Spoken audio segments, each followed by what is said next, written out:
You are watching the Vodka stream.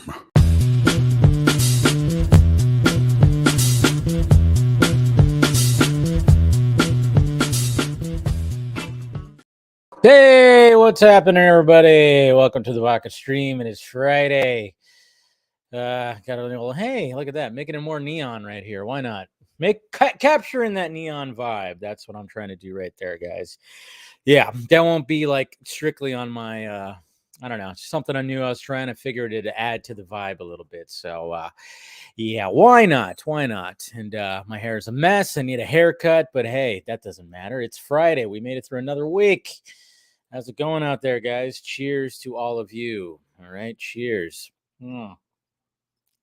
Vodka be flowing. How we doing out there? All right, we got some people already having conversation. Batman's a fascist. Yeah, completely noped put of those movie. Okay. A lot of typos in there. It's a joke. Yeah, we'll talk about that. See what everybody's opinion on all that stuff is. Let's see. You need Erica. Yeah. All right. Sorry, I was looking at the live feed. Just when you thought it was safe to go back into Warner's, 4 Congress members have called for a Justice Department investigation into the. Yeah, I know. I was just talking about that on Twitter a little bit. I quote tweeted it and went like, well, that'll be interesting. Kind of talking about what's been happening and, talking about Batgirl and everything. So that's going to be interesting to see how that comes to be. So props on the, yeah. I figured, I was like, you know what? I tell you what, when it came to like titling the thumbnail, because obviously, we got a panel show and, and I was thinking, okay. With the title, I'll put like what were, some main topics in the title. But then I was like, what am I going to actually call the stream? And then it just kind of hit like Blu-ray Legacy. I went, hey, there you go. Because, talks about all the different things we'll talk about tonight on this panel-driven Vodka stream. Hey, you got Krypton Cage. He became a member. I don't think KC's going to be showing up tonight. I think he has to work. So unless he hits me up, probably not going to see him. We also got Ryan and Joshua going back and forth talking about Mario. I'm sure we'll do some talking about Mario as well. What's going on, Mr. Jason McKenzie? Ahoy, ahoy. Good to see you, buddy. All right. We got Keely Chow right here. Good to see you as well. We got Ion Stone Podcast. Cheers. Yeah, for sure. For sure. It was nice talking to you guys last weekend. Hope to get you guys on again soon. What's going on for your Jason? Rez, what's happening? Yeah, that was fun. If you guys didn't catch it, I went on Real Anarchy last night, yesterday evening to talk to Ben, just do a little one-on-one. He invited me on to be like a little special guest. We talked some superhero fatigue and, DCU stuff. It was a lot of fun. It was a lot of fun. Sometimes I feel like I do better when I'm not having to host. I don't know, when I'm just the one that's being asked the questions, and then I don't know. Sometimes I feel a little bit more like, it's definitely when I'm doing Film Junkie Live and it's just me kind of talking to myself, kind of like right now, but I'm talking to you guys. But I don't know. It was just it was a good conversation I had with Ben. What's going on, Zach P? All right. And then prediction: if Blue Beetle bombs, it will get referred to as blue. Oh, nice. I like it. Tet, what is happening? Oh, and I almost missed Mama Film Junkie. Hi, Mom. Good to see you. By the way, yes, dinner Sunday, but not with not with the lady friend, not with Miss Nighthawk. She has plans, so I'll still come over. I meant to text you that, but I'm just gonna tell you it live on the stream. So I know it's Easter, so yeah, it'll just be me. It'll just be me. So CSR, you need a haircut, Dave? I need a haircut. Okay. All right then. Is that? Oh, okay. Now I get it because the hair. That's okay. Good pun. Good pun. I got it now. At first, I was like, "What?" I know. I'm gonna put on my hat. Actually, I want to put on the hat because I didn't do anything with this. I might get a hair. I'm thinking about getting a haircut tomorrow, and I meant to actually put my hat on, but I decided not to. So what's going on, Scoot? Somebody get Hamad on the phone. I got to yell at him over. Yeah. Oh yeah. David F. Sandberg has been. If you guys follow David F. Sandberg, man, I tell you, he's been posting some deleted scenes from Shazam. A lot of it's been good. A lot of character driven scenes in there. There's one scene though where that's in the final act that I was actually glad that they removed because it was a little too cheesy. But other than that, I was like, man, there was some really good stuff in there. So thanks. Yeah, I'm trying to add more of the nightclubby, like the vibe of a lounge. So I figured, you know what? Let me do that overlay. I found a good overlay, so I incorporated in the thumbnail, and I thought, well, I might as well do it on the actual show. So how long are the theatrical versions? That's a good question. I'm gonna say 3 hours. I would not be surprised.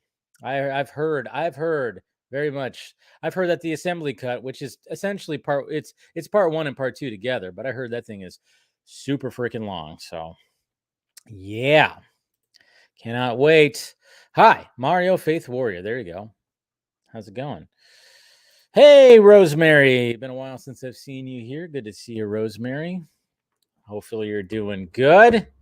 Glad to see you.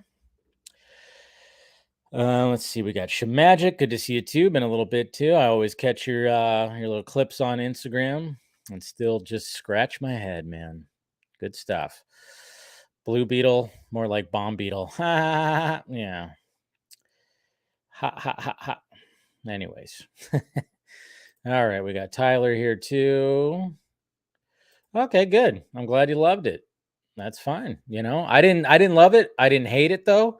I thought there were some issues with it with the first two acts, but I really enjoyed the third act. I thought the third act was really strong.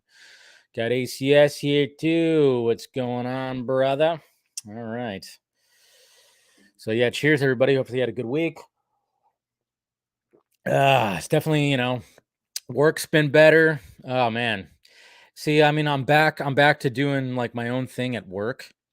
So I'm not stuck to like an hourly 40-hour a week thing. I'm just like, hey, do this. You have to do this much by Friday or Saturday, and you're good. So I mean, it's just nice because I could just start whenever I want to. I could take breaks. Like yesterday, I went and saw Super Mario Brothers during the day. I just was like, all right, just went click, log, not logged off, but put that I was away from my computer and just went and saw saw Super Mario Brothers, which I enjoyed. I felt like I didn't need to do like a longer review of that. That's why I just see my first reaction. I felt I didn't need to do a longer review. I think there's really nothing else that I was going to say. I mean, I think the only other thing I would say is like, I can understand. And I think I said this last night when I was talking to Ben, is I can understand why they cast Jack Black as Bowser. I mean, it was, there's, yeah. I mean, just think of what Jack Black does. Not just acting and being funny, but what else does he do? If you haven't seen it yet, just think. Well, he released a video of him playing the piano and singing. So yes, there is some moments in Super Mario Brothers in there, and I thought that was great.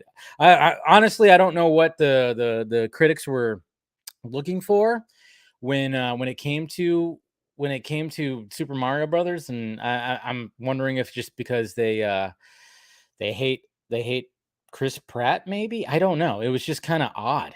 It was just kind of odd. Like, why would they like not let enjoy? I mean, or they just didn't play Super Mario Bros. I don't know. I know Grace was talking about something like that, where she just didn't follow because she didn't play the game. It's like, well, okay, yeah, makes sense. It definitely makes sense. If you didn't play the game, there's plenty of Easter eggs in there, all kinds of Easter eggs all over the place. And I thought they did a good job. I think maybe with the next one, they can go a little bit, further down when it comes to more character stuff. But it's like they were just kind of like going basic story, good guy, bad guy, that kind of stuff. And that's all that I felt was needed, to be honest. So I don't know. I enjoyed it. I didn't think it didn't blow my mind. I just thought it was good. It was just a good time. I just thought it was a good time.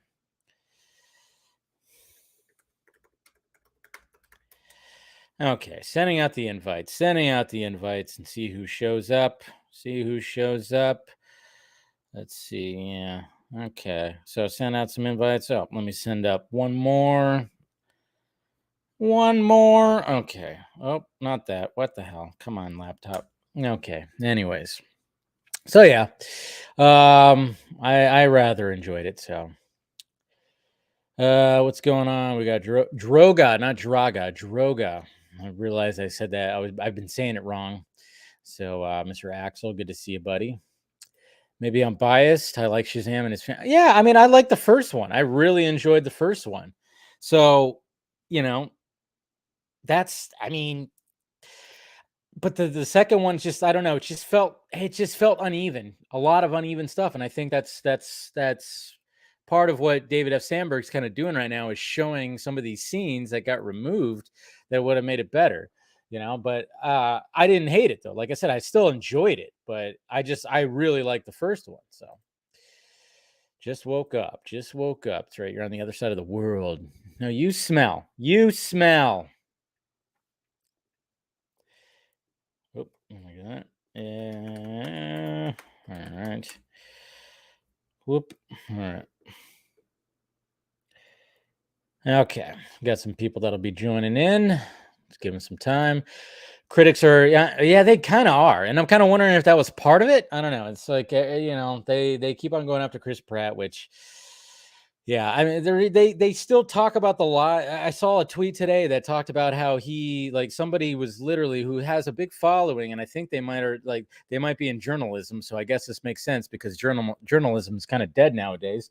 But they talked about how, like, they tweeted out something about how he left his wife because he didn't want to take care of their mentally disabled son. And it's like that was totally debunked when that news came out. Yeah, they tried to get him for that. Like, he didn't want to take care of his son that he had with Anna Faris, and that was already debunked and everything. And it came out that they are close at co-parenting their child with each other, even though they're not together anymore. And that people are still trying to throw that stuff around, man. It was like, you got to be freaking kidding me. Also, guys, if you wearing my Batman shirt with the Batman font shirt, which I love. It's nice and soft, tri-blend. If you want to get yourself one, it's down below in the Film Junkie closet. Got all the different fonts for Batman. All right, I just like to fill myself up, we got Pretty Fly for a Filipino guy here saying hi to Mama Film Junkie. Yeah, so Good times, good times. Let's see who else we got here. Anybody else? Okay. Hey, there she is. There's Miss Nighthawk. How you doing? Good to see you. Are you gonna address the new drama with it? There's new drama. What's the new drama? I didn't even know there was new drama. I am not aware of this. I am not aware of this, so let me know what that is about. I have no idea. I hope not. Don't let there be drama when it comes to all that. All right. Let's see.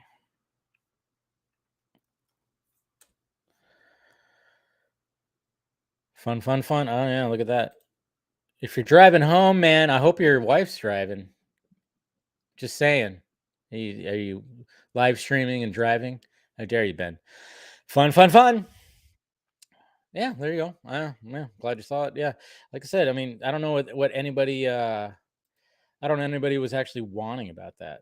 I don't know what anybody was wanting about Super Mario Brothers. It's like I just was glad it wasn't live action. And then did you see the thing what John Leguizamo said when he was just he's like, hell no, I'm not gonna go see it. Obviously he was.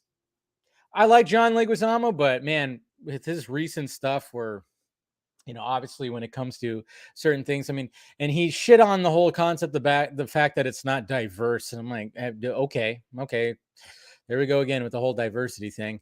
Because his Luigi was, obviously it was him playing Luigi, and that was, that was revolutionary and everything. And I'm like, yeah, but your movie fucking sucked balls. You guys were getting drunk.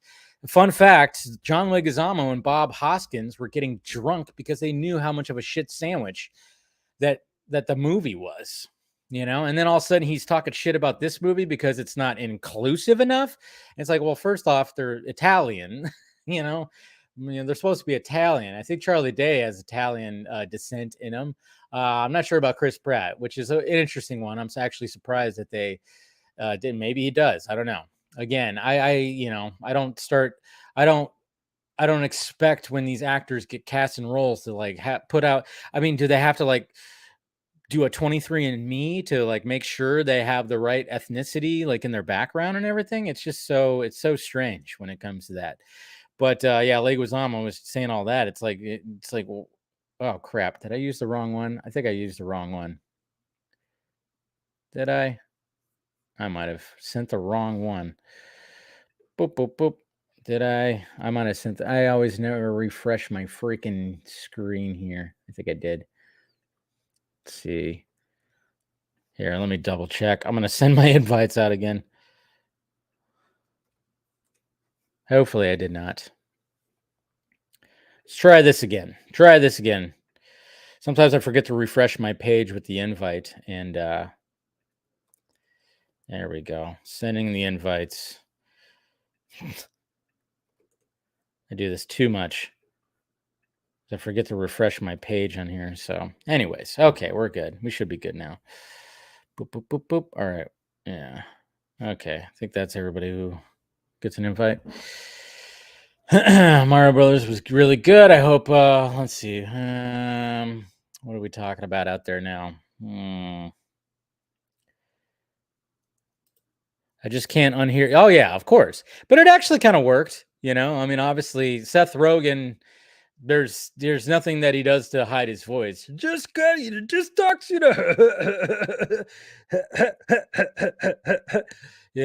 But it worked. It worked. Had the SMB theme song stuck in my head all day after. Oh yeah. I know. I was like, I don't know why I just started to do that. What's going on, Emperor? Good to see you. All right. I don't know. Hopefully it's working. I'm like, I sent out the invites and nobody's responding, saying anything. So just making sure I got the right link out there. Okay. Anyways, I'll talk to you guys. Yep. What's going on? Ben, Mario Brothers was really good. But I hope D&D has. I know. So do I, because I enjoyed that more, which is crazy. What's going on, Andre? Good to see you. How Grace didn't know Mario had powers. Some of these, I know it was kind of when people were really kind of dragging her through the mud. I mean, you'd think that she, but not everybody played Mario Brothers. I guess that's fine. That's fine, But I mean, do a little research maybe beforehand. Just what you're gonna go watch this movie. Maybe get a little history on the source material. I don't know. Like I said, though, I love the fact that, well, I'm not going to say it, but just still fresh. Asher criticized Levi for playing him too immaturely. No shit. Well, okay. I'm wondering about that. But then at the same time, why didn't David F. Sandberg say anything about that? If that's the case, see, I kind of wonder about that because I talked about that a couple weeks ago when I said, like, when people were giving shit to Zachary Levi, I went, okay, wait a minute. He's playing the character the way that unless David F. Sandberg just doesn't want to be combative or anything like that. He's playing the character how they want him to play the character. So I'm kind of wondering about that. Is there like a quote or something?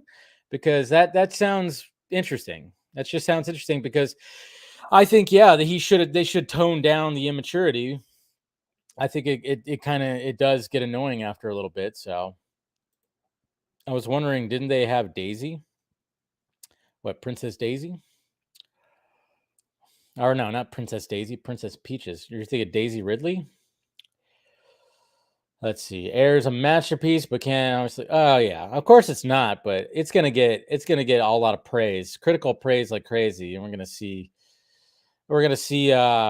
Hopefully, yeah, we're gonna hopefully see this weekend. So, is it phony? Was constantly virtual, yeah, and stuff. Yeah, I know it was ridiculous.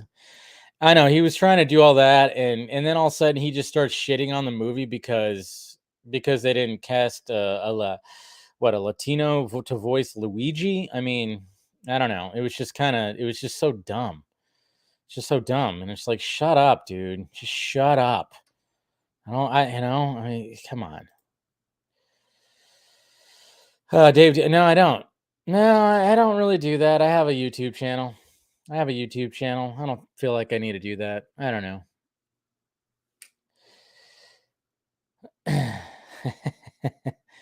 Daisy. No, there is. Oh yeah, there is a Daisy. There is a Daisy, right? Yeah, okay. I'm about to see. Emperor, yes. We are seeing. Okay, all right. We're gonna have scrambled eggs for dinner. Scrambled eggs and I don't know what else. I don't know, some leftover fries from Chick-fil-A or something. I don't know. Okay. Anyways, all right. Well, we'll see if anybody shows up. Maybe it'll just be a solo show.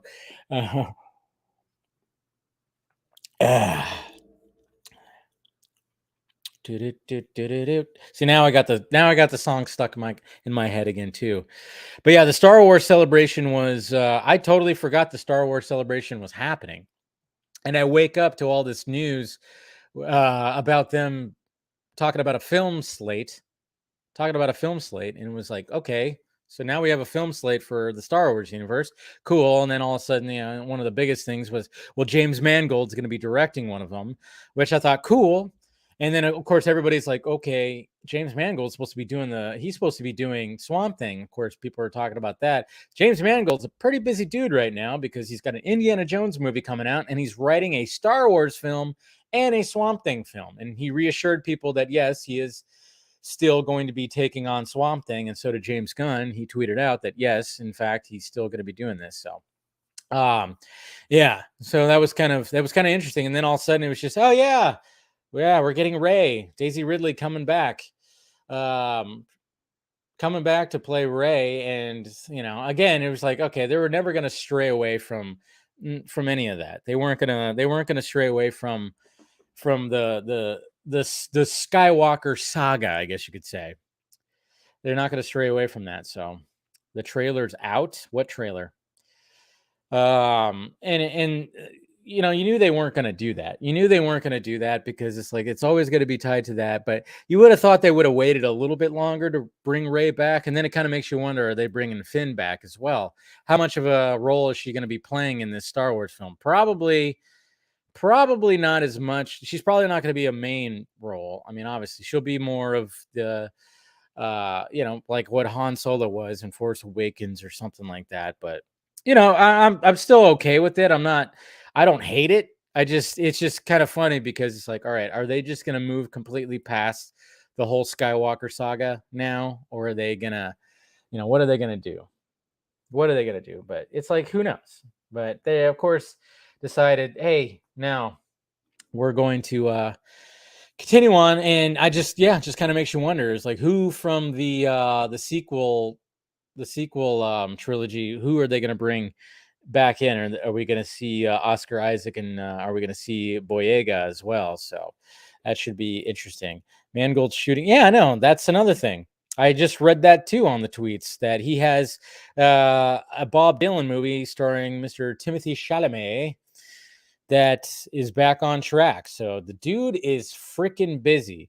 I mean, we're not going to get that Swamp Thing movie to probably 2026, if I had to guess. But then he's got a Star Wars movie, and then it's like, but we've seen this before. We've seen it. Poor Patty Jenkins working on a DC project and a Star Wars project, and neither of those two movies are moving forward. They have been lifted from the shelf. So that's where it gets a little scary. That's where it gets a little like, you just never know what's going to happen. It's like, yeah, you can announce all this stuff left and right, but you just never know what's going to happen when if it's going to actually play out. So I don't know. It's all crazy. It's all crazy, but hey, at least they have a slate, because we were wondering about Star Wars movies.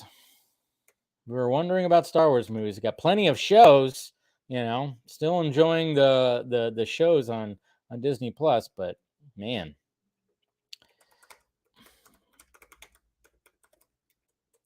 Boop, boop. All right. Let's go ahead and bring in some peeps here. Get some people backstage. Let's see. What drop should I use for each of these? Let's see. I'm trying to think. I like this one. I have an idea. That's for you, Drama. You're an idea. How we doing? Good. How's it going, man? Droga. Yeah, sorry. pretty good. Just woke up from like a nap. So yeah, just it's only like 29 p.m. here. So yeah. How long was your nap? It was about 2 hours or something. So Jeez, yeah, I was watching, that's too long for a nap. Too long for a nap. Yeah. I was watching Isle of Dogs today, which is a really good film. Okay. All right, then we're going to bring on. Good, but it can be better. With Mr. ACS. What up? How's it going, man? Good, y'all. How y'all doing, man? We're doing pretty good. Pretty good for a Friday night. Well, obviously it's Saturday afternoon for the future guy right there. Yeah. He's constantly in the future, man. It's this is real time. Yeah. Don't let us know what happens. Yeah. Save the secrets. Like Rebel Moon trailer just came. No, I'm just kidding. I know somebody said something about trailer coming out, like in the chat. I'm like, what? Trailer? Oh yeah, I did see that. What was the trailer? Was it somewhere? They talking about something else? Oh, well, I mean, they were talking about the Star Wars stuff, the trailers. I mean, Ahsoka got released. I know that. Yeah, which that looks pretty good. I have to dive into the whole. What was the show that she was on? The Clone Wars.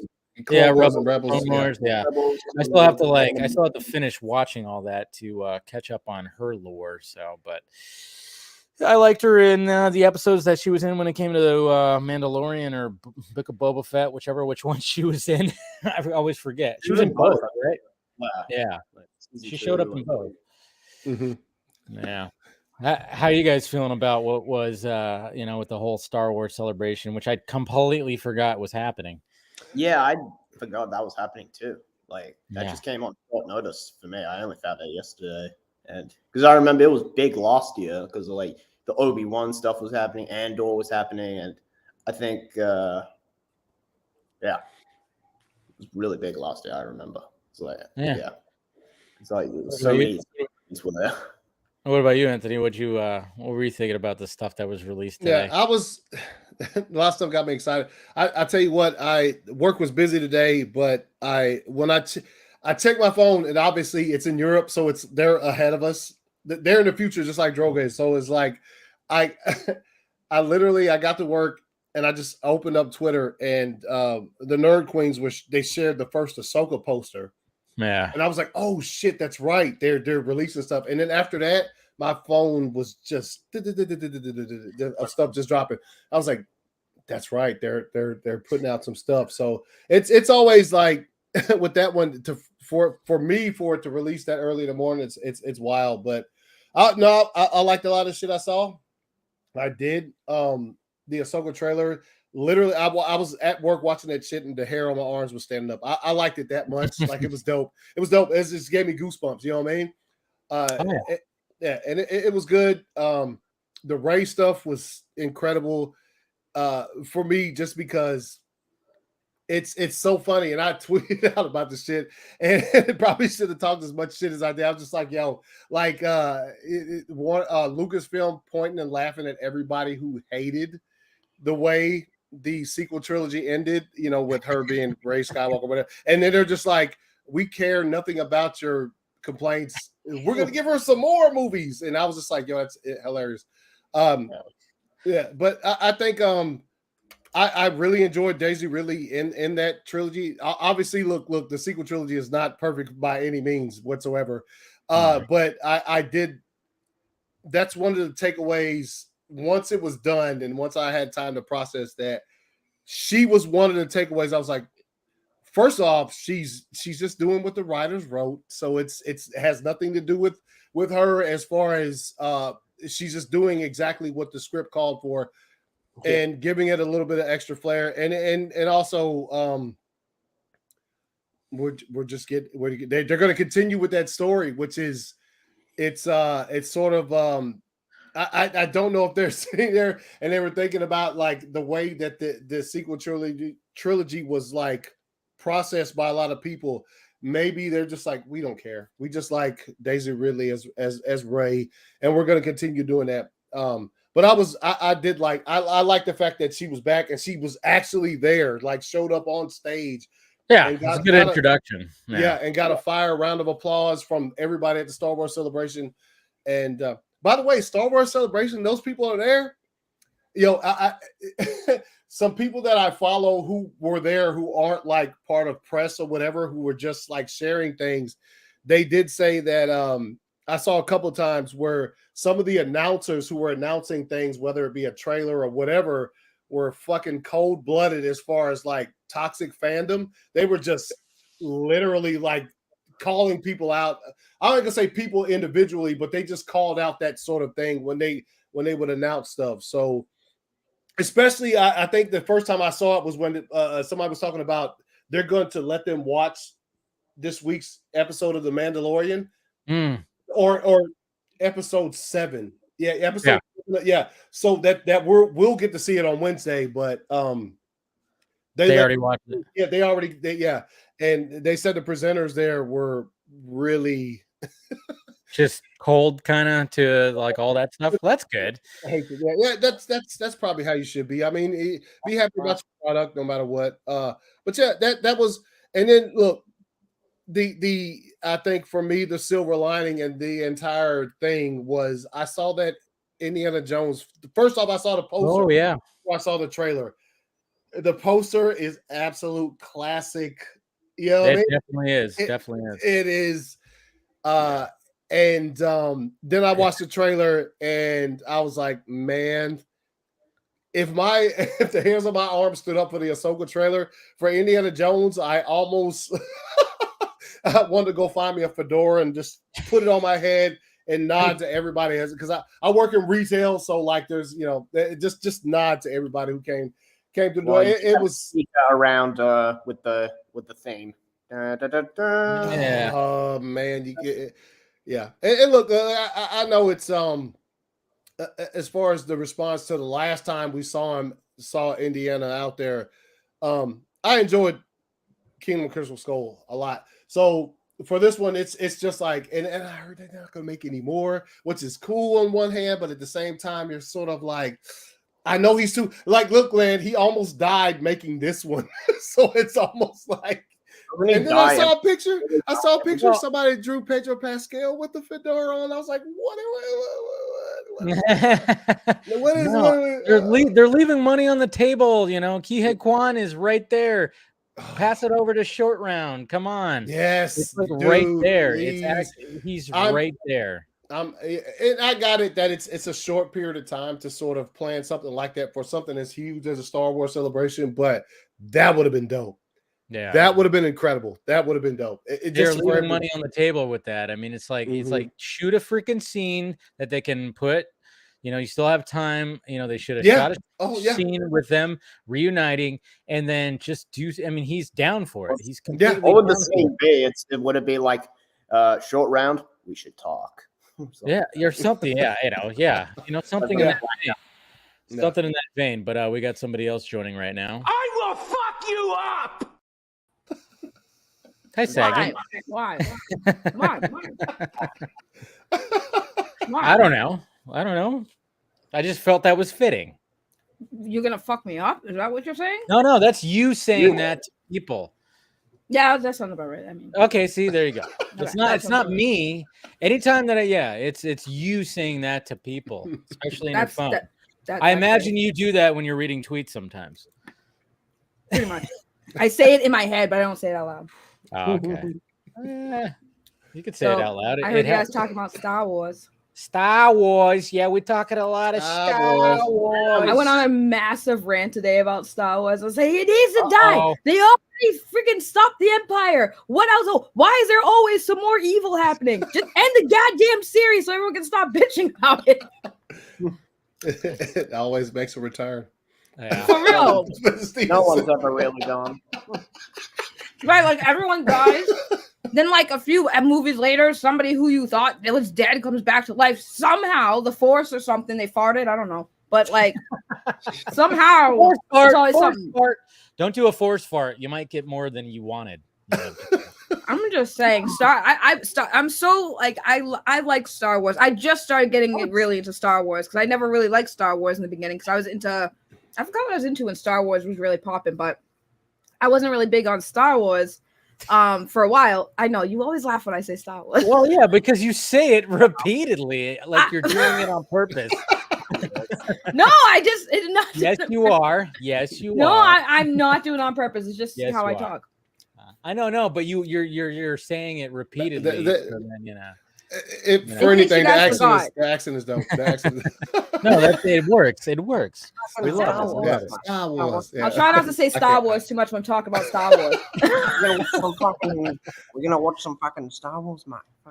The Star thing, the movie stuff with the pew pew and the lightsabers, with the droids and stuff. We're going to the movie theater. Whose car we taking, huh? Yeah, we're taking your car with my car keys. Yeah, we're taking your car. It's gonna be wicked awesome with the lightsabers. Yeah, with the lightsabers. I swear, I mean, listen, I like Star Wars now. I'm sorry, I said it again. I like the stuff now. Keep on. Now I'm like paranoid. Now I'm paranoid. Continue saying Star Wars. You're good. Continue saying it. Well, I do like it now, but I think that's the problem. Is I'm starting to like it now, where all the old fans are starting to hate it, and I'm just like, that sucks. Because like I want to be able to have like good conversations with people who also enjoy what's coming. I was never like. Yeah, like The Last Jedi, listen, even as a not huge fan of the franchise, right? Star Wars. It wasn't the worst for me. It could have been better, but for me, it wasn't like the worst. But I do understand why fans were like super pissed off. Because so do I. They did do Luke Skywalker a little bit dirty. Yeah, the whole thing, because like the way that Force Awakens ends, where Rey just like is holding out the lightsaber. You're like, oh my god! And then when he actually takes it and then just tosses it, you kind of go, I mean, it makes sense that he did toss it, but the way they executed it seemed a bit comedic. I'm like, yeah. It seemed So- like a gag. Yeah. I have a question. Does anyone know? Because I heard different things. Is this the final season of Mandalorian, or they have another season? Because I've heard it was the final season, which makes no sense if it is. Because like, what the hell? No, there's no way it could be, but then again, we I don't know don't what's think it's happening gonna behind be the long. scenes. They're gonna make it more. Yeah, because They- like, there hasn't.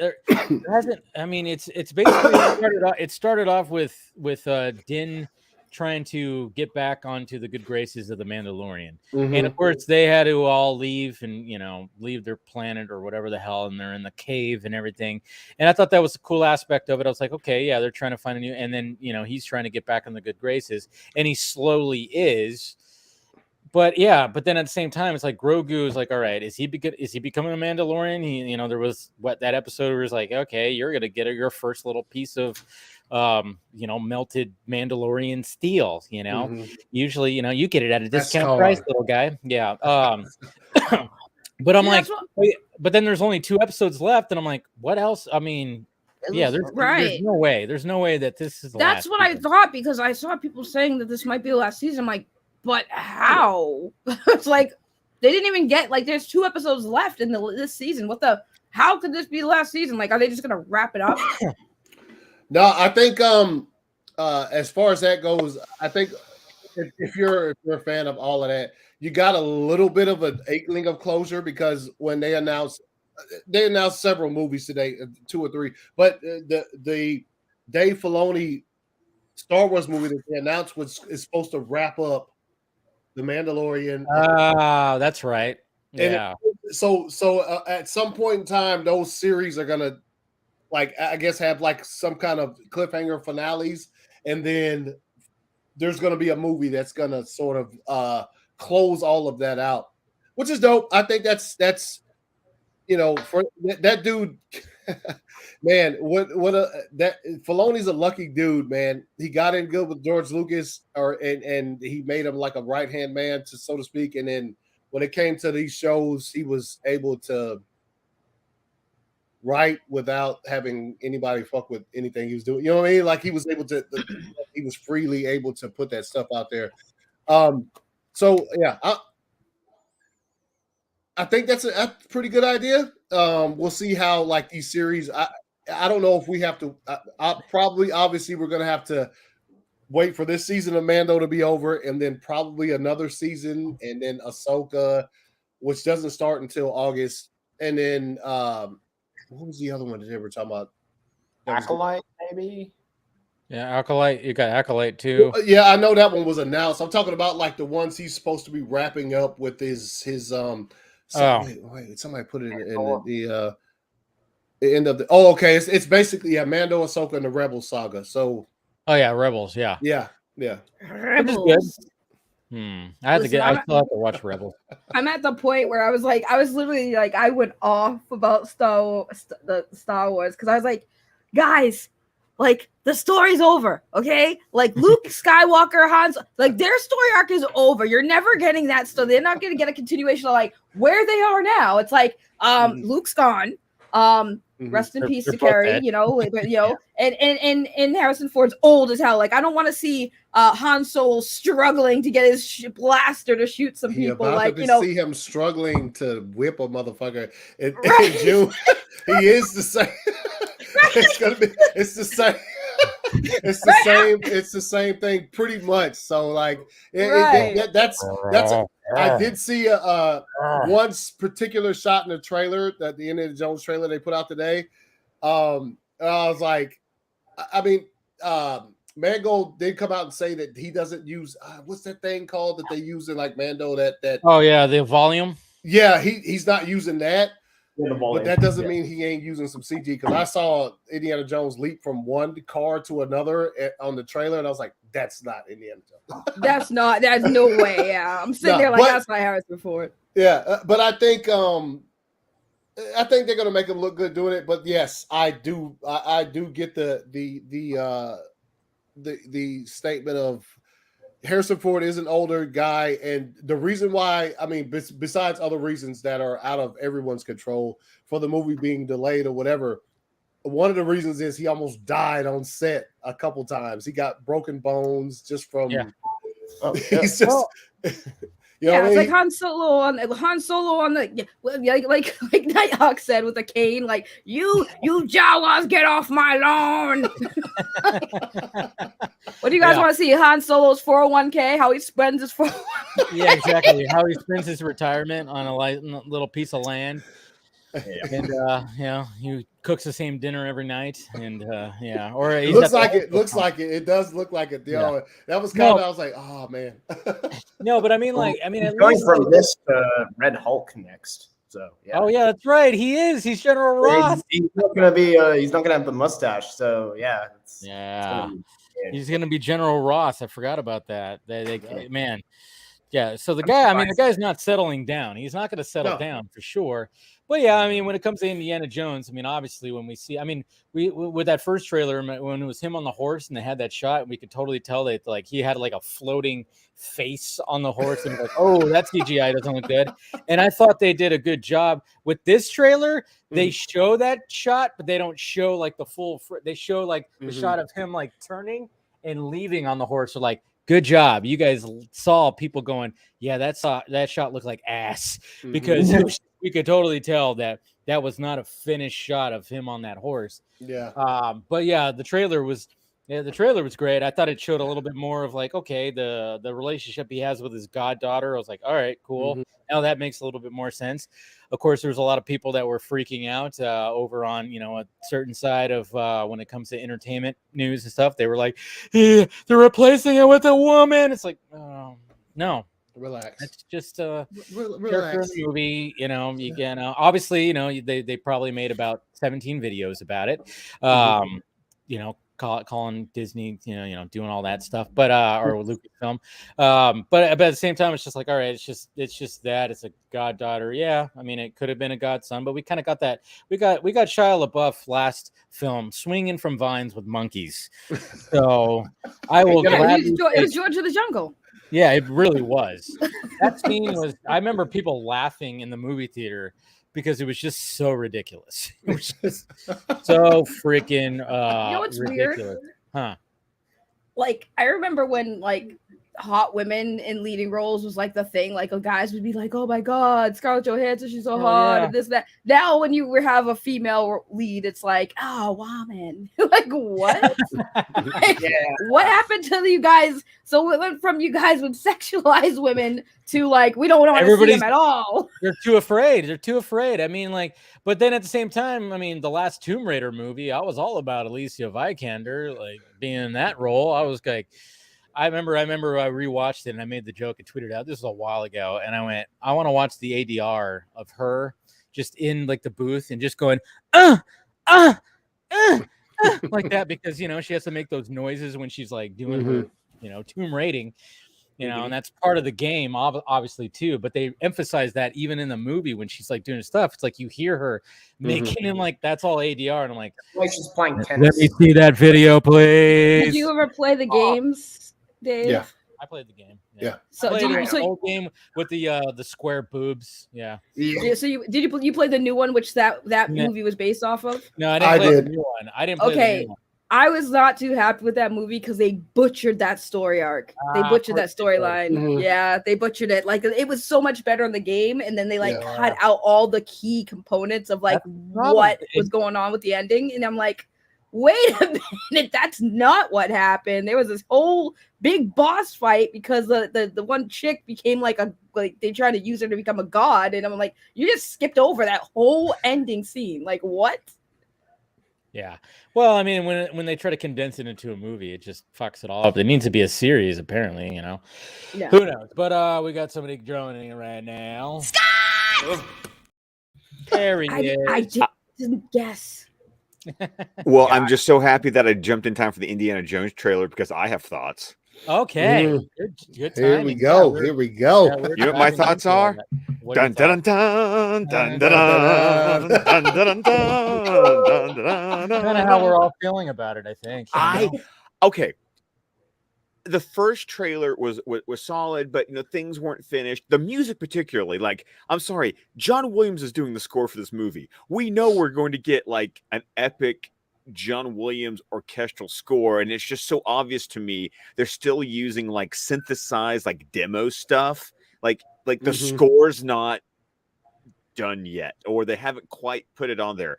Except for that, I loved finding out like what the Dial of Destiny is. Yeah. You get more plot. You get more plot, more Mads Mikkelsen in this too. Oh yeah, more Mads Mikkelsen is never a bad thing. No. And I'm sure you guys talked about. I mean, I made it my tweet, but how many times they show de-aged Indiana Jones? A lot of flashbacking. A lot of flashback on that train sequence, which apparently I think it's going to be like all the de-aging is going to be that, you know, that train sequence, obviously, where probably Indiana first got the dial from, you know, Mads Mikkelsen's, you know, but I was like, damn. Not only does it look good, he's like in shadow and flashlight. It's like they're changing the lighting on him, and like it's all looking really good. And I'm like, I love Indiana Jones movies.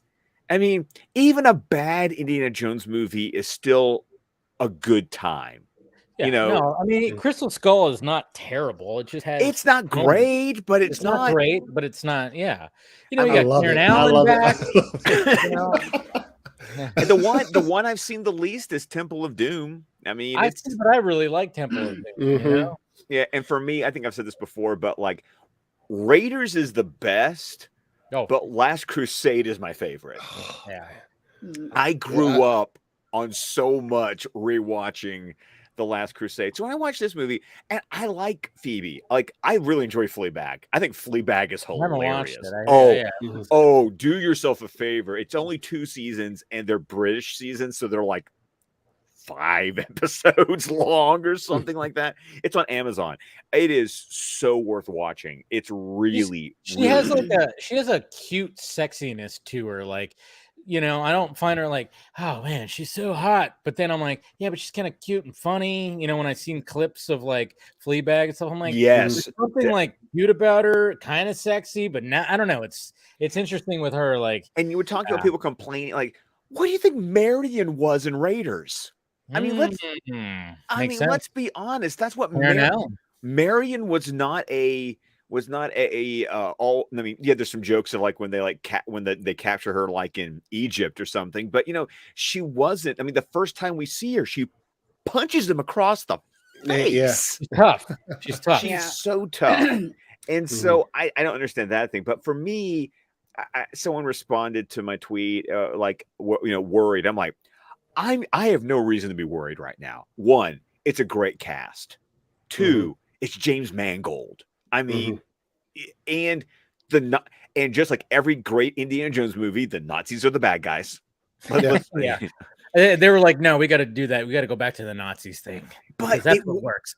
But it works even because they put it in this. I thought because it's the Rolling Stones, right? Sympathy for the Devil that plays over the trailer. And I love it because they're doing it for the moon launch. And so it's like the whole idea, like the Nazi scientists as part of Operation Paperclip. And sorry, I went deep nerd. This is what Batman the Animated Stream is like with Scott. Yeah, he goes deep in the research. But you know, it's like Operation Paperclip and all those Nazi scientists we brought over and put in Huntsville to build the rockets to get us to the moon. And so I love how they're using that to bring Nazis back. Because let's be honest, if this is going to be the last Harrison Ford Indiana Jones movie, it's got to be Nazis. Yeah. I agree 1000%. Yeah. I just hope after this, like, I mean, I don't know how you guys feel, but like after Harrison Ford, since this is the last Indiana Jones, I think they should just kill off the franchise. No, I'm with you on that, Saggy. You know what I would love, just as a wink and a nod to the Young Indiana Jones Chronicles, let him lose an eye at some point, like, because if you've ever watched that TV show back in the 90s on ABC, there was the old Indy would narrate the series, and he had an eye patch. So I'm just like, would somebody just give me an Easter egg and let him lose an eye? So we can... Please, that'd be insane if they actually did that. But again, I think they're leaving money on the table with Short Round. Just pass off the torch to Kiki Kwan. Yeah, I'm like, Mhm. why not? I mean, he just won an Academy Award. Everybody loves the guy. Well, they're He's bringing so back the genuine. entire cast basically for American-born Chinese on Disney Yeah, exactly. Plus. So So it's like maybe they're keeping it a secret, and God damn it, I hope they are. I hope there is a post-credit, mid-credit scene where we get a reunion of those two, and then all of a sudden, I will cry like a baby. Fuck yeah, I will too. Aw. Yeah, Dr. Jones. I mean, we're even getting. We saw him in the first trailer, but we're even getting Sala back in this movie. I mean, Yeah. They're bringing everybody back. I mean, I'm wondering if Karen Allen's going to be coming back too. You think? Yeah, I'm worried. I mean, that's I'm wondering too. because they're gonna have to at least reference it because they got married at the end of Crystal Yes. Skull. Yeah. So what happened to her? Oh, don't tell me they're gonna kill. They killed her. They off. killed her off. Yeah, they killed her. They Yeah. totally killed her off, didn't they? Fuck! I just didn't even think about it. I totally forgot they got married at the end because they had that scene where they were like, "Oh, they passed in the." They torch teased off. it hard. They teased it, I was so happy when he took the hat back. Yeah, Bro, and he's that's like, the "Nope." the most elaborate, and it wasn't even elaborate. It's just the that's one of the best teases I've ever seen because it just literally the wind blew the hat, and I was like, oh. And then he was about to pick it up, and like, Harrison Ford's like, nah, kid, and it's just fire. But like the absolute the effort they had to put into doing that is just like, you know what I mean? Like as a tease, but not really a tease, was dope. And I was just like, yo, like when it started, I was like, this is about to happen. Like he literally looked over at the hat and he was trying to put that shit on. And somehow they got Sean Connery to come out of retirement to do one scene. Oh, wouldn't that be crazy if they had like a scene where he just visits his dad? But his dad was already dead by Crystal that's Skull. right, huh? That's right. They did. Yeah. I don't remember Crystal Skull. And Sean Connery's dead, by the way. Is he? Yeah, I'm sure. Yeah, Sean Connery died. He's dead right now. Yeah, he died like 2 years ago. Character is dead. The actor is dead. Why did I think he was still alive? I didn't remember that either. I was like, oh yeah, that's right. He is gone. I totally thought he was still alive. No, I'm man. depressed now. Okay, hold on. I'm gonna get the exact year here. Yeah. 2020 and October 31st, 2020. That's right. Oh man.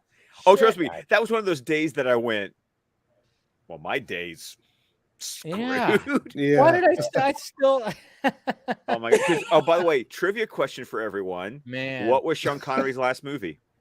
I'm definitely not looking it up. Stop it. No, Droga, do not Don't look it up. That's I got cheating. my Put hands your up. hands up. I'm trying to I want to see hands. my hands are up. I honestly don't know what his last movie was. Finding Forster? I don't know. Nope. I love that fucking movie. I love that movie. That movie's that's great. Probably that's almost my favorite Sean Connery movie is Finding Forster. That movie is absolutely so if you haven't seen it, it's got F. You're the man now, dog. Yes. Okay. So Dave lost his turn. Anthony, what do you think was Sean Connery's last movie?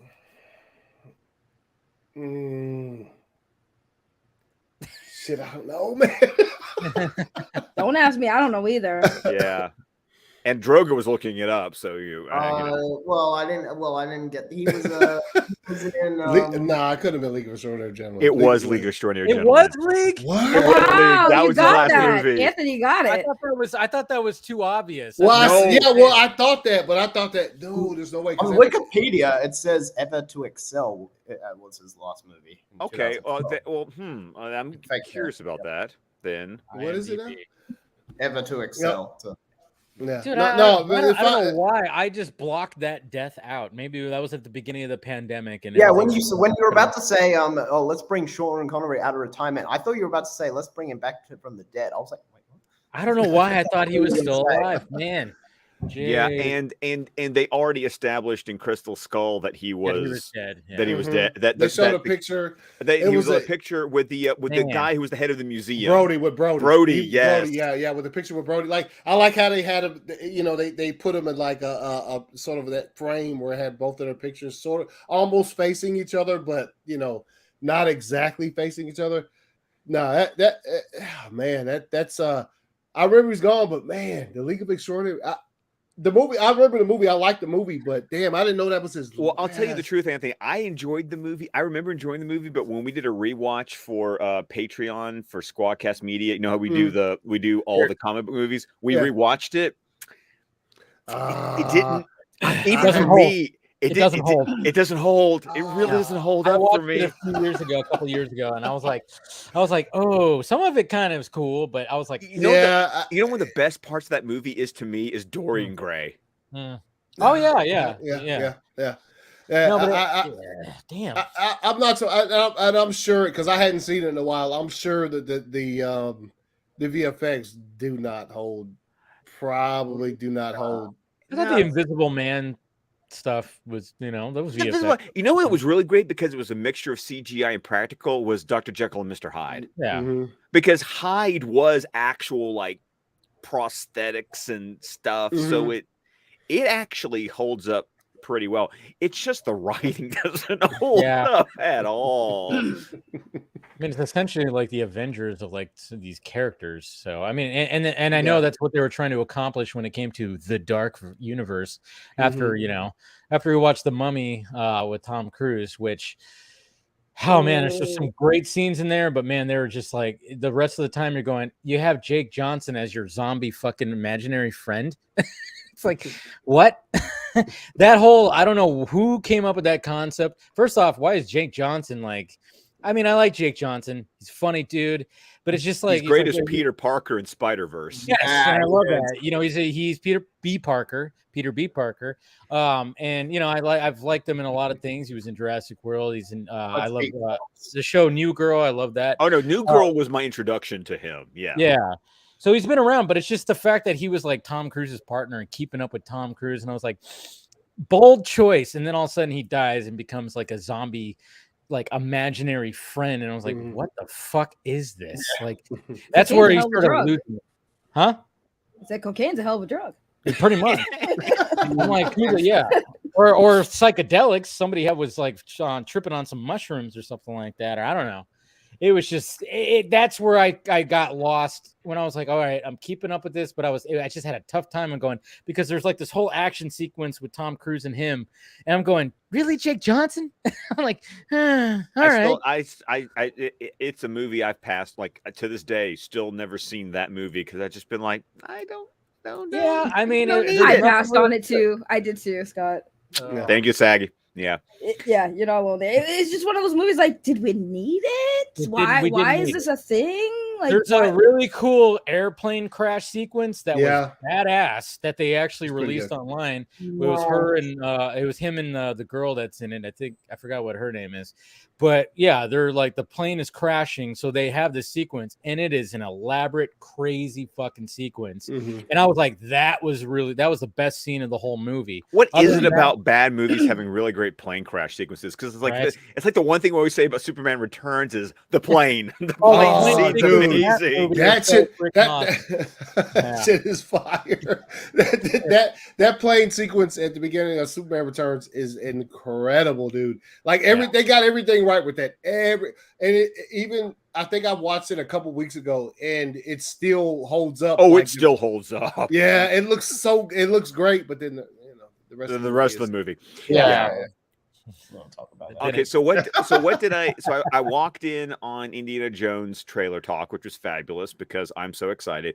Yeah. What else did I miss before? We were talking about the Star Wars celebration and how I was Star Wars. Star Wars. We're talking Star Wars. Star Wars.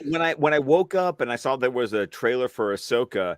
Yeah. I am almost done. Like I've been binging season 2 of Clone because it's like I haven't finished Clone Wars. I haven't watched Rebels, so it's like and I caught up on the last 2 episodes of Mandalorian. So I just kind of get myself in a let me take another chunk out of getting through Clone Wars. Yeah. So no, I got to do that too, but. I mean, like some of the biggest news was the fact that Daisy Ridley is going to be coming back as Rey in the. If that happens, really, I know. See, that's what we were kind of talking about too, Yeah. because you just never know what's going to be happening with these Star Wars movies. Because I'm still upset about losing that Patty Jenkins Rogue Squadron movie. yeah, that would have been I don't understand why. Wait, did they confirm that Taika Waititi movie is happening, or is that? Oh, just- they said that it, I hope it's not going to happen. But So what I saw earlier, this is just obviously scrolling through Twitter and shit, but like when Taika first had announced whatever he was doing with Star Wars, his Star Wars logo sort of looked like the Ben-Hur like logo or whatever. Like okay. it's sort of like that. But then James Mangold came out today and said his movie is sort of like Ben-Hur. And I think a lot of the speculation is that Taika ain't getting no Star Wars movie. They get that shit to James Mangold. Oh, I'm down for that. Yeah. I mean, I'm sure a lot of people are down for that. that is Like, what we call a massive upgrade. Upgrade. Yes. Upgrade. So if I'm not saying I know that's I don't know that I'm not in the business, so I don't know. But that's just me scrolling through fucking Twitter and seeing that, and it's funny that they made all these announcements today and did not mention Taika at all, but James Mangold was able to It's not happening. give they announced his film, and then he was able to talk about it to a certain extent, where he said he's still writing Swamp Thing. He's writing this. He has the Dylan movie. What's his Star Wars movie called? I think it's called Dawn of the Jedi. Yes, yeah. Okay. It's supposed to take It's gonna be place. about the Jedi, which I'm like, yes. It said it's taking place 25,000 years before the first damn it, what's the first Star Wars? A New Hope or Phantom Menace? A Phantom Menace. A Phantom Menace. Oh, so we're going Old Republic. Yes. Yeah, he said. Yes. Oh shit! Hold on. Here, I'll put some. I'll hold up. This is what I wanted. Hey, Knights of the we're getting Knights of the Old Republic. We're getting stuff. Let's get some Jedi shit. Let's get some origin shit. That's what I've been wanting. I've been, when it comes to Star Wars, the biggest lure with me is the Jedi and Because the it's got lightsaber nothing to stuff do with the Skywalkers or anything. It's yes, that too. But yeah, and I saw somebody tweet about this, or maybe I was talking with somebody, but it's like that slate does appeal to a lot of people because it's all over the place, and and then of course they hey, guess what? We're also going to do a movie, and I think that I don't know if it's Filani's movie or it's a different movie that Rey is going to be coming in. Jedi Order, I think, was her movie, and it was not Filoni's movie. It was someone. Yeah, sorry. It was some other person's name that I didn't. Oh yeah, that's right. You're recognize. Right. You're correct. They're they're still going to continue that story. That's going to be still a Skywalker saga, but at least like when it comes to the whole thing, they're kind of going a little all over the place. And I'm like, okay, cool. At least there's that. You give me a Knights of the Old Republic style. Dude, I'm down for that. Like, I want to see like the Jedi and the Sith like war, like when they were like at their peak, because the whole idea of the Sith and the rule of two was that the Sith destroyed each other, like themselves, like they ate themselves alive, and so the rule of two was the only way for the Sith to like exist. So Pizza the Hut. They ate themselves alive. Pizza the Hut, yes. This is Pizza the Hut. I mean, they really did, though. It really was like, yeah. So for some reason, every time we have an apprentice, he gets powerful, and then he turns on the master. So we're just gonna like not have more than one. So to try to maintain it, because like working with the rule of two for so long, because the apprentice always betrays the master, anyways. But whatever, rule of two keeps us going, because at least there will always be one. The whole rule of two is always just kind of fun. It's like they know that they're going to get betrayed, but if they don't get an apprentice, the Sith are going to die out. So it's like yeah. It's the most weirdest logic ever. So this is the pretty much the timeline they put up at the celebration. And the one thing, the High Republic one was one I had never seen before. And with the rest of them, I think Mangold's is where his starts, and then obviously you see right here, and then this is where Rey's new story starts as far as the movie that she's gonna be in, setting forward with what is going, and then the rest of these I'm sure we've seen. Oh yeah, because the rest of these is like, we know. Yeah.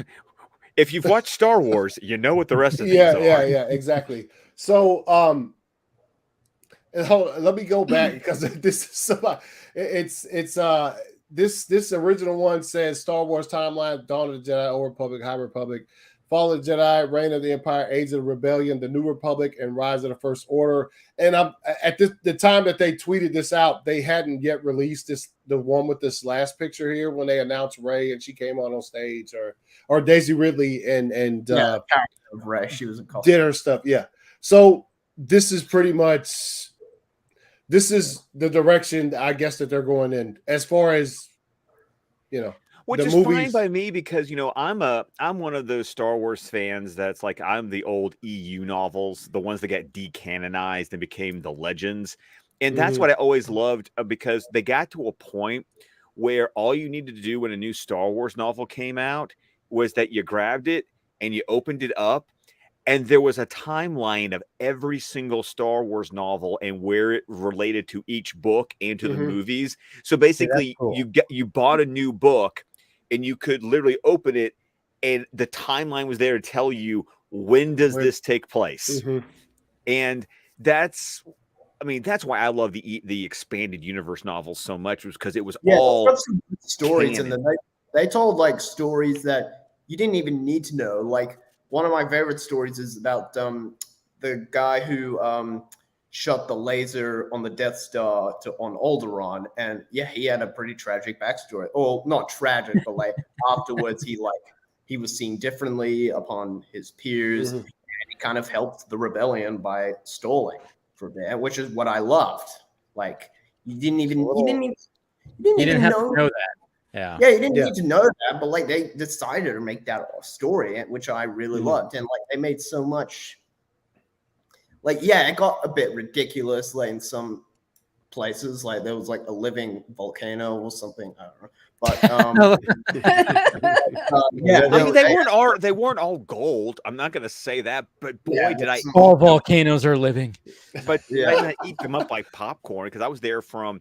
I mean, there was a part of me that in the Ahsoka trailer when she's talking about Grand Admiral Thrawn, she goes, "He's going to be the heir to the Empire," and I went, I felt like Captain America going, I understood that reference. Yeah. You've decanonized those books, but you're smart enough to drop that in there. They did, and then they also after I think it was probably, I don't know what to call it, but when they did that, when Lucasfilm got sold to Disney by George Lucas, I think there was sort of a thing there where there's rumors that George Lucas literally sort of gave them like a sort of like a blueprint on what he had planned to do going forward, but he wasn't obviously going forward with it.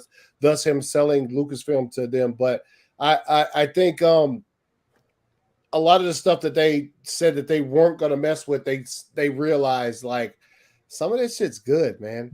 When they put Thrawn in Rebels, that was them going, we can't screw around with like one of the most popular characters in Star Wars that never actually appeared on screen. Yes, literally, exactly. The character only existed in the books, and and to this day, it is a crying shame that they didn't take another one of the characters from the books. That was one of the most impressive characters. And that was Mara Jade. I mean, you're familiar with Mara Jade, aren't you, Anthony? I know of her. She's Luke's love interest. Yeah.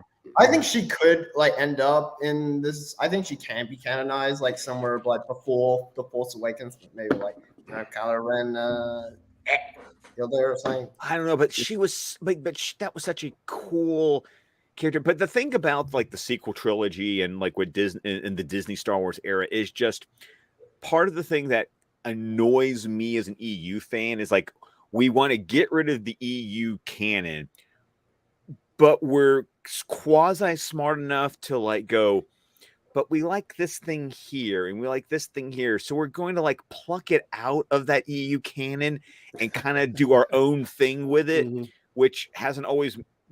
It's like, but the way the books did it was better. But at least you acknowledge that was a cool idea because you're trying to steal from them. So it's like, it's what is that? What's that? Imitation is the best form of flattery. Yeah, that's it. Well, they have all that stuff there, and that's what's funny too. Is I remember a place I worked at. There was a lot of people that were big time in the Star Wars. I never got into the novels, so I didn't know much about it. But man, I remember this was around Force Awakens times, and they didn't really like it that much because of certain things. And I was like, and they explained, and I'm like, they're like, all right, understandable, I guess. If you dive deep into those novels, maybe you wouldn't like it. I mean, obviously, Force Awakens, like I thought it was a good balance of nostalgia and then introducing new characters to move forward. I thought it was that. I'm looking at it, just through the movies and everything. But yeah, well, Force Awakens is still my favorite of the sequel trilogy. Oh fuck yeah! Oh yeah. Hands down. That is, it's dope. Yeah. Yeah, but yeah, I mean that was that all happened today, and it was just I totally forgot. I remember seeing stuff on my Twitter feed about people, and I saw people with lightsabers and stuff like that. I went, oh, okay, and I just didn't think anything of it. And I wake up, look at my phone, and all of a sudden it's just like, hey, a bunch of Star Wars stuff. Well, I'm still waiting for the Bill Murray impersonator. Star Wars, nothing but Star Wars. Yeah, Bill Murray. Bill Murray. Did you ever watch the 2003 Clone Wars series? Oh yes, I actually have the DVDs.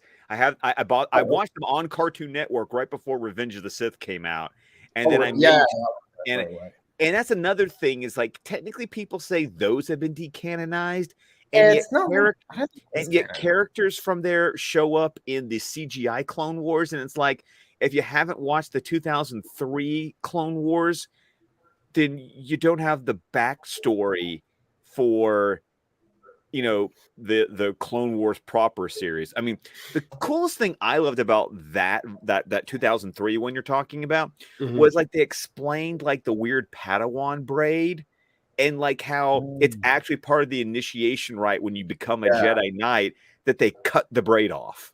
Yeah, during that, it reminds me of it's a birthday party, surprise, and they just cut it off. And what if I don't want it cut off? What kind of bullshit is this?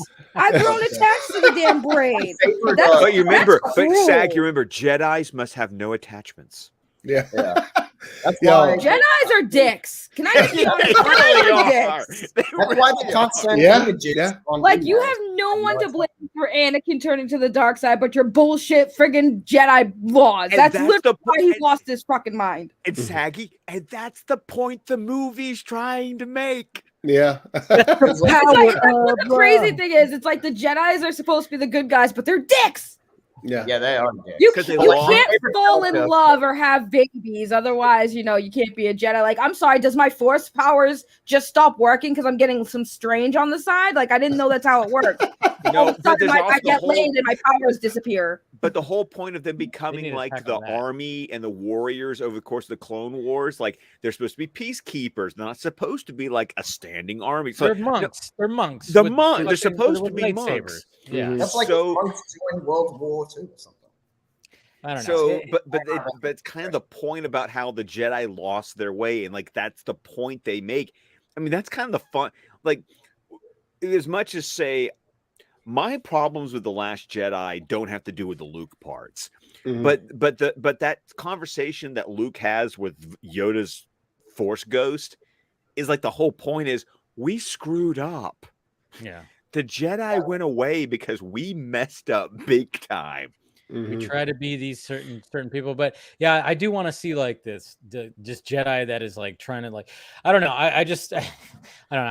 I thought of it obviously a sick joke because My I was favorite like, character from because that I was like 2000 I was thinking about like, well, Anakin. I'm like, did Padme like to be choked? Because Oh, Oh. no. No, bad Dave. Bad Bad Dave. Dave. Bad Dave. Bad Dave. No, Listen, no. I just want them to make Grey Jedi's canon, goddammit.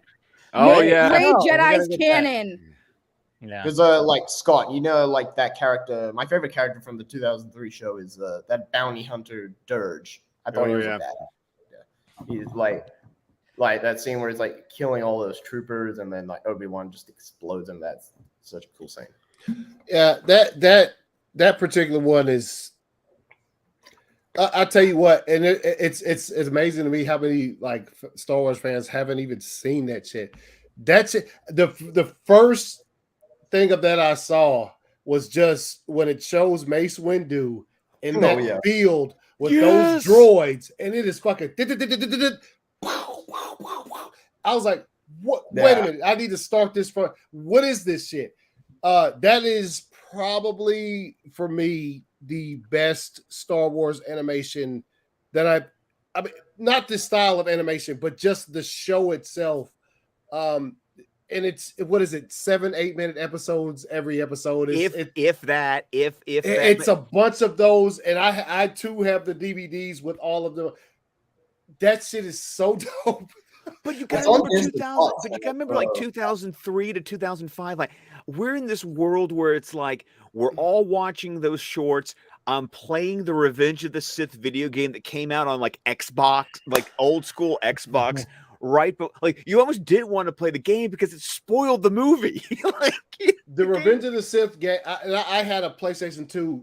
That is, I would, if I could convince somebody who works for them now to re-release that shit so I can play it on my PlayStation now. Remastered. Yeah. It's a side scroller. It has those certain scenes in the game where like you could only move about like the way that the scene does. It is, and then they had this battle mode where you battle mode, yes, you could fight. You could fighter pick with up, Jedi. somebody else could pick up their controller and you could make it again right now. Let me see. No, it's dope. That game is dope.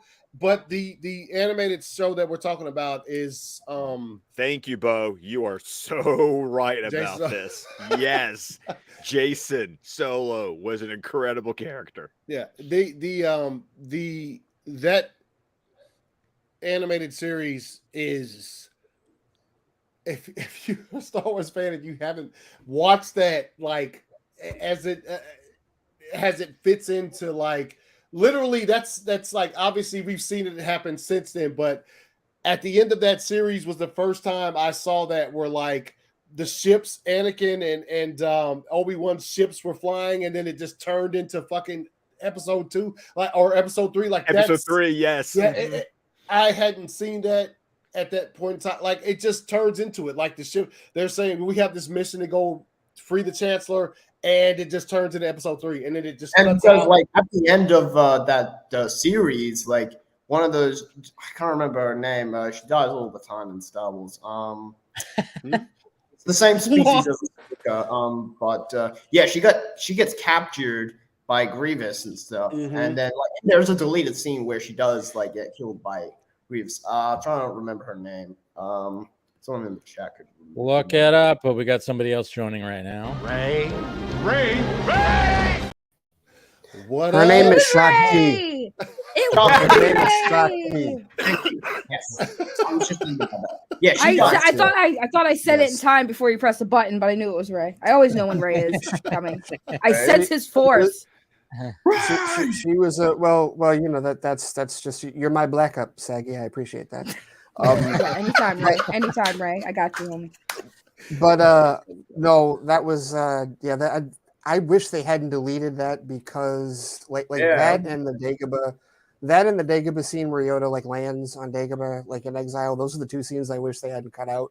But like that one, like even after Shakti dies, like I love the whole baseball sign thing that they do where, you know, they're like signaling like what they're going to do. And he's like, rescue Anakin, not mayhem. No. This is not the time to argue, Master. Might I recommend? And he does his mustache rolls. Like, there's far too many of them for that. Like that whole back and forth. I love There are that. so many deleted scenes from Revenge of the Sith that they all should have been put back in the movie. And I still argue about the scene that's in the novelization of Revenge of the Sith that explains Padme's death. And better because it's not really that well done when it comes. Yeah, to everyone it just happens in the movie. Yeah. And the Padme novel. died? What was that saying? I said Padme died. I was Yeah, kidding. Padme dies. Yeah, sorry. Spoiler alert. Spoiler Crap, alert. I didn't know. 20 years later. 20 years I later. didn't know, Scott. What the hell? I thought she lived forever and just abandoned her children. No. Your father really killed a happy, bunch of though. Padawans. You are bastards. No, they made I am really happy of a though broken that heart, but there's more to it, right? Yeah. Well, the She idea is live. Yeah, she also the whole point was supposed to be that in the novelization, it's explained that because of their love, there's a force connection between Padme and Anakin. So the Emperor, as you know, Anakin's like holding on for dear life because he just got like Mustafa'd, and the idea is supposed to be that the Emperor is like using the force and he's literally sucking the life out of Padme through their connection as a way of keeping Anakin alive before he can get him back to Coruscant and turn him into Darth Vader. Yeah, that's what always made sense. That's how I was still saw it. And because that's novelization, like it's really dark. Like the fight between Mace Windu and the Emperor, like the other Jedi who die in that scene, like Kit Fisto and Saci, whatever the hell, their deaths are more detailed. Like one of them gets decapitated. One of them is like it's more brutal. Yeah, because Ian McDiarmid is fabulous. He got to be such a badass in that movie. It's tough, right? Because like, all right, all of us want to see what was in the novelization in the movie. But then you also have to remember all the people that are casually watching the movie that you don't want to bog it down for, so you could see why something like that would end up on the cutting room floor. I'm not saying we have to be happy about it, but you know, the people that complain about runtime, like, oh, it was too long, they could have cut 10 minutes out. That's the 10 minutes they cut out. Because the general audience doesn't need to know necessarily the reason. I mean, one of the things that we're kind of, that we find out, especially recently with like David F. Sandberg posting some of these scenes, is like, it's all about moving the plot. It's more about moving the plot and not fleshing out the characters. Obviously there's filmmakers that'll be like, fuck you, I'm making this long and I'm fleshing out my characters. Yeah. But then of course you have some that just can't do it. You have they don't have the clout. They don't have the clout. Yes, the C word. Because you got to convince. I mean, you got to convince your producers that are writing the checks and putting everything together. You got to convince the suits. Yeah. There's a ton of people you have to like either ignore or get to say yes, and you got to have a decent amount of power, right? Yeah, and it's sadly we're finding out that in Shazam 2 is like, oh yeah, we had a lot more Billy Batson than what we got. We got like 8 minutes of Billy Batson, maybe 8 minutes of Billy. Yeah, and then it was just like, oh wait, there was way more. We don't need the first one or the second one. You don't need Billy. Second one. No, we don't need Billy. The second one. And I was wondering about that because like I looked at it as well. At least the end was Billy versus. Whatever, I forget which goddess Lucy Liu was playing, but it was at least a one-on-one battle at the end, right? Like it was a point where he was the only one left that had power. So I was like, okay, all right, at least it's that, and so I was okay with that. Like I could live with that, but I get, the people that had the complaints like, well, they probably shouldn't have brought the family in for like at the end of the first movie because now he's not really getting his own solo efforts, which I get that. My complaint was that the kids weren't in it enough, and now we're seeing all these deleted scenes. Like, oh, that's where the kids were. in all the deleted scenes. Yeah. So it wasn't The Rock's fault. It was the kids' deleted scenes fault. Gotcha. I apologize to Dwayne The Rock Johnson for not totally like ruining 2 movies, even though he only worked on 1. But whatever. Oh man. Oh, The Rock. All right, we got somebody else joining right now. Casey. Oh, great Odin's Raven. Ben. Oh, it's Oh, Travis. it's Travis. Why does he? I like when everyone guesses someone else because I get to disappoint everyone, so I get to start the stream off right. Why does he get Great Odin's Raven? It always goes Odin's before. Raven? It goes between that and Steve Carell's "Why Are You Way There." I don't Yeah, know. Depends how Dave feels about me that night. Sometimes I gotta find a That Val one Kilmer fits. clip. Yes. I That's want why the I get Huckleberry. confused. Yes, I want Travis. the Huckleberry. Yes. Okay. That's why I was. Oh no, confused, that Travis. no, that's legit. I second the motion. Do I? Yeah. Yes. I think So the Robert's Rules Huckleberry of one, Order. that's a good one. That's a One good day, yeah. Yeah. Okay. Okay. Hi, It'll be on a Travis. day that you don't Hello. know. What's gonna happen. Yeah, hello. Either that one or the Pete Holmes Batman, because we've already established he's Pete Holmes. So I know, and I that could one- have did guess that. I so, have yeah. a drop Oh, from no. Pete Holmes Batman, but it's so long. Yeah, It's No, so Travis. long. Travis, people what would be she even said. more disappointed. Travis deserves Huckleberry because man, Tombstone is such a good movie. Tombstone's such a good Tombstone movie. is a good movie. It's- Tombstone is a my good Travis movie. deserves the sexy one. Yeah. I don't want to take it from Casey. That's Casey's. It's known You for can because take it then from Casey. people are even more disappointed then because then they'll really expect Casey, and then when it's me, Dave gets downvoted. Yeah. People will turn against. So don't want Very that. too late. Casey has claimed the that is the Exactly. sexiest. Yeah. Yeah. But of course, it- Steven wants me to have. He wants to change his drop to when Snyder was on, and when he started talking about microphones, he's all, That keep doing that. ego. Sexy. Yeah, that's a good one. Yeah, Oh. Yeah, I know. I still gotta clip that one out. You still haven't done it? That was like what, a month ago? Shut It was 2 weeks ago. Seriously. Come on, Dave. You have no life. Make Literally it. 2 weeks ago. 2 weeks ago. She's all, what was that, like a year ago?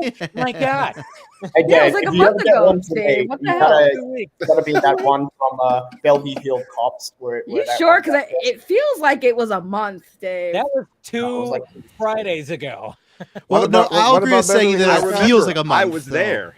Yeah. It's like Because remember last What- week we had Thank you, Iron Travis. Show, I and we appreciate had- Yeah, sorry. Anyways, what were we saying, Yeah. Axel? I didn't catch that. If you ever get a drop of me, it's got to be that one of from Bellevue Hill Cops, where that one guy is like, "Don't think, Axel, it makes my dick itch." That's right. That's right. Totally forgot that Eddie Murphy's character is Axel Foley. Yeah. Yeah. Okay. they're doing another one, right? Axel? Isn't him and Wait, Netflix but are doing where's another that- one, right? Wait, are you Yeah, sure that? yeah. Wait, which Beverly Hills Cop movie is that from? I don't know.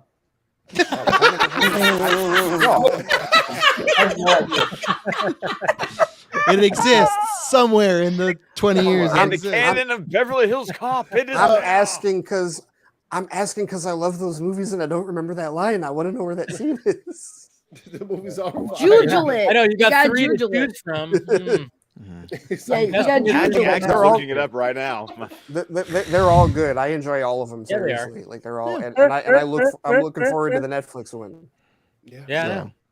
Yeah. 80s I- Eddie I- Murphy I- is top tier. I want to point out that none of you guys acknowledged the fact that there was some like hardcore simping going on in the chat for Axel when I came here. I was looking at the chat like, what is going on? Oh, what is going on? What's going on? Why are you doing that? I'm like, Casey's not here, and everyone's simping for Axel. Like, Axel's so cute, and I'm like, I what gotta just have happened? somebody. I gotta have one of these pretty boys here. You know. Shit. Yo, somebody said, Nobody Josh- simps for Dave. Not me. Not they me. said change Scott's drop to the South Park Alabama Man toy commercial.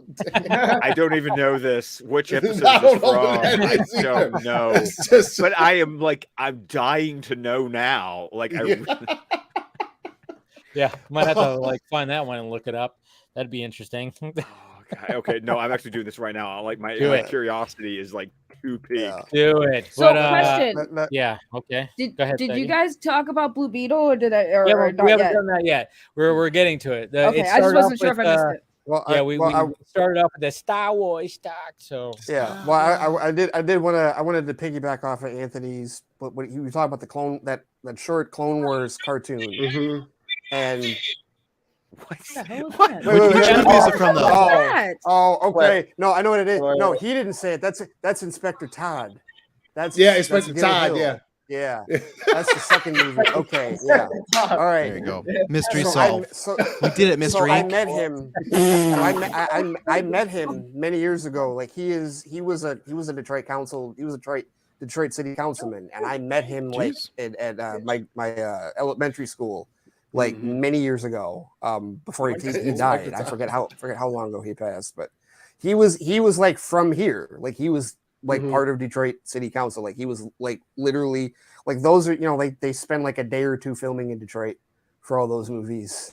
Like I don't even know that they filmed it all in Detroit for the third one, but like the first one, they were actually they I think the first one was the one they spent the most time filming in Detroit because they actually used like Detroit streets and Detroit cop cars, and they were consulting with like coworkers from my dad like back then on the movie. Like this was like what 1984. Something like that, but they went local, you know, for the first 10 minutes of each movie. That's how much of Detroit's in the movie, and then he immediately is out west, just wearing that Lions jacket, which I do like. I do like that Lions jacket. I wish I could have one of those Lions jackets. It's a good jacket. It's a good jacket. It is a really good jacket. Yeah. Thank you. But no, Anthony, you were talking about that. So like. When we saw the first screening of Revenge of the Sith, it was the first time we tried doing a marathon because we tried watching episode 1 and then episode 2, and then we were going to watch that Clone Wars because we'd seen all of it. We were watching all the episodes leading up to it, and we started too late in the night and we were drinking, so we didn't make it. Like we passed out around 1:30, 2 o'clock in the morning. Woke up at like 8 o'clock a.m. We're like, oh, the show's at 9:30. Let's go. Right. And then the whole plan was that we were going to marathon everything. Like we were going to see episode 3, come back and watch the original trilogy. After episode 3, everybody else is like, we're tired. We're going home. And so I tried to marathon the rest of it myself and got through like half of episode 5. And I was because no sleep, man. You're trying to and now trying to do it now, like trying to watch all of it now. Like, you need days to do that. Now you're talking about a 1 movie per night marathon. You know what I'm saying? Let me start it off. I'll wake up tomorrow and be like, yo, fucking The Phantom Menace, and then I'll see you tomorrow with the Phantom Menace is a hard watch. It's a hard watch. It's not that hard. No, I don't think so anymore. Axel, I'll tell you what. 4 years ago, I went through a full rewatch in preparation for Rise of Skywalker, and that was when after I watched through all of them, I officially adopted my subjective position that there are no bad Star Wars movies. I like all of them. Now that doesn't mean I don't have a ranking. I have a hierarchy. Is Phantom Menace at the bottom? Yeah, probably it is, but. There's still a lot in it that I enjoy. Duel of the Fates, man, come on. Yeah, at the very least. I love Liam Neeson as Qui-Gon. I love that performance. He does such a good job. So I actually have Attack of the Clones and then Phantom Menace, just because I really like Liam Attack Neeson. of the Clones is a rough watch. That's him. Him and Portman on screen it's tough to watch for that extended amount of time. They tried to lure us in when they ripped her shirt and showed her belly. Anyone who says they like every Star Wars is a fake fan. I won't go that far. I think there's a difference. Like I can like it, but I can. I'm kidding. Anthony kills me. So much more back. Attack of the Clones, it's got so much over the top stuff. Like The one thing I'll always go back to now, Anthony. I don't like sand either, though. Yeah, it's coarse and rough. Yo, Gets they mentioned everywhere. that shit in the Mando. Did they mention that? I like it. They I did, yeah. was okay with that. I was okay. Yeah, with I was that, fine with the robot guy too. I'm just more like Yeah, a I problem didn't- with the love story and like I don't know. The It's love just, but the story ending, is third very act wooden. though. When you got the stadium, third when you got act the is stadium and very all the good, lightsabers are yes. going off, and when you The got them third act, running in with the yes. clones, yeah, that makes it worth. No, That's what why I- everyone left that well- theater. Was like, I fucking love this movie because that third act, Well, Yoda pops off. and also like the when you see the beginnings of the like that, I love that shot of all the clone troopers and like the proto Star Destroyers. Yeah. And the theme starts playing and Palpatine is looking over it, and Mhm. we're all You just could- looking in dread, like, oh shit, here it is. Yeah. It I have started- a Sheep and question wolf for the forward. panel. Okay, Okay. Saggy, your You question. get Okay, I one. have- This is the one for the night. Yes, this is the one for that. So I have a question for the panel. So I've been good. seeing a lot of hatred for this season of The Mandalorian. So I want to know where you guys are at with your thoughts on this season of The Mandalorian. I have spoken. I have. Thank you. Here's what I'm going to say. I am really digging this season of The Mandalorian. This is the way. I'm not in the hatred camp. I'm just in the it's fine. I think it's easily the weakest of the bunch. I did not like this last episode 4. I'm a person that with certain cameos and stuff in Star Wars specifically, there's a certain level of fame that I don't like those people being in the movie. It takes me out of it because if I get taken out of Star Wars, I'm a little bummed. It's kind of like with the Mario movie this weekend where when they play AC/DC, I go, oh, I wish they didn't do that because they have great music. So I'm on a it's fine. I think it's definitely the weakest one. I think it's not as bad as Boba Fett, but we're close to that. So it's all right. That's where I am. Yeah, So I'm Travis sort is of, not a Lizzo fan. Get him. I love Lizzo's music. God damn yeah, but I don't need her in the show, and I don't need Jack Black either. Christopher Lloyd, I'll give the pass. Yeah. I am What I am- is you I am about Christopher caught up. Lloyd, though? I thought Christopher I am Lloyd caught was up to. I'm caught up. I haven't watched this week's yet, but I'm caught up to that point. And I'm in the Scott camp. I think once again everybody's fucking nitpicking, and it's one of those cases where you like, know what I like. I right? am. Go ahead. No, you go ahead. Well, no, it's just You have to end it with I have spoken, honey, Ray. finish. Honey, finish. I'm at that point now where it's like, you know what? If you guys want to nitpick the hell out of these franchises and just it's just more of they're not doing what I want them to do. Okay, fine, live that way. I posted a tweet earlier today because we're literally. Some of you may have seen this, but like we literally are living at a point in time in nerd history where we're consistently getting new content from Star Wars, Star Trek, DC, and Marvel, and people still want to complain that it is not exactly the way that they want it to be. And I'm sitting here like, y'all remember when we were begging for crumbs with this shit 20, 30 years ago? I'm literally at a point now where like every week Where you had to for read like books. the last month, yeah, Who every wants to week for the read? last. But it's like every week for the last month or two, I have new Star Trek and new Star Wars to watch every fucking week. And then that's going to take me, I got Star Trek Picard right now. I got Mandalorian right now. That's going to take me into Guardians of the Galaxy Volume 3 in May. That's going to roll right into not only The Flash in June 16th, but the day before that, Star Trek Strange New Worlds Season 2 is And starting. Secret Invasion's That's in gonna June roll- as well. Secret Invasion. And that's just going to roll me right into August. That's going to roll me into August when I get Blue Beetle, Ahsoka. Blue Beetle, and and then we're Ahsoka. gonna get So it's like, TMNT. We're spoiled. We're all spoiled. Oh yeah, we are. yeah. Yeah. So Spoiled right. to the So max. what am I complaining about? And There's- that's I'm what. not. It's just. And like to Ray's point, that's where it's For like me. for me, who hasn't really liked Mando this year. The good thing is I just go, well, not that I haven't liked, but just been disappointed. I go, well, there'll be another Star Wars thing in a couple months. So I'll watch this. Go, okay, I didn't love it, but good thing is Ahsoka's right around the corner, and maybe I love that because I loved Andor, right? So that's the thing where it goes and ebbs and flows. Not everything can. If you like everything, like if everything's a 10 out of 10, the best thing ever, then you're lucky. But if it's not, you have another Star Wars, you have another DC. You know, like if you didn't like Shazam, you got Flash coming up. If you didn't like what the hell, Black Panther, you got Guardians. That's the thing where it's just like I'm not going to stew on it for so long. Of like, okay, didn't like it. Let's move totally on. skipped over Ant-Man.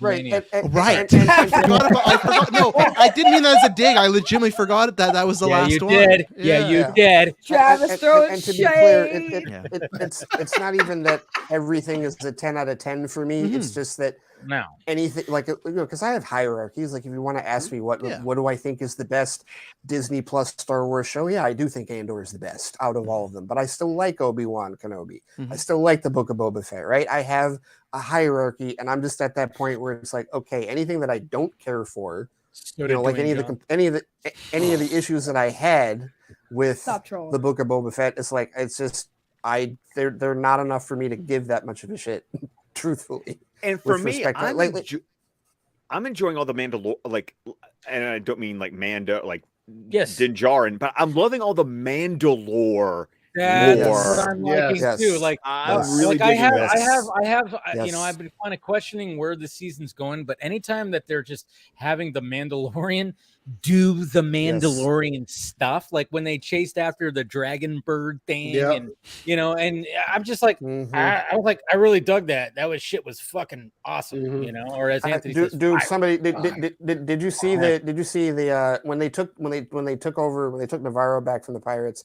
Did you see somebody cut that to the A-Team opening? They made an A-Team opening. That I didn't see that. That's incredible. Send that to me. It's on TikTok. I saw it on TikTok, and someone had requested this guy do it, and it's. I mean, and he wanted internet. He specifically asked for like the point where Paz Vega shows up with the minigun. He wanted the guitar solo to start right there, like. That's awesome. I have to look that up because that sounds amazing. No, but I agree though. All the Mandalorian stuff, like especially like the Bo-Katan stuff, like seriously, the Mandalorian stuff has been. That's why I'm asking like the people that have complaints about this season. What were you looking for?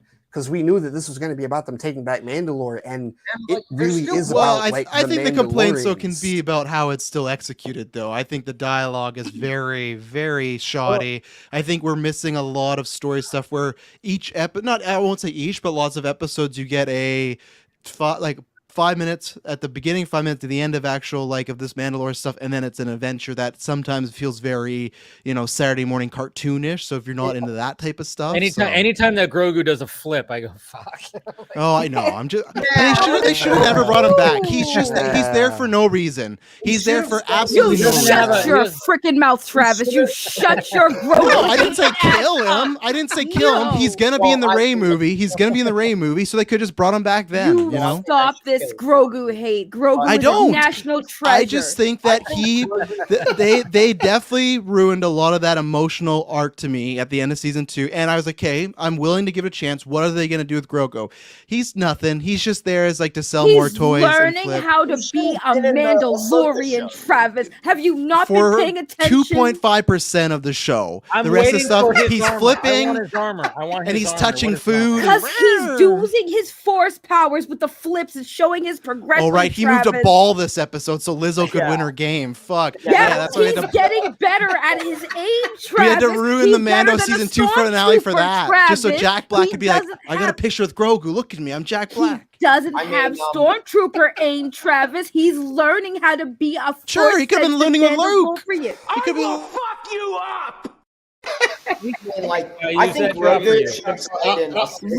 ain't about that life, Travis. That's why he is. He's a fucking Jedi Master. That's what his job is. Yeah, he ain't at that level yet. He still ain't there yet, Travis. Okay. And Din Djarin, who has an IQ of a fucking 10-year-old, does Din Djarin will be. Oh yeah, we should do that. There's so many times where I don't know if he's a Mandalorian or Jack Sparrow, and this is the guy you want training Grogu? No, absolutely not. Travis, for a guy who has so many kids, you're completely fine with separating a father from his child. Okay? Well, I see all the red flags. I see all the red flags. Go, this is bad parenting. He's a good dad. He's a great dad. He's adoption. Him the way. Sometimes people need to do adoption, and maybe Din was doing the right thing, and he backed off of it, but he'll be in the Rey movie. You're gonna get an old Grogu. Dude. Old Grogu's gonna be growing up. He's gonna be on the Jedi Order. I promise you, he will be there. Travis is Inspector Pope Todd. parental separation from their child if it's a Mandalorian and a Yoda species. Wait, what is Oh it? boy. I actually don't We don't know. know. I actually don't know the I name don't of the think. Yoda. Yeah, They don't. It's have not it- canon. Yeah, It's, they haven't addressed it in the books. Like none of the books say. I it, don't think or- so. No, Why Okay. have they not given it a name? because it's I fun don't to have. know. We don't gotta give I mean, everything a name. Okay, There's some mystery. but like Ahsoka and Shakti, they're Togrutas. Like we have a name for them, right? So I don't know. But that's why they're so rare that there's not even a name. There's only been 3, and it's so rare that we can't name them. You know? Fair enough. Yeah. Fair By the way, enough. I'm playing with Travis. I Really adore good. Travis. I like Really good. bantering with Travis. Just in I- case for don't the play with audience me. who think No, You're the Yodians. You're the Yodians. All right. no. audience. I have no issues with Travis. Many years ago, I used to, but not anymore. what? No, there was no. Seriously, like there was a time where Travis and I like mutually blocked each other. This was long ago. I didn't even know that it was Ray until later on. Until I think I can't Yes. remember. I started listening, so I don't didn't know know, because yeah. you have the Flight Cast logo and stuff like that. But Yeah, we're all better people for it. Yeah, well, yeah, because I all think grow. I think We Brent grow. and fans probably helped because you listen, because especially when we review Marvel stuff, it was like, okay, no, he's fine. And He's everything alright. helps better on I say on podcasts because Twitter you can't have a real conversation on there, and then Amen you to just that. because even if Amen something to is like a that, joke or yes. sarcastic, someone might take it as what the fuck you saying to me, and then it Oh, just yeah. spirals. So that's why now, if anyone sees me on Twitter, if I just drop the Adam Sandler Uncut Gems I disagree gif, that means I want to talk, but I don't. So I just say I disagree, and then I move Right. on because it's just sometimes the better way to do it. I just yeah. love bantering with Yeah. Travis because Travis is good. Travis can keep up with me, and that's the best type of person I like to have discussions with because it's like we can just joke around and he doesn't take it seriously. I It's try. great. It's the cocaine, so it helps a lot. But Todd, It's that Inspector- Canadian cocaine that he's got, you know? Yeah, Does it it's smell like it's just- maple? Yeah, it's just flavor. maple. Yeah, that's what it is. Yeah. You dry the maple, you Maple. cut it up. It's really good. But Inspector Oh, Todd yeah. had his hand up a few times ago. Yeah, I know. when we were Yeah. back. Inspector Todd, what do you got? I think Grogu should have been in the Ahsoka show. I just think that. Oh, See, I'd be because down of- for that, yeah. Okay, I mean that would have made more sense as far as It the made more sense. progression of where like where he was. Because like I said, not that it bothers me so much where it's like this is a travesty, but I do get the complaint. We talked about this There's last a new year podcast from Travis. when Travis. I tried. when the whole isn't Travis told you so essentially that That is that. Yes, Yes. that is. That's just because Totally. people. I don't know how it started as a meme and stuff like that. But the only thing with the Ahsoka show too is that there is a lot going on in it too. So maybe that's There why they didn't put is. Grogu. And Ahsoka, the show is pretty much Rebels the live action Yes. adaptation, which Mm. I'm fine with. Yeah. I have no. In fact, I've lost count how many times I've watched that trailer today. Like that's a that good was, trailer. and I wasn't expecting that I was just going to keep watching it that many times. But I missed Chopper the first time, and like the second time, I'm like, oh shit, there he is. How did I miss him the first time? But no, we talked about this with Book of Boba Fett about how when they gave Mando 2 weeks off or when they gave Boba Fett 2 weeks off and handed his show to Mando, that it was going to put the audience in this weird place where like if they didn't watch that show, they were going to be lost at the beginning of Mando season 3, and that has definitely happened with a number of people that skipped Boba Fett and were like, why is he flying an N1 and how did Grogu get back to him? Well, now we get the ultimate test of you're going to have a movie that's going to close off 3 to maybe 4 shows. And I'm so curious from a business standpoint how that does because like I know we had like Firefly to Serenity, but like is there a case, maybe I'm missing, is there any show that had a show that ended with a movie to this scale? And even then this is multiple shows. So I'm fascinated to see how they market this. They're going to end it with 3 movies. 3 movies? Yeah. I think I don't know if we'll get 3, but even then, why one not movie? stretch it out?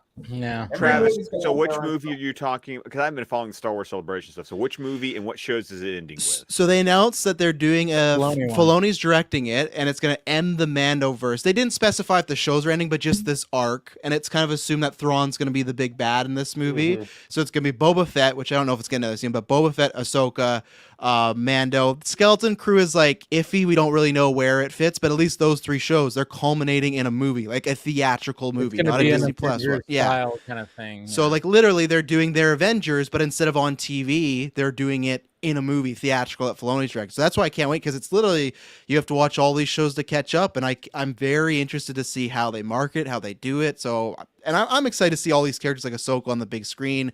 I'm somebody that I do want Star Wars back on the big screen. I'm not saying either or, I just do miss it. So, but I'm fascinated that they're giving it a movie finale.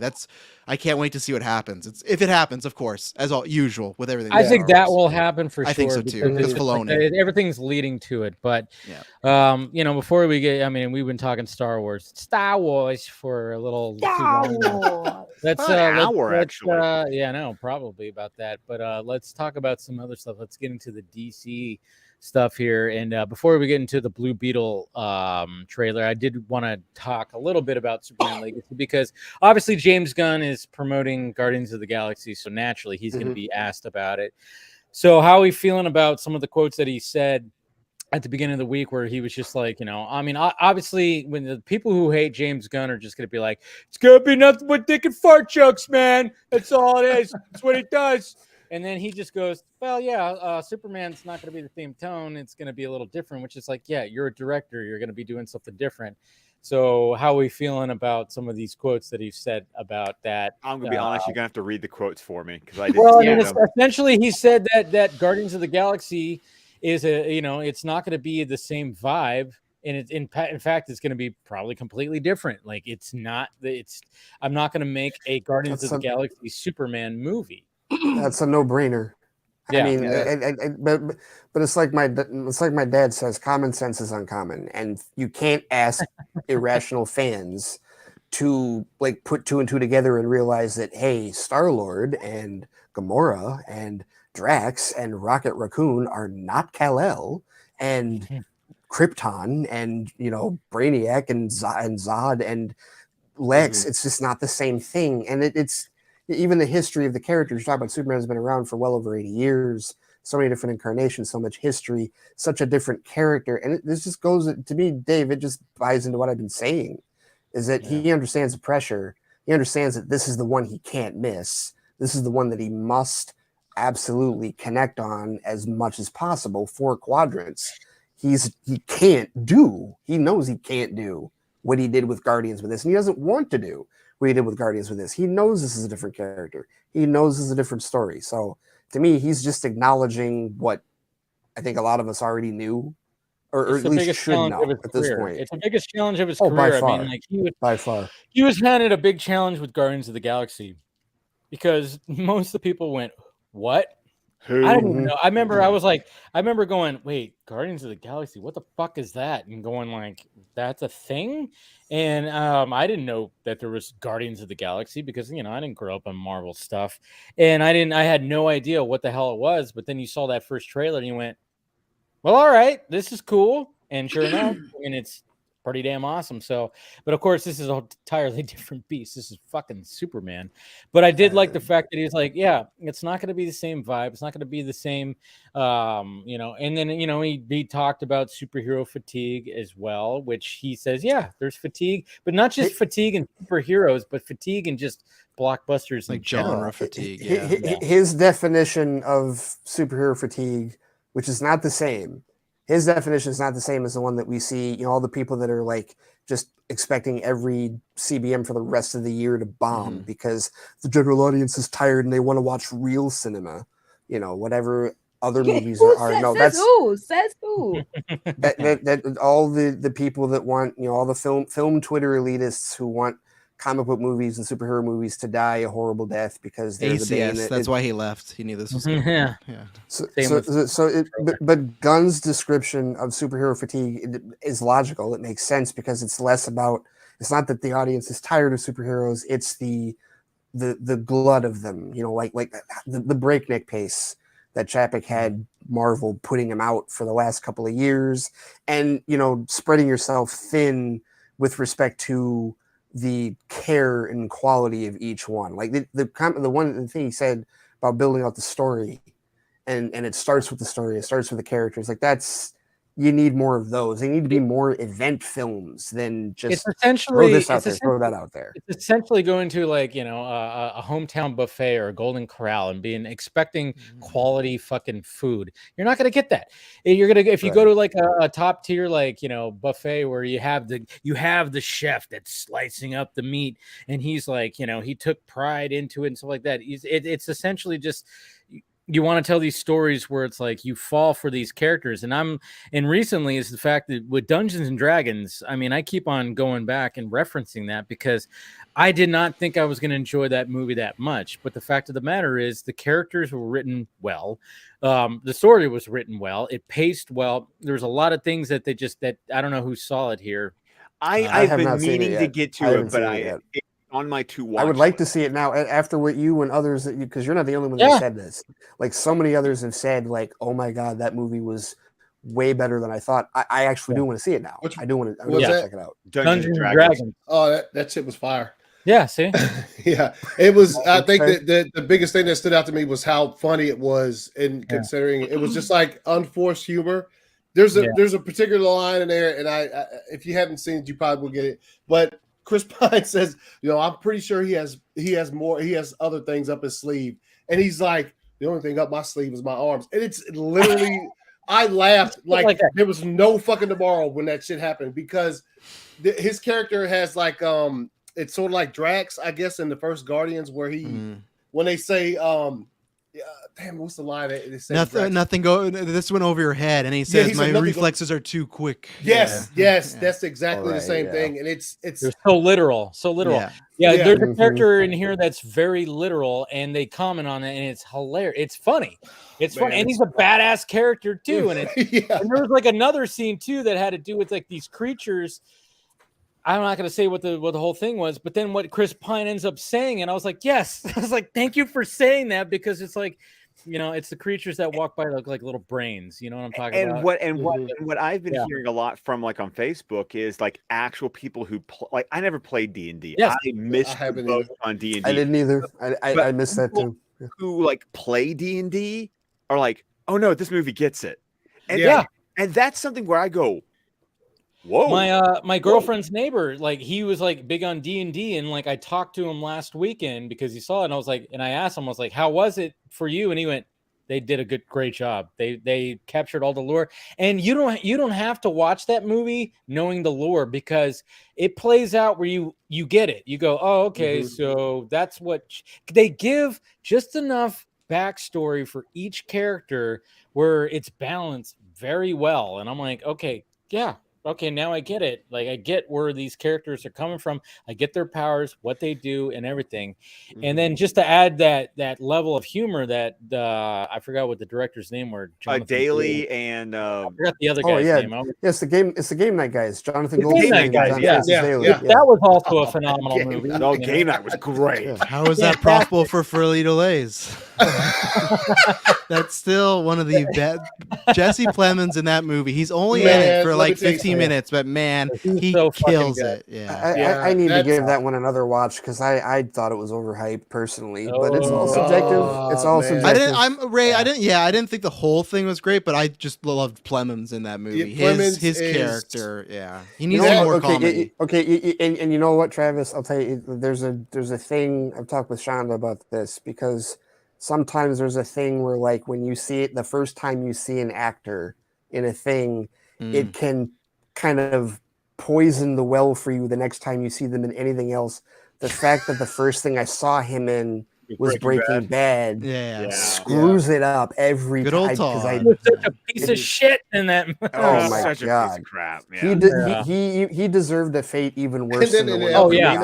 He got off scot-free. And like, and like, so that unfortunately, Travis, that just I'm trying to get over it. I'm trying to push past it. But Shonda has the same thing with Sam Rockwell because the first thing she saw him in was the Green Mile. So like after watching, right. So she can't really. In that too. So it's like if he was great in trying to watch Quest, the bad guys. Right, it's just and you just hear his voice. Right. So by the way, Travis, you'd appreciate this when we were walking because I went with Heather and my and Liam and Declan to go see Super Mario Brothers. Liam, you know, he's 10 next week, and he was like, you know, Mario, the bad guys, you know, like my son is there, like weighing and considering, you know, movies, and I'm like, damn, you are my kid, aren't you? It's starting. Oh yeah. Already started. Did you guys talk about Mario yet? We haven't talked. No, about we haven't talked about Mario yet. No. Okay, all right, we can hold off. I saw on that yesterday, yesterday afternoon. It was really Guess good. we're talking about it now. Anyways, with James Gunn's Superman. Yeah, we'll get to it. We'll get to it. The haters, like the people, because I'm with Scott. I didn't see many quotes, but I take the same approach usually. The people that don't like him, no matter what, aren't going to. For me, not that I don't believe him. I do believe him. For me, I just need to see. I think it's going to be the first trailer that I really want to see. Okay, what is the tone? Because that won't be the exact movie, but I feel like they're going to very much start the okay. This is the type of Superman. And the one quote I did see of like he's saying like you got to honor the past, but also do something new.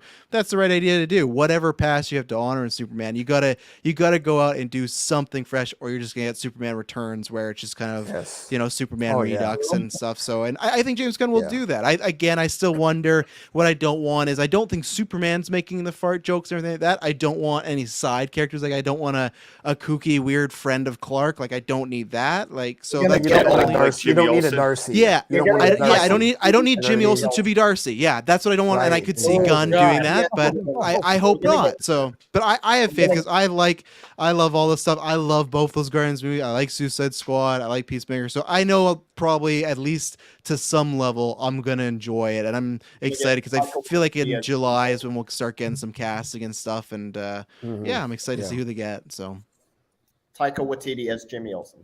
Oh God! Oh man! No. Don't put that in the universe, Axel. Don't put that out in the universe. Don't do that. Yeah. Sean Gunn I saw some people today. I had a couple mutuals today. At least one mutual, like after the Rey movie and after the other movies, the Filoni one and the other ones were announced. Someone was like, "Okay, now cancel Taika's." I think it's gonna be. Yeah, I think lack of mention. And Dave, I'm going to go back to the fact that if you want to see Sean Gunn not being like just the joke in James Gunn, he's in Terminal List, and I've been telling you to watch this show. Oh, he is. Oh, wow. Yes. Oh, he's a bad dude, and he that's fun. In the Terminal List. Still gotta watch that. Cool. Still gotta watch. My dad was watching that a few months ago. Yeah, I hear nothing but good things, and I remember I even saw it like on Amazon. Very good things. Yeah. Amazon is Amazon's they're killing it. Oh well, that's. I saw one of theirs tonight actually that we can talk about later as well. But Air, right? Yeah, that's right. You did see that's it's a thing. I've been pretty busy, so it's like this weekend. It was you're looking at it's either Super Mario Brothers or Air. Yeah. I'm sorry, but for me personally, Air is way. I'm seeing that shit tomorrow at like noon. So that's. And if I get a chance to see Mario before the weekend's out, Anthony, that's because you don't have a 10-year-old and a 7-year-old who pretty much Scott, I'm the same thing. I was like, I can only see one, and then next week's Reinfeld. The week after is Evil Dead and Bo's Afraid. And not only that, like listen, like because I just said I'll see Mario first and then I'll see Air, which I did. I saw Mario yesterday, saw Air today. So like, but the thing with Air is like that's. I was texting my boss because he's a way bigger NBA fan than I am. I told him it's basically the NBA's Moneyball. Oh, there you go. It's very much the NBA's Moneyball. I like that. Moneyball is fantastic. Yeah. And obviously a different, it's a different premise. It's weird calling it a Michael Jordan movie because he's a plot device. He's the plot device for the story of. He is. No, he really is. Like for the story of how Nike became the giant that they are now because they were not back in the 80s, and they used Air Jordan to catapult themselves. But there's a lot. It's a great movie. It is. It's a really, but it's great for sports fans, right? If it's even better if you know what happened, because it's one of those where it's like, okay, are there really spoilers? Well, not in terms of like how it ends up. You know what happens. You know. Yeah. I think I know what happens with the shoes. Do they end up making the shoe? Do they end up making the shoe? Right. Yeah. Right. Yeah. But it so it's not that. What it really is, it's just Travis, like you were talking, it's the script and it's the cast. The cast of this movie, they are on point the whole fucking movie. It is just unbelievable. I saw a round table where it was just Ben Affleck and the rest of the cast, no interviewers or anything, and they just sat there and talked about it for about 20 minutes. And one time, I think the actor who plays Jordan's father mentioned that the set was so fire because they were working like 6-hour days. Like Ben Affleck was like, yeah, he was like, we come in, we shoot what we need to, and then we're done till tomorrow. It's not like one of these movies where they're just on set for. Oh yeah, it's not a 16 to 20-hour day. They literally like the set was so like it was. We knew exactly what we had to do, and he said that Ben Affleck was saying that he took so much from the actors. Would be like, well, this in the script. What if we did like this? He'd be like, let's do it, and they would do it, and fucking that was it. And then they would, so that's everybody in that the particular one that I watched last night. They were all just so happy about what they did, and Jason Bateman was there, Marlon Wayans was there. Everybody was there who's in the movie. And Jason Bateman, Marlon Wayans, Chris Messina is fucking hilarious. Yes, I hear Messina is like funny, like super funny. He's the funniest. The movie is way funnier than I thought it was going to be. Like and it's not even funny. It's not like intentional humor. It's just the nature of the situation and the way that these actors are playing the characters. They're enjoyable. They're like really enjoyable to watch. Like this story about them trying to save the basketball division of Nike. It's like, how exciting could that possibly be? And you're sitting there the whole time like, fuck, this is entertaining. Like there's at least two or three times I laughed out loud in the middle of the movie. And I love the fact that if you type in the hashtag, what's the hashtag like icon? It's Ben. It's Ben. Yeah, with the shades on, with the sunglasses. I'm like, perfect. It's his movie. It should be fucking him. He looks ridiculous, which is great. And I love that. Because you know who he's playing in the movie. Yeah. I've seen the real guy. Right. I get why he's wearing that. But he looks ridiculous, and it's awesome. I love that. I just looked the real person up. He doesn't really look like him. Like, Well, Phil Knight is different, but like the hair and like the all the Zen shit and walking around the office without shoes on, like all that's real.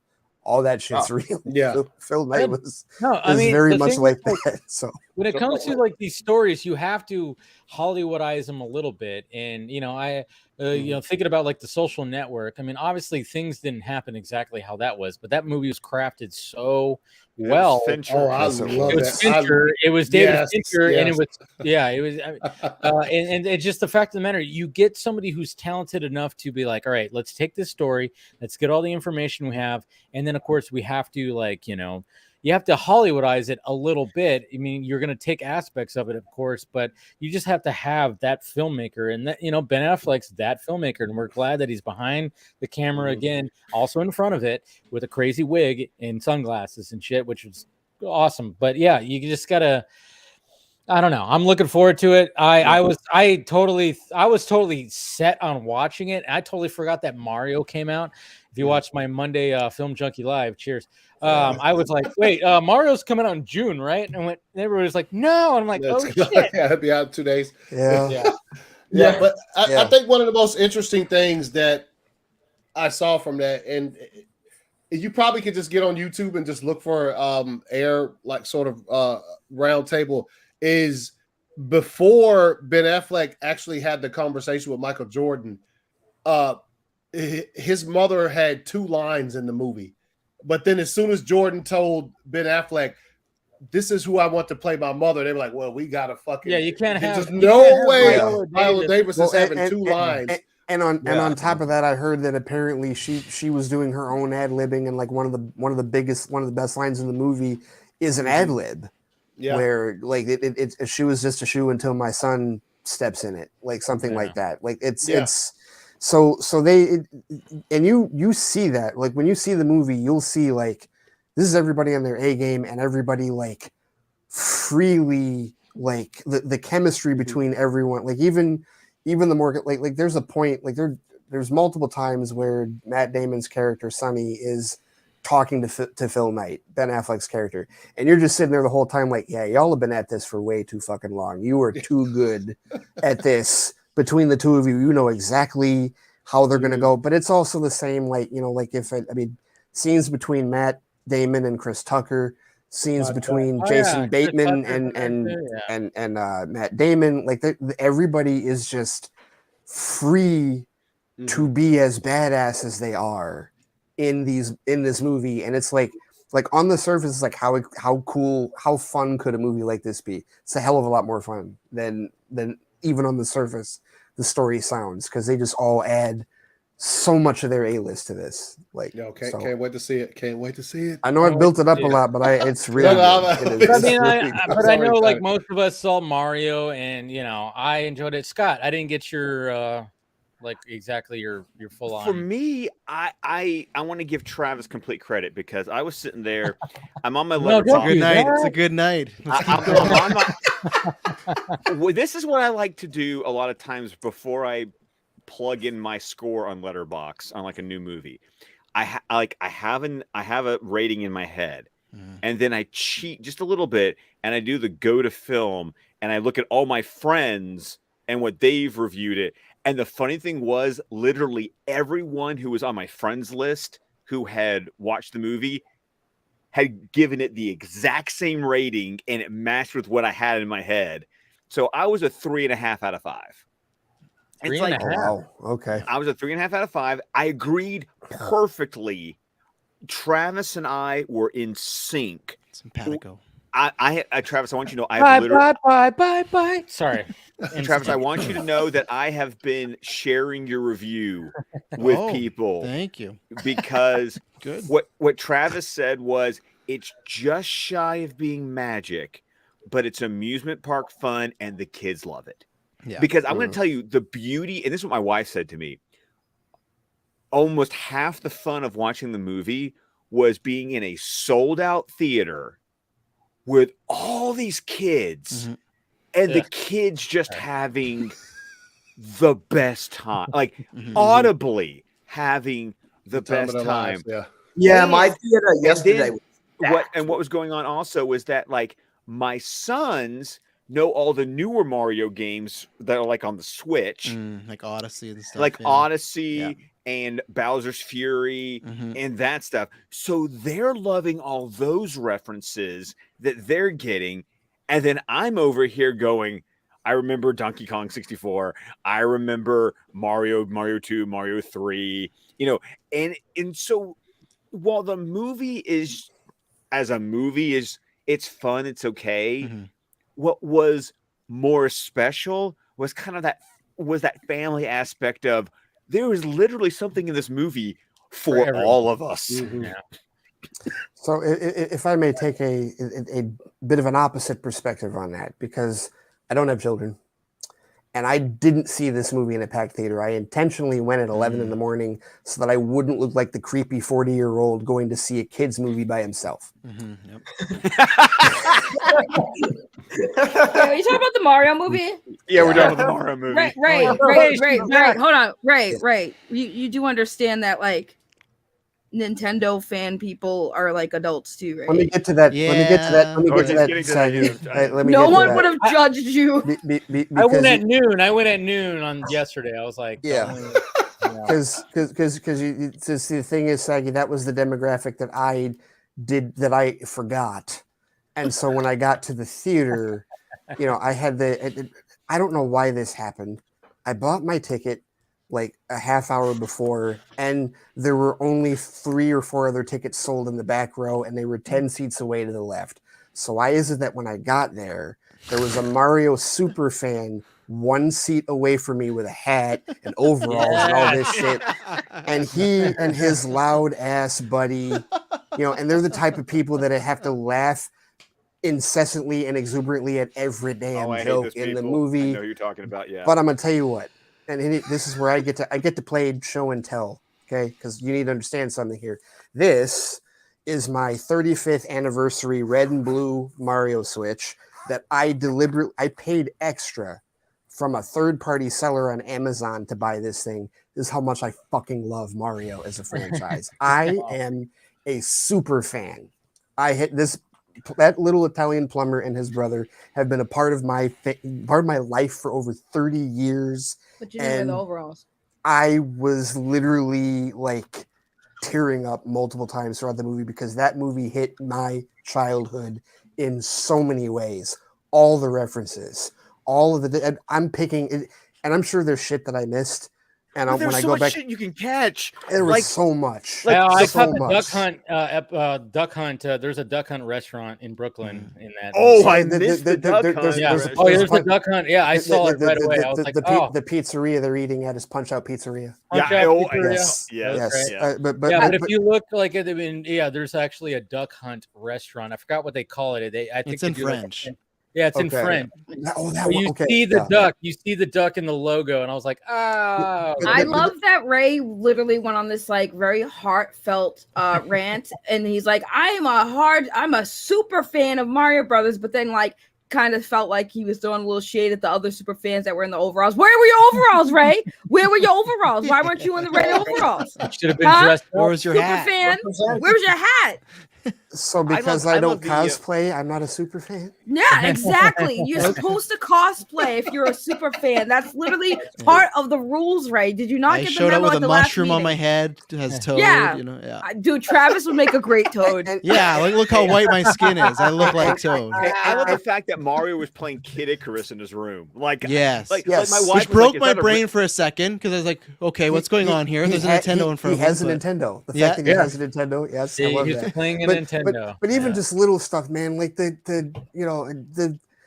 the moves, right? Like there's Oh, like yeah. in the final battle, there's a couple of moves that he and Luigi make that are straight out of the game, and it just took me back to when I beat Galaxy or when I beat 64, and I'm just like, son of a bitch, they fucking get it. Same Oh, as no, I love- DK. He's moving a bunch too, like right. the games. Well, you know what's funny is I haven't seen the movie yet. But do you know how I know this movie hit all the right notes when it came to the fans of Super Mario? When Grace Randolph did her review, and I could tell, I'm like, you have no idea. Yeah. You have not played a single Mario Brothers game if you're griping and nitpicking at all the stuff that literally is something I can, as a fan of Mario from back, dude, like you're dumb. Like I was like, I'm sorry, like I had to say it because like no, For I knew that they hit the marks when Never people who weren't apologize for familiar. trashing Grace Randolph. But you know what I Never loved apologize. was musically how they just they so I love the orchestrations like Yes. like when they go under like they even just go under Brooklyn and you Yeah. just hear it. It's slow, but you just hear a little dun dun dun dun dun dun. Yeah. Just like Dude, when he's playing the piano.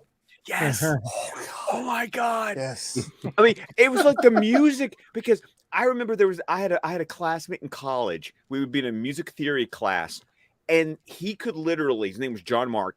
He could go to a piano, and he could play just off the top of his head. He could just sit there at the piano and play all the themes. So he would go up there on the piano in front of class and just start going dun dun dun dun dun dun dun dun dun dun dun dun dun dun dun, and then he'd go dun dun dun dun dun dun.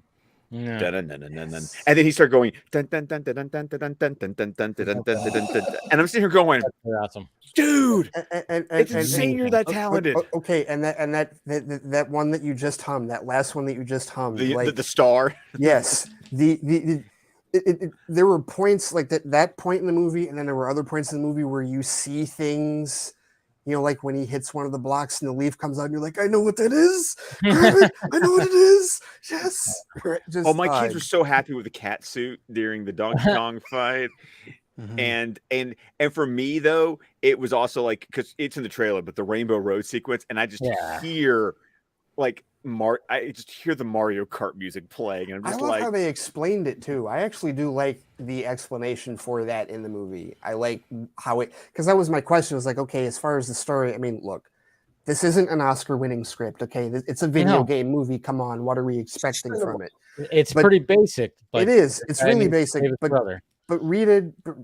Play a Mario game. It's not a complicated story. Oh my god! I'm sorry. Okay, this is a little bit of a spoiler conversation, but still, one of my favorite Easter eggs was I'm sorry, our princess isn't here. She's in another castle. I was like, oh, I hated that. I hated that so much. I love that. But no, like I was wondering like how they were going to incorporate like Rainbow Road and the Mario Kart aspect into it. And I actually do like the way that they weaved it in there, because it wasn't just an extraneous thing. It was actually part of the journey. It was part of the plan, if you will. And of course, all the Mario Kart stuff was there. Yeah. All of it was there. And you're right. This is a bit of a spoiler conversation. I mean, I don't know how much can you spoil out of a movie like you really can't, because you knew like stuff's gonna be there. Yeah. Like, everything in Mario is in this movie. The thing that I didn't know was going to be in there was like that flashback with the babies. I was like, that was my favorite one. Oh yeah, they did that. They got the babies in there. Oh my god! As someone who is the baby Luigi in Mario Kart, I was very happy the babies made it in there. You know what my kids loved was that when Luigi showed up in the world, and my kids went, Luigi's Mansion. Well, did you even see too? They do the flashlight where he turns it on and starts, and he does the Mario. That is what I want the most. That's why I want this to make as much money, because I need the DK spinoff, but I need a Luigi's Mansion movie. Okay. That is what I want the most out of all. Did they do the meme of Luigi mean mugging? No, not really. He's just kind of scared in this one. I mean, maybe there could have been something in the final fight that I missed, because he gets like a little like handsy, but it wasn't like. Well, you know what I'm talking about, the meme, right? The Mario, like when he's driving by, they didn't do that. You gotta say something for the sequel. See, and Travis, I'm gonna tell you what, like that's the other thing, because this movie has credit scenes. This movie has 2 credit scenes, and it has 2. Mid credit and end credit, and the end credit got me way more excited than it should have. Oh, my kids were super excited. We won't say what it is, but it's like one of those things you go, okay, there that is. And that's a good thing with these. And that's what I'm saying. This movie is so easily franchisable.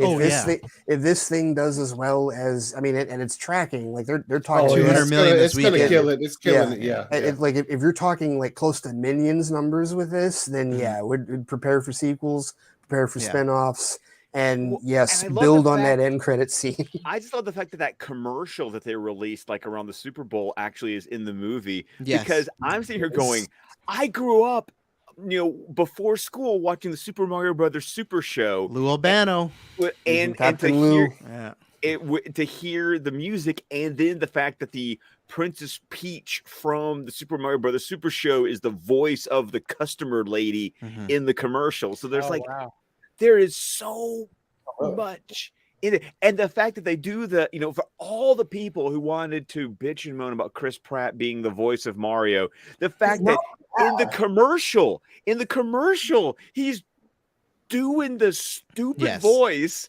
and then when he's actually in the movie, it's like just Brooklyn. He's like a Brooklyn. Well, he literally he literally asked him. He was like, "Do you think we laid on the accent too thick?" Like he asked him after they saw it, and Luigi was like, "No, it's fine." It was like, okay, and that was like one of my concerns. Obviously, like that was like my chief concern at all, and I just want to know how they were going to handle it. And as soon as that happened, I was like, okay, cool. Yep, we're good. Brooklyn, totally fine with that. And, just. Well, again, people who are, I heard comments about the whole accent thing or the Brooklyn thing. I'm like, you do know that in the that show, the cartoon that had the live action, like they had the accents. They were from they had the New York accent. They're from Brooklyn. They're from Brooklyn. That was Brooklyn. Right. That was the whole thing. And the reason why, like, people don't know, like Mario is based off of somebody. They based Mario off of somebody. That's what I read from the original creator of Mario. Sure. They based everything's based off somebody. Yeah. Right. That was the design. That was why the guy was Italian. And a decent part of the movie is in Brooklyn. Yeah, I was Yeah, surprised yeah, how Yeah, much. there's a nice little Yeah, chunk I of was it. surprised. Well, Yeah. well, especially in the first act and the beginning of it, like that was more backstory than I thought they were going to give us. But I totally understood why later on. It's like, okay, I get Oh, you know the what my story that you're kids telling did? with this. You know what my kids did? Is like they're like, oh yeah, at the end they're like, hey, mommy, daddy, yeah, the newscaster, yeah, she's from Mario Odyssey. She like sings, and I'm just like, Oh, they had her in there. What's her name? I Yes! forgot her name. Oh, that's crazy. Yeah, That's funny. I just looked at them and I'm like, Ray, you remember this? Remember when I took Liam? Like, remember how I saw Detective Pikachu by myself, and then I Yes. took Liam? Yes. I was having that experience where I'm just like, Mm-hmm. okay, because if you don't know, guys, if you never heard the story, like when I saw Detective Pikachu myself, then I took my son to go see it. But then the entire time we were watching it, all he would do was lean over and he would literally name every Pokemon that showed up on screen. And in some cases, like, yes, son, I know. And then other times I'd be like, oh, really? Cool. I didn't know that. Thank you. Thanks for the information. That's how you know he's your son. Yeah. That's the first thing my 3-year-old did. Luckily, we're people that teach our kids theater etiquette. We don't let them talk the whole time, but she got one out. The second Luigi watched it. That's Luigi, man. You know, calm down. Like, just watch it. Because some people just let their kids go. And I'm fine with the chatter, but like some people let them yell out. But yeah, no, it was a good time. And like you said, there's so much you can do with villains and Wario and Waluigi. Like, it's one of these that I'm ready for 10 of these. I don't care. You know? But at the same time, I was like, all right. I mean, I was already all about Jack Black being Bowser, and then they went, hey, if we're gonna have Jack Black be Bowser, we're gonna utilize him to the fucking max. And they do. Yes, they did. Yeah, Jesus Christ. I was telling Ben that yesterday when we were talking. I'm like, there's a reason why they chose Jack Black, because just think about what else Jack Black can do very well. You know? Sing. Yes. Well, his scenes are hilarious. He goes into Tenacious D mode for totally 100%. Absolutely. I kind of wonder if he wrote that shit. I want to know. I feel like he did. I feel like he did. Yeah. There is also a scene in there. I mentioned this on my Patreon yesterday. There is a scene in there that totally reminds me of Spaceballs. Yes. You know what scene I'm talking about. You know what scene I'm talking about. I know what you're talking about. Yeah, it's the pretend scene where he's pretending something and they get interrupted, and it's essentially the same as like when Darth Helmet was playing with his dolls. Same deal. Same exact deal, dude. Okay, I got that vibe too. I even thought about that too. I'm like, wow, is he playing with his dolls? Yes. Same exact vibe, dude. Seriously. Axel, sorry, I'm laughing at Axel just getting comfortable with his little bowl of potatoes. Comfortable. Dude's always eating. He's a growing boy. He's a growing boy. He's just funny because all you saw is a big bag of chips in the frame just pouring into the bowl. And then he just gave birth to a pillow right now. Did you see that? What did you guys think about Anya Taylor-Joy's Peach? I thought she was good, and I appreciate the picture how she showed up in the premiere. Oh, I love like that. Cosplaying like in the motorcycle outfit. I'm just like, good for you. Motorcycle outfit was nice. It was. You know, because it was her, like, obviously she's in the dress when you first see her, but then when it gets to that point where she has to, you know, and I love that scene too, where they have to pick anyways. Whoa.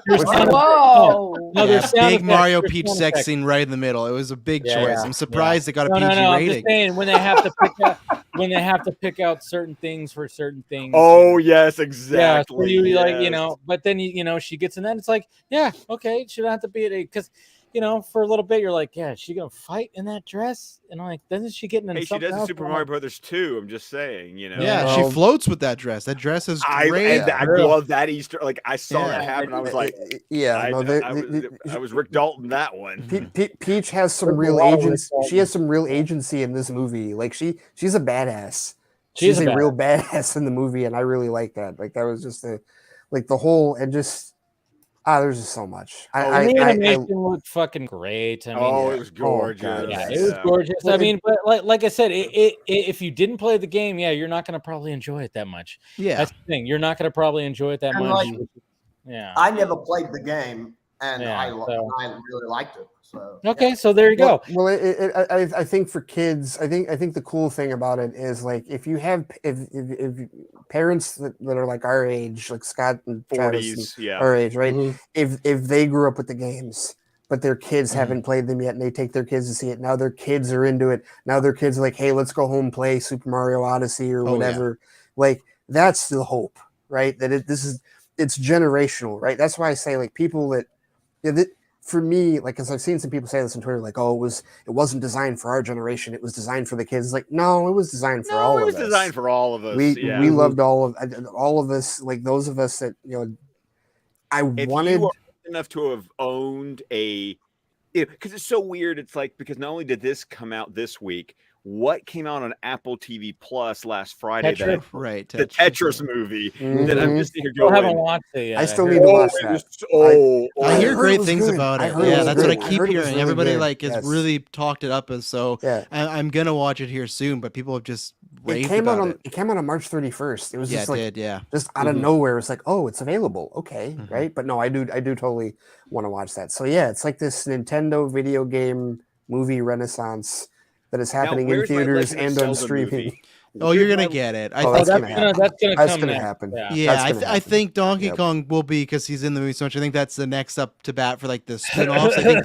I think there's a reason though. That's why you get Seth Rogen though, right? Because you Yeah. already have a star and stuff. So Yeah. I think Donkey Kong's next up to bat, and I would feel like Zelda would be. And this is like a minor spoiler, but at one point they zoom out on a map and they show the world. I was really Yeah. hoping they were gonna show Hyrule like as a cheat. I know it's not around, but I was like, I was like, I don't care if they're like beside each other, and they didn't. Yeah. But I think Zelda will be the next one, especially it's having like it's never been dead, but Breath of the Wild has really that got a lot of people that never And played Tears that of the game. Kingdom is Yeah. like Yes. plays like a big anticipator. Like once again, Liam has been like rocking Breath of the Wild, Yeah. and I'm watching him play this game, going, wow, Zelda's really changed since Oh yeah. I played Zelda. And you could argue at one point Mario and Donkey Kong were the most popular, but I feel like Zelda with these last games, he is even more popular than Donkey Kong right now. So that's why I feel it's like it's inevitable. Once this makes a bunch of money, I think they will dive in and you're Wait. gonna get everything. Wait, Travis, did you just say Zelda and then say he? You know Zelda's the princess. Yeah, no, I know there's Link, but I meant like,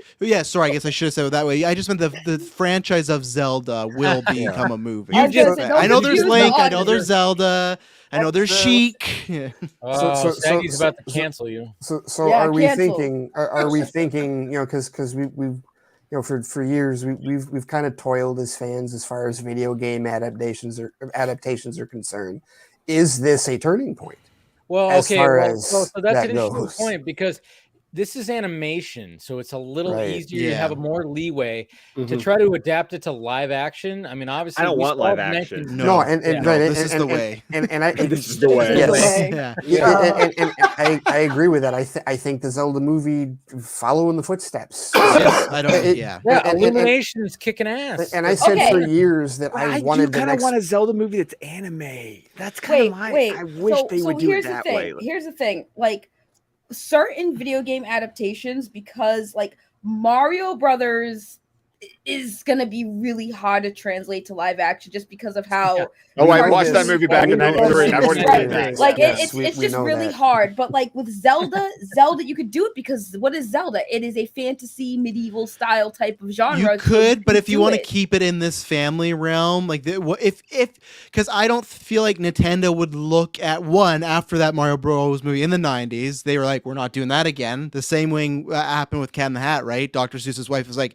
you're not doing live right. action again. So I think Yeah. they'll go away from that, and I feel like they'll see the success, and I don't think their idea would be like, let's pivot to live action. I think they'll keep because you can keep the designs, you can make it look very. So I feel like they'll Nintendo will keep them all. I agree with you saying that you easily could do that whole story in live action, but I feel like animation is the way to go, and for everything. Donkey Kong, Star Fox, like I don't need some fucking guy in that's what I want the most, probably next to Luigi's Mansion, but you don't need a guy in prosthetics man. in the cockpit, you know. No, you don't need you don't need somebody in a froggy suit or a Well, Exactly. I mean, I don't- or a slippy I don't- suit. Yeah, I don't sorry. mind Zelda being live action because, like I said, they can do it very Mhm. well. Really? And also I think that having it live action would be interesting because we've had a bunch of Zelda properties in animation before that were pretty good back in the day. Zelda had a TV show back around the time when Mario Brothers. Oh, had yeah. No, That fucking voice. Fridays. It was the Friday episodes. I used Yeah. to say, I mean, my it brother was- used to say that to our parents, like, "Excuse me, Princess." Princess. Well, that was the CD. What was it? The CDR or CDO, whatever the hell it was called. That awful attempt at whatever the hell they were doing with that console. But no, it was also part of the Mario Brothers TV show. They had that segment. that's what we're talking That's what we're talking about. That's Oh, what we're yeah. talking about. Oh, Don't you know, sorry. Sagi? Don't you know? Come on. But no, I would love. I think like there a long time ago they had been talking about doing a Netflix Zelda live action, and that kind of fell through. And they actually have, if you go on YouTube, there is like I don't know if it's a fan made, but they did make a trailer. Yeah, they did make It's a trailer, really cool. and yeah, the fan made stuff that they make out there makes me think like, yeah, they can do this and They do it probably very could do well. Zelda, yeah. Yeah, They I probably mean, could fans do do it all Zelda. the time. Mario's a little bit Zelda. more difficult because Yeah. it's just, it's. I And even said something like for- Samus, you could do live action too. But I just, Ooh, Metroid. I just think that you'll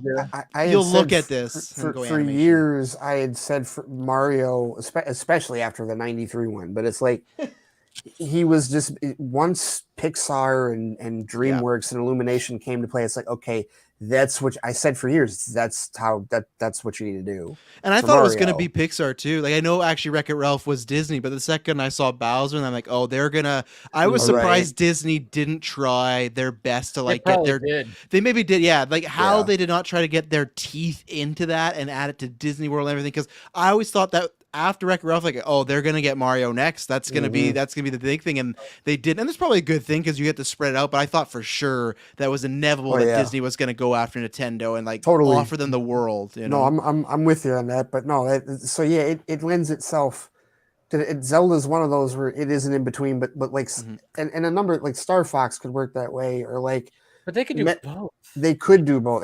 I would Yeah. like to see a live action. You would Metroid, do but a that- serious live action and then do a fucking animation style that's more family oriented, but do like a serious like live action for the adults that played this fucking game. Because Star Fox is actually kind of serious. Like even the comic they ran in Nintendo Power back in it's the day. definitely Hey, with Top Gun so big right now, Star Fox is the time, man. This Star is the time to Fox is strike. definitely but Star Fox is it's not really that kiddie of a game. Yeah. when you play it. And that You know? that boss battle is creepy as hell. Oh yeah, there's some scary stuff in there. Yeah, but I remember playing Star Fox and everybody was just so jazzed, like, look at how 3D it is. Oh my god. oh yeah, and It's it's 64. Yeah, No, it was Super Nintendo. Well, it was didn't Super play the Nintendo. I didn't play the 64 one. I only played the Super. I just remember Nintendo 64. The stuff that they did. It was like, The look, you can like 64 one, look, you can yes. move, like you can move the ship like this now. It was like the biggest deal back Do a in the barrel day. roll. Yeah, and the 64 Yes. one was cool, is that because it actually had certain missions where you could go like different routes, and the story would be like very minorly different, but still different. And Yeah. Well, Oh, even the I'd love to Super get Nintendo Star version Wolf. did that, where if you went into like the black holes and like Mhm. I remember. Wasn't there like a weird black hole? Like I remember being things like I don't even know how this is affecting the game, but like you could literally play the game like 3 or 4 different ways in even in the Super Nintendo Star Fox. so I hope we live in that reality where So one day we see that. shit. It's gonna happen. It's gonna happen. So seemingly Nintendo is the way forward for like these, at least for now, for the video game adaptations. Well, I mean, like the thing is like you know, when it comes to these characters, I mean, I rewatched the first Sonic last week and I showed it to the girlfriend. She played Sonic when she was a kid and she hadn't seen the movie, and I was like, well, we got to watch it. And I was like, specifically because Jim Carrey is 90s Jim Carrey, and then Oh, yeah. Definitely. yeah. But I was like, but just watching it again, I went like, there was even a moment too, like, and they captured that in obviously Mario, where it's like very subtly do they incorporate the theme songs in there, and at the end of Sonic, you actually hear. I was like, and I went, I hit rewind. She's all, what? I'm like, it's the Sonic thing right there. You hear that? It was like, it's subtle, but it's the Sonic theme. And I love it when they do that. And like, you wouldn't be able to do that with Mario when it came to that aspect, but with Sonic, you could do the real life and animation, but Mario was just too crazy to do anything with that, you have to have it full animation. Yes. This little plumber animated and everyone else. No, real. well, it's just. Or it would have been like Smurfs, where it would have been like Chris Pratt as Mario. No, that's what they would have done. Chris Pratt as Mario, and then he goes down the pipe, and then he gets animated. So I'm glad we don't live in that world. I was saying this yesterday too. If you think about the Mario franchise, it's the dude's on a massive acid trip.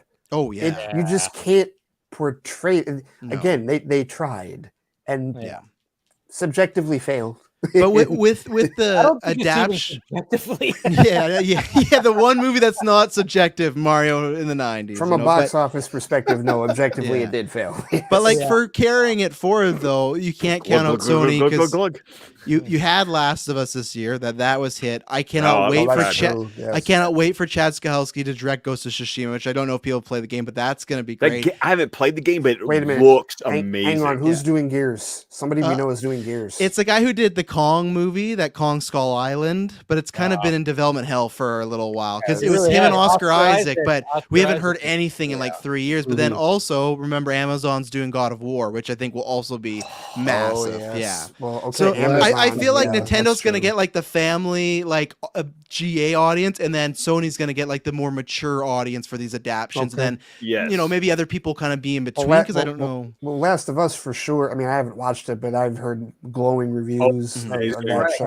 And good ratings too for them, right? Yeah. Like it's improved that way. It continued to grow. Every week. I mean, it's HBO. Yeah, it's incredible. Didn't the finale make like it was like 40% bigger than the premiere? I think it is, or something like that. It's crazy. It was like the viewing like gained like 72% over the course of the series airing. It was like some insane number that you're like, dude, those are some serious numbers. Well, and that's the other question is like, okay, how many of these are going to be movies? How many of these are going to be shows? Because they kind of can go either way with a lot of them. See, Zelda would be a really good series because it could be. I my favorite Zelda game is still A Link to the Past on Super Nintendo, and I loved that comic adaptation they did serialized over that year in Nintendo Power, because I mean that game was like, you had the dark world and the light world, so you kind of had like a multiverse, like you had basically the Mirrorverse kind of deal going on with that game, and it was. I really want a really good like Zelda series and that's kind of like adaptation. And that's like Mario because it's been around so long. There's been so many versions of that. You have like Majora's Mask, you have Wind Waker, you have what's happening right now with Breath of the Wild. Like there's so many. Ocarina of Time. Yeah, you have so much to pull from that. That's where a series could work. Where Mario, that works great as a movie because you couldn't pitch me, hey, we're gonna even animate. If like I don't even know if that would work per se to this level. Where Zelda and Link, I think you really could. I think it all depends on the size. Same thing as Star Fox. I'm like, that's a movie. Like Star Fox is a movie. Yeah, that's a 2 hour. But then you Yeah. have something again. Amazon, they're doing the Fallout show too. That's coming on. That's like, well, that's a series because that's an RPG where you choose your own adventure. There's multiple storylines. That's where you should do the TV show when it's such a big story, and that's where Zelda could work that way. And that's a great point about Mario, because even when you're talking about sequels for Super Mario Brothers, like the type of like just off the top of my head, it's like, okay, you could do something with Koopa's kids, like they've done multiple times in games. You certainly at some point, Wario, of course, Wario and Waluigi, and Waluigi, absolutely, right. But like you got Birdo, but we're still talking about. I mean, and if you wanted to, like, you could even do like and I'm a Mario Sunshine fan. I love Sunshine. I'm with you there, Ray. So if you want to bring that in, bring in the nozzle and all that shit, yes, totally. Bizarro Mario. But we're still talking about movies. Yeah. Like there's not enough there for shows, for episodes, but absolutely for some dynamite movies, like a movie with the Koopa Kids or a movie with Wario and Waluigi, a movie with the nozzle and the. They got a lot. Like there's so, but you're right. Galaxy, they even hit, like it's a minor thing, but they even hinted Star Wars Galaxy, Mario Galaxy, and there's like that's a movie right there. Like they have at least 5 to 7 movies they could do. At least the Mario Galaxy, because there's a Mario Galaxy character. Love that. Yes, game. The movie is great. That was just so darkly hilarious. Yeah, it was such a fun way to take that. Yes, so, yeah. Very fun way to take it. Yes. Yeah. By the way, Mario, what's up, Saggy? You're back. I was gonna say, well, because we were talking about that live video game TV shows or movies and stuff. I'm like, I just finished The Last of Us. and it The was show. great. Okay. Okay, no Yes. spoilers because I still need to finish. Like, my wife gets to the point where it's like I can't watch My anything wife. depressing right now. yeah, So Last of Us isn't that show. no, it's just not. That's Everything's- when I got her to watch. I got her to watch Shrinking because I was like, Ah. I need something. I gotta watch Oh, that. I hear that. I hear great things about that. Yet another hit for Apple TV Plus. Oh, Well, yeah. no, Do they- well, yeah. Do they have anything rated badly? I don't think don't know if I don't they know that they do. I think Apple really chooses their shit pretty well. Yeah. Yeah, I think so. Warner Brothers with HBO Max does a good job too. Oh, I think. yes. Yes. But I agree. but Apple, the thing about Apple is that Apple has incredible programming and the cheapest streaming service price. I mean, it's only $6.99 a month for That's Apple If you because TV. don't they're have- ripping if They you can off. afford it. Yeah. if you don't have a free trial, because Yeah. they keep giving out free trial, Oh, like yeah. you buy an iPhone free trial for like a year. Yeah, and it's like a year. It's not even like It's a 2 months. year, It's yeah. a whole year. That's Yeah. because they're ripping everybody off with their products. But they're also smart to give you a year because if you have it for It a works, year and you David. enjoy it, works. you want to It does, you want it to does. keep it, right? And they are still newer. They Yeah. haven't been around for that long, so they're smart to get eyes on it. But they still put out enough consistent product Mhm. because Yeah, that's- Shrinking just came out. You got Ted Lasso season 3 going on. They're going to get that Michael J. Fox documentary that comes out Oh my in a couple of God. weeks. yeah. They got the that's Scorsese, gonna the really- 4-hour The Scorsese movie Scorsese next movie. year. Yeah. Yes. It's a very it's similar to Amazon in the Mhm. sense that like they have kind of an unlimited budget because yeah. like Dave said, yes, they are making a shitload of money ripping people like me off on MacBooks Yeah. and Mac Minis and iPads iPads and all that. Yeah, absolutely. So do you have a Mac? Is that a Mac? I have a I have Okay. a Mac. Yeah. Okay. So you, dude, the overhead. I mean, they just have we're all part of the ecosystem. We're all part of it. Exactly. Oh, yeah. Dude, you have a MagSafe case. I see that.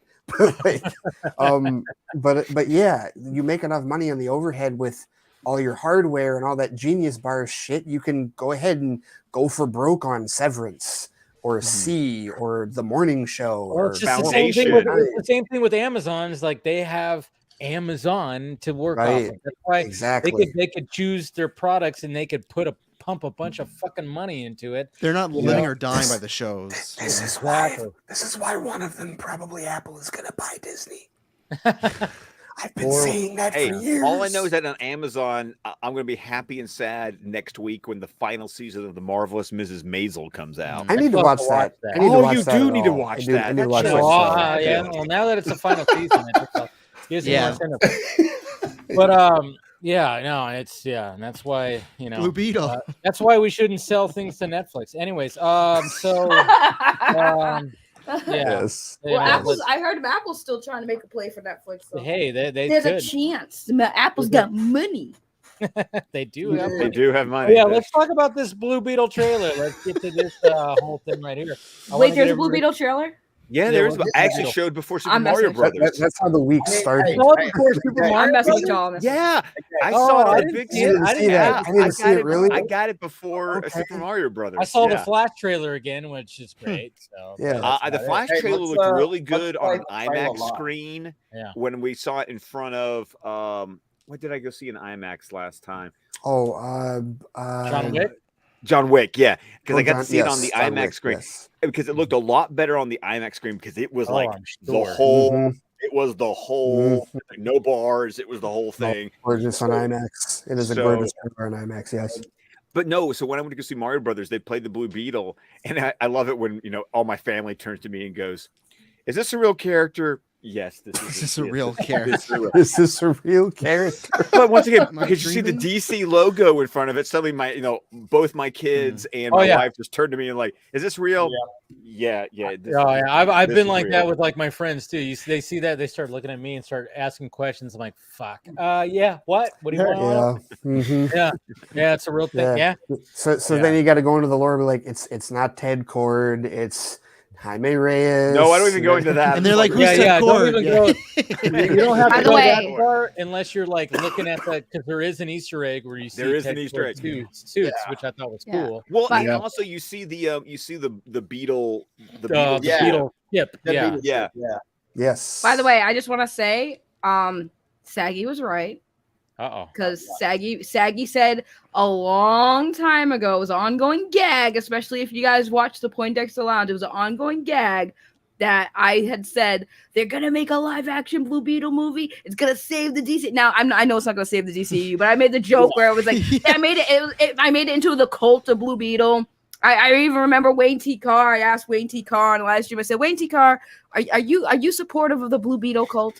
And Wayne said yes. I think I don't remember. It was a long time ago. But I said this a long time ago as a joke, and it came true. And I'm just like, well, shit. Lately, my jokes have been coming true, and I think I should joke more often. Have heard you. Did you have a direct line to Walter Hamada that we didn't fucking know about? I must have, because I said I made the joke. Ideas like for I'm his not joking. Plan? Shit. I'm not joking. The joke about Blue Beetle and my obsession with it was so real. Somebody actually sent me a Blue Beetle action figure.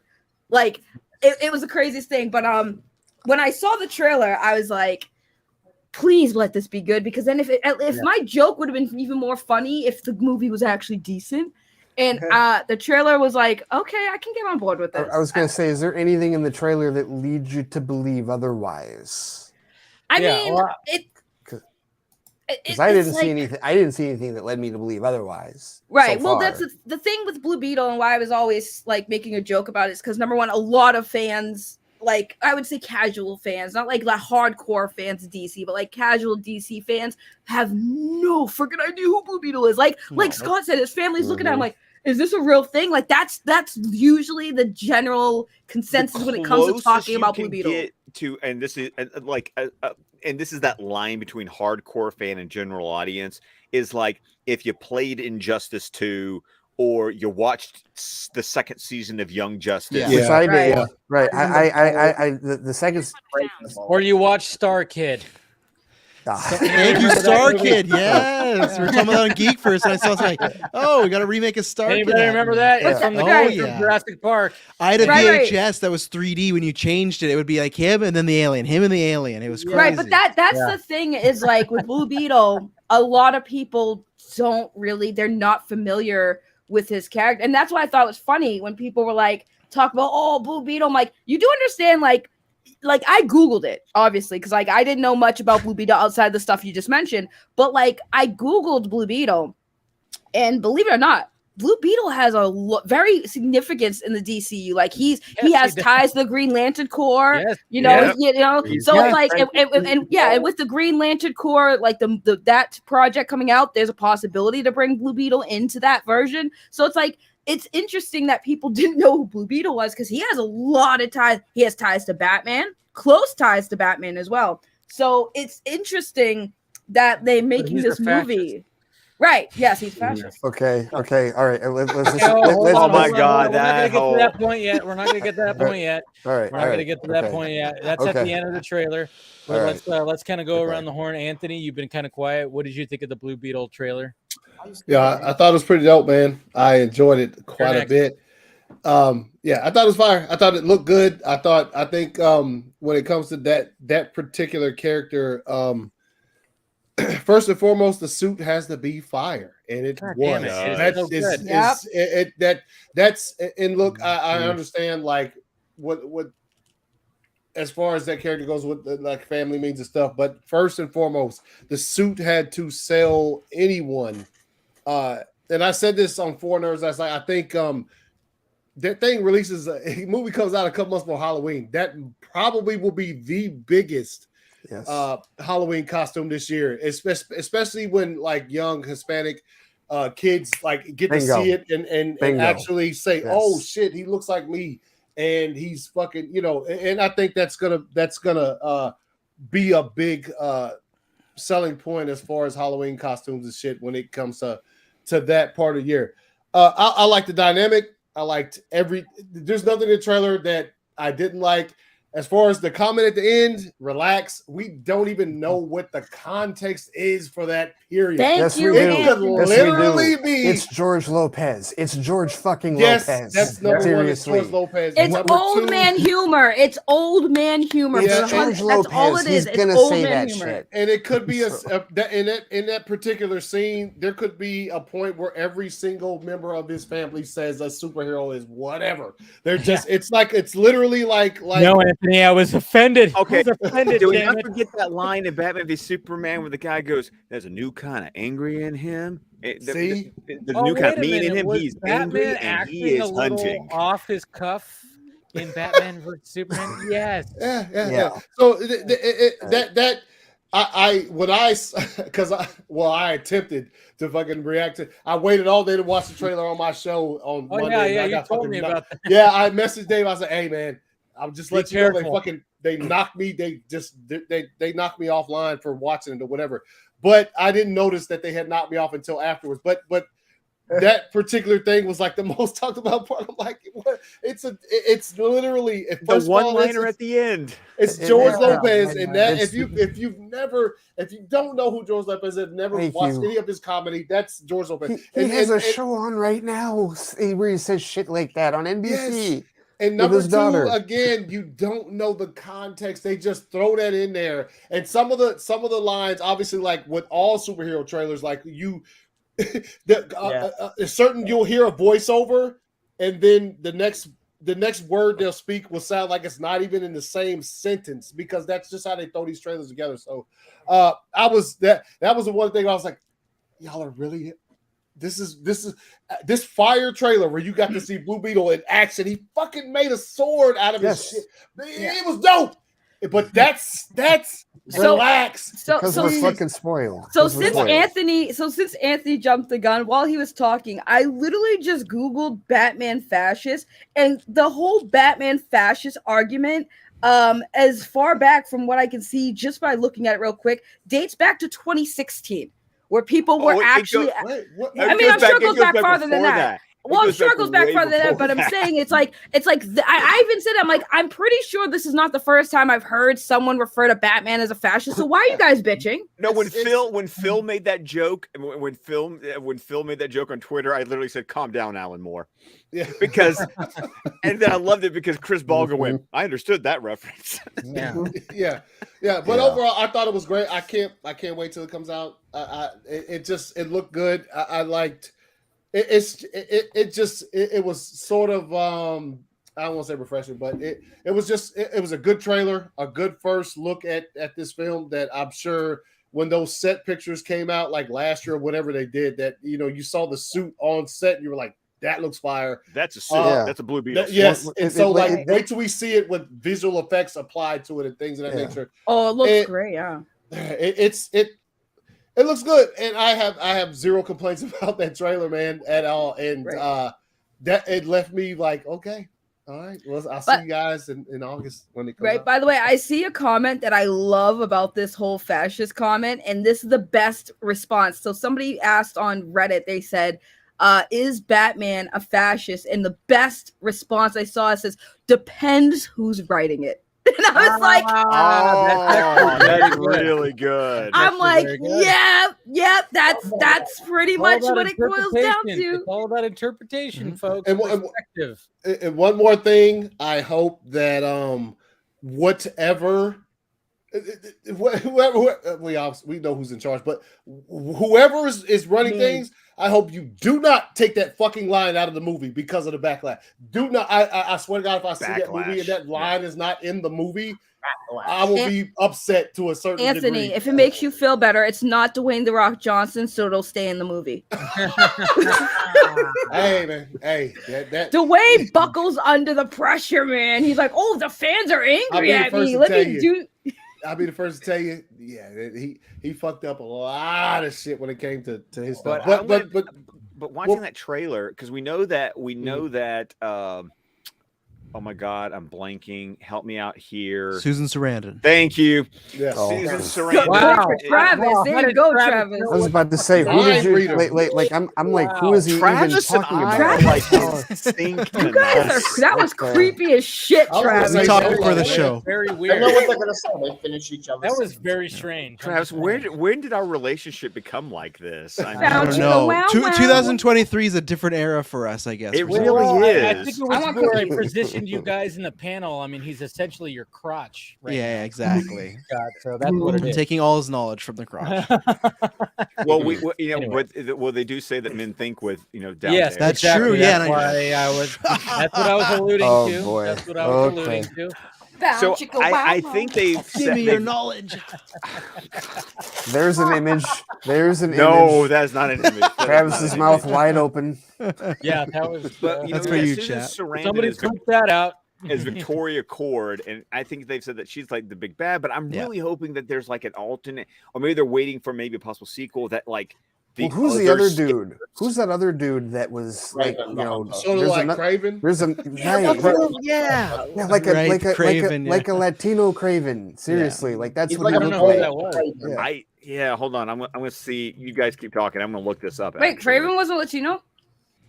I don't know. I have no idea. I really don't know.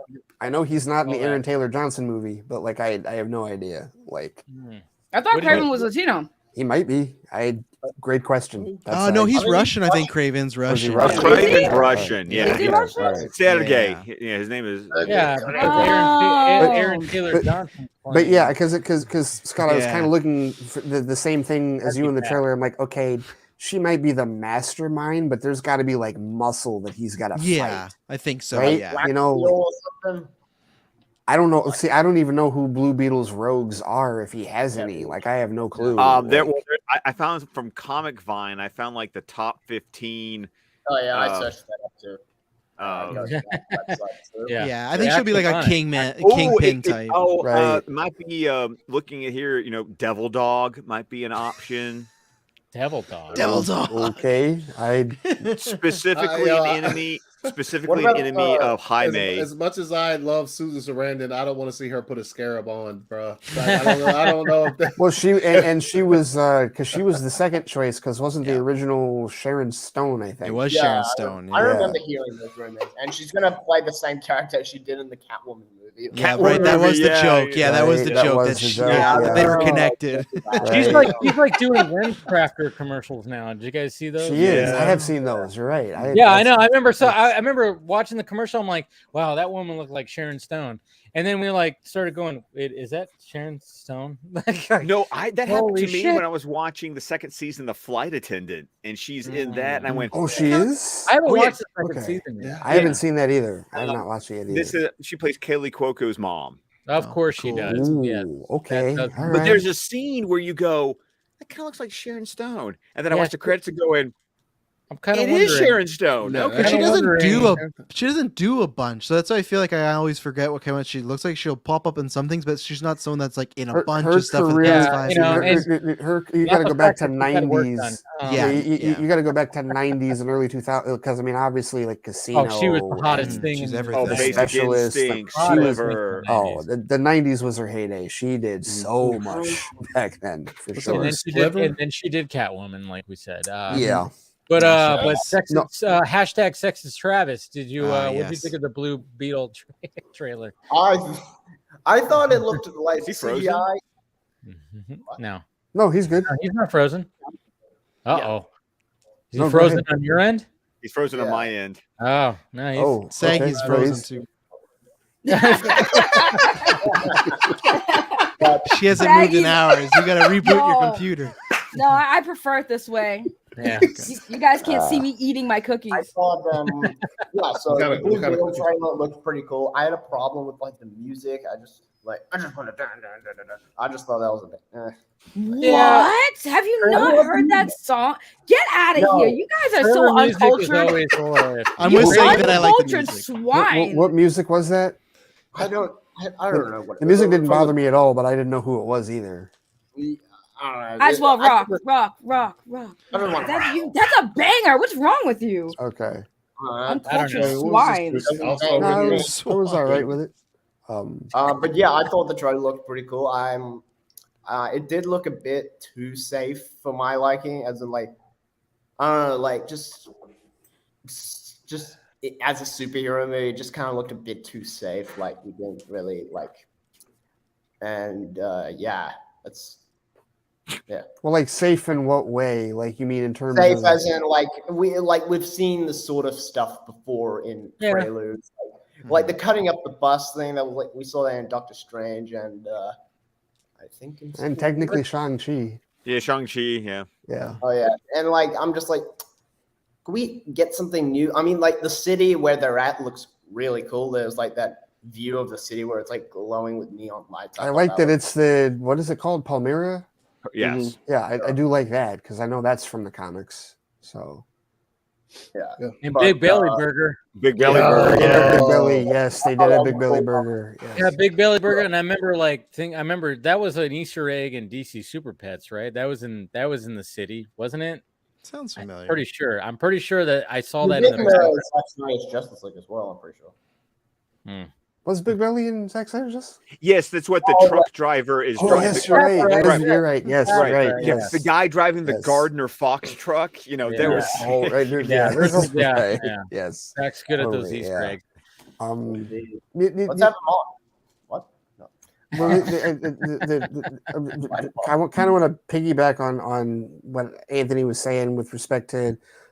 I think that this movie, the trailer looked cool. I like the one thing that I really like about it is the cultural aspect, because I love the fact that Joel Maradona aside, but also Angel Manuel Soto, like there's going to be a ton of cultural influence in this film, and you already see it in the movie or in the trailer rather, like because of the whole thing with his family.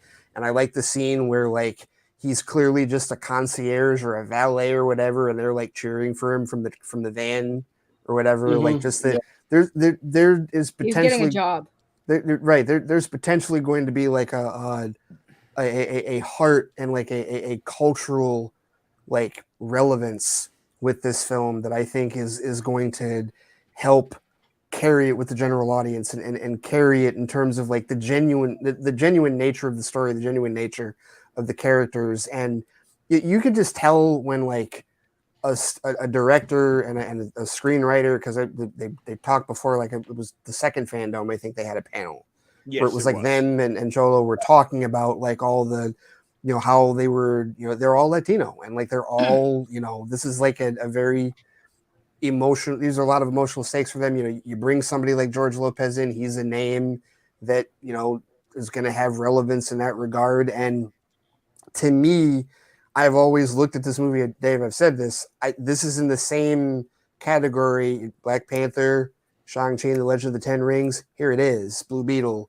for Latino culture. That is a big fucking deal. That is a big, huge deal. And no, I'll be interested Ray, with you're the wrong. idea It's woke. And I'll be interested to see with the movie, because Palmyra City is invented for the movie. That's not an actual city, but the director and the writer literally wanted to give him his own city, like Superman has Metropolis and Flash had Central City. Because in the comics, it's El Paso.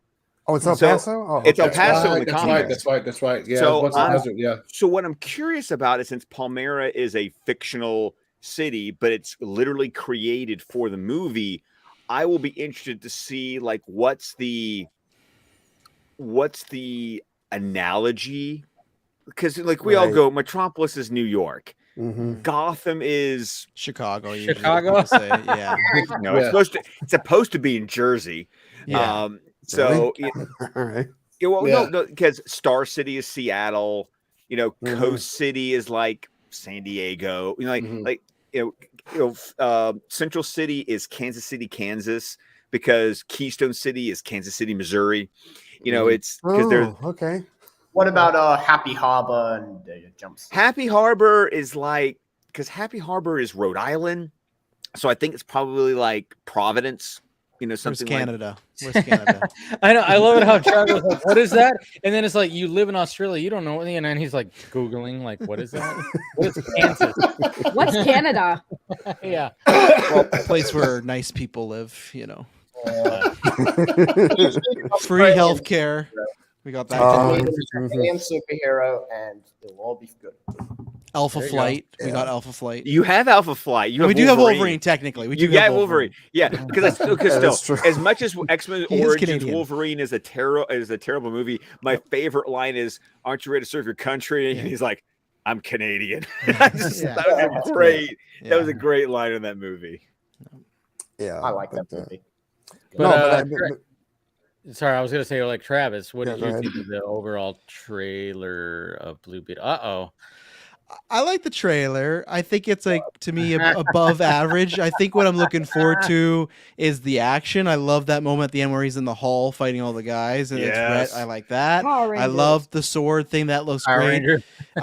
Yeah. So I think it looks good, but it didn't float my boat. I didn't say I have to see this, and I think it is gonna have big cultural relevance, but I don't think it's gonna do the greatest. I think for me, I always use my mom as a litmus test, and she's like, "Yeah, I'm not gonna be seeing that." And then my friend, like, who is the people on Geekverse, which they don't know anything about, not much about DC, but even Blue Beetle.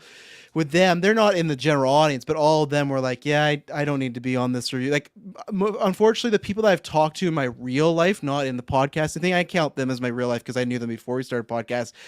It's the sense of it's just another superhero one. So I don't know if it's going to bomb, but I don't know. I don't think it's going to have that same impact that Black Panther did, and I could see it having a similar 30 million sort of weekend that Shazam did. The luckily thing is I think this budget's smaller, so I think 75. So that's a good thing. It can make a good profit. So But let me ask this question. Miguel from Cobra Kai. It'll do That helps. That helps. That does sure, but help. the Black Adam had the Rock. Let me ask this question though. Let me ask this question, right? Because because obviously in the wake of the Shazam disaster, everybody's asking like, okay, how do we know that the same won't happen to Blue Beetle? But here's my question. Remember that this movie is coming out after The Flash. And so when I look at, like one of the things that I've said about Ant-Man, like people that were just, talking about how Quantumania was such a disaster. Well, the first two Ant-Man movies did relatively well in no small part because they followed Avengers movies. The first one followed Age of Ultron, whatever you think of that movie, it made over $1 billion. And the second one followed Infinity War. People wanted to see post-snap stuff, and they freaked out when the mid-credit scene came up and all the pines or all the Van Dynes were snapped and like turned into dust. So the question is it possible, like if we all still believe that The Flash is going to do well, which I think a lot of us still believe that, right? And I will remind everyone that we're like 3 weeks away from the CinemaCon premiere, which means after April 20th, I'm fucking not going to be on Twitter, like at all. Seriously, that can't happen. But like, is it possible? Yeah, you will be, because we'll be at Full Circle, and you want to see all the awesomeness that we'll be doing at Full Circle. Well, and also it's the screenings mainly for press and people that I don't think there's going to be much leakage that happens. You don't? I don't think so. I think under pseudonyms there will be. I hope you're right. You realize you can already go and search it out if you wanted to, right? There's been so many test screenings. Yeah. I guess there has been. I just worry that now when people do that and they will feed that information to other people to use as scoops and stories and stuff like that, where it becomes more widespread, where you see an article where with the leaks, you got to go to Reddit, you got to seek them out. My worry is they'll become more public as far as people putting that stuff out there. Like, well, because all it is going to be like, well, I've heard from someone that's seen the movie, this, and this happens. And that's my worry, is it's just easier that's going to pop up my timeline instead of me having to seek it out. It's just going to, some guy would tweet this or retweet this like, oh, this is so dumb, and it's like, I don't know, Supergirl dies 15 minutes in. That's not a true thing, don't worry, or anything like that. So exclusive. but no, so the question is, if the Flash does as well as we think it is going to, could that benefit Blue Beetle?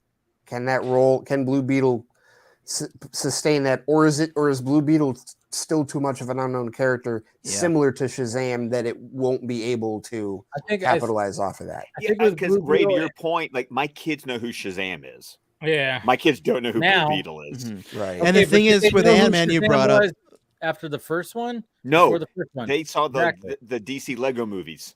And okay.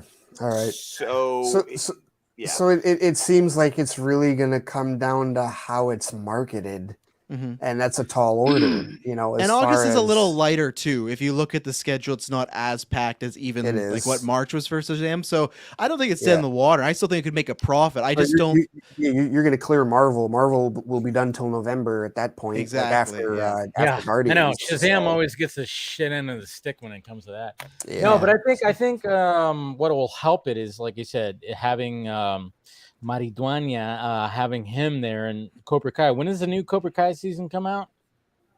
If anybody knows when that is, if it's right before Blue Beetle, guess what? That's a bump. I don't know if that's the case, but I'm just saying somebody look that up. I don't know. I'm looking it up It right It just says now. late 2023 as of right now. So maybe not. It could be after. Not get that bump, but still, there's going to be a little bit of that bump. But the thing that I really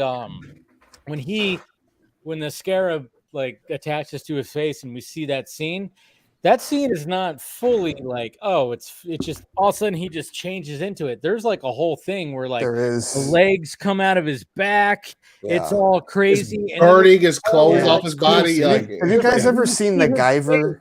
You guys ever seen the Guyver? Yeah. Like that. I'm like, It's like Guyver, yeah. It's a little dark. It gets a little dark. No, there's this movie. There's this. I've seen it. Yeah, it's not great. Mark Hamill's in it, but it reminded me of that. Yeah.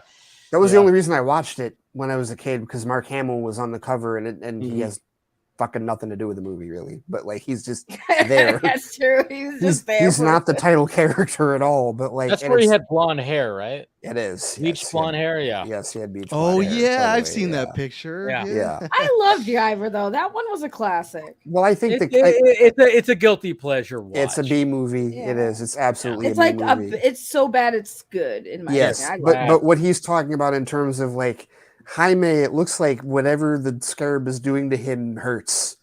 Yeah. like it's painful, and it's more like a chrysalis as And opposed to it doesn't make me think. I'm very glad they didn't do the whole nanotech thing. Where yes, I was just about to say that. Axel, it's seems not like like it's gonna Iron burn off Man. his clothes. It seems like it's gonna burn off his clothes every Well, time. because you got to remember that thing, it's on his back. It's on his back, and it's like it doesn't come off. Like it's connected to his spine. Yes. I'm glad you finished that sentence, Scott. Jeez, And while you have the scarab, you can no longer orgasm. I'm really sorry, Jaime. But he's like, get this off me right now. That long pause.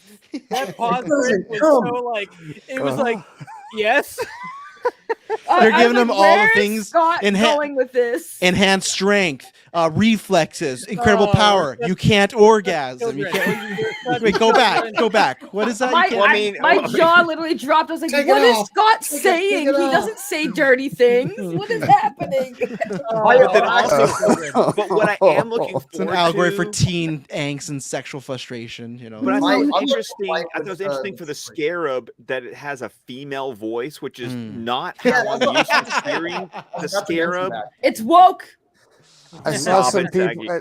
I saw some. I saw at least one. I think Stu or somebody. One person was like a little disappointed that it's just a robotic female voice. Somebody said they wanted it to be an alien language that only he understood. They would have wanted. Oh yeah, that's right. That's actually. But then what are they going to do? Put subtitles on it and make all these kids read subtitles? Exactly. That's there's a general audience component. Normally, what it ends up being, like in Young Justice, is that's literally the voice of Jaime, voice modulate. Because go back and watch Young Justice, it's the same voice actor, but modulated. Right. Okay, he's hearing it in his own voice, basically. Okay, it's like, hello, Jaime Reyes. We must kill this guy. We all hear our own voice in our heads, right? Well, actually, and because of the mine doesn't shut up. But kind of like the whole joke about how, like in Prince of Egypt, Val Kilmer was both Moses and the voice of God, and so that's right, huh? So what I'm also curious, what I'm also curious about, because it's not because the suit's amazing. Like it's one of the first times I know that like when we saw the set photos, everybody was like, "Holy shit, that looks good!" Because usually set photos of a costume, they look crap. Right? And everyone picks it apart. It's like, this is terrible, is whatever, and we have to tell people, wait until we see it. This is the first time we were all like, most of us were in agreement. Like, this thing is amazing from the beginning. Fired. That said, it's gonna get Iron Man comparisons because of how the mask looks. And Vision too, because when he sees people. Well, was that shot in the? I didn't see that. Did we have an Iron Man shot in the trailer? He's cutting. We don't get this look. Yeah, we get his first person from his. Yeah. Yes, and it has like trackers and stuff like that. I'm just wondering, like, when we get it, like, are we gonna have the from his perspective, like the face, Are we going to have the Iron Man face? Like with Even the if hide? people I say don't it's think stealing, they they should. I think they should. I don't know if they will, but they should, because like that was a great idea that they had in 2008 to give you that perspective of you can let an actor do some things, because I like that the mouth moves on the mask. But if that mask doesn't come down, then there's going to be emotional scenes where it's just a blank Blue Beetle face. So I think it would be great if they used it, but I don't know if they will. But I hope they do. I would say it's really funny when he's cutting the bus in half. I have to admit, it is cute watching him going. Yeah, he's Like, like, I saw that. He's like, "Ooh, I got a buzz." Like that cap from Puss in Boots is like, ooh.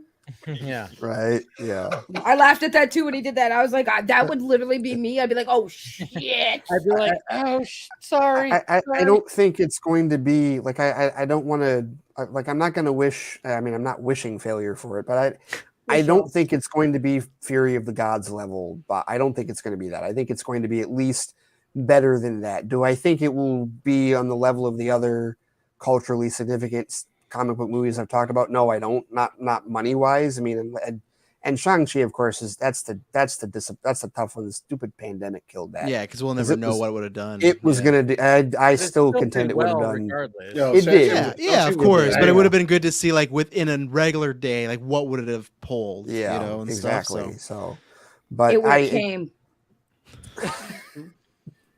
What? Say again now. All right. No, and the budget being lower helps it a lot. Like, that's a whole, and we'll see what marketing's like, and hopefully Flash. I just worry because, like, when you talk about Ant-Man, the thing is, at least, like, you look at Ant-Man and Captain Marvel, they were still directly tied to, hey, this is a part of that snap That's thing. true. Where No, Blue Beetle, I don't think will be.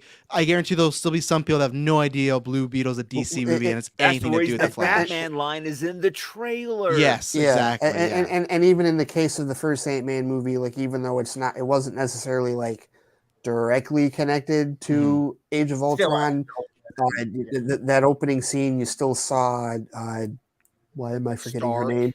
Haley Atwell's character, Peggy Carter. Yeah, you saw Agent Carter. Hank made it very clear he didn't like Tony, right? Like that, like the whole, like that whole sentiment. Like you're right. It did still feel connected, and we probably are not going to get that type of a connection between the Flash and Blue Beetle in that sense. Otherwise, Blue Beetle might have gone the way of Batgirl. Who knows? But like, we'll see. Whoa. We'll see. When is Batgirl coming up?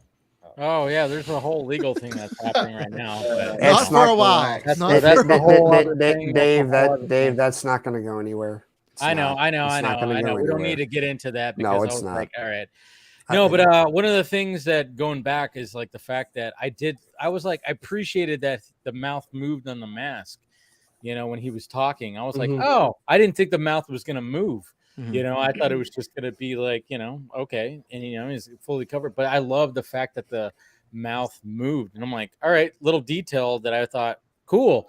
I didn't know they were going to add that in there. It's kind of like, when they reintroduced Spider-Man and the eyes, of course, moved.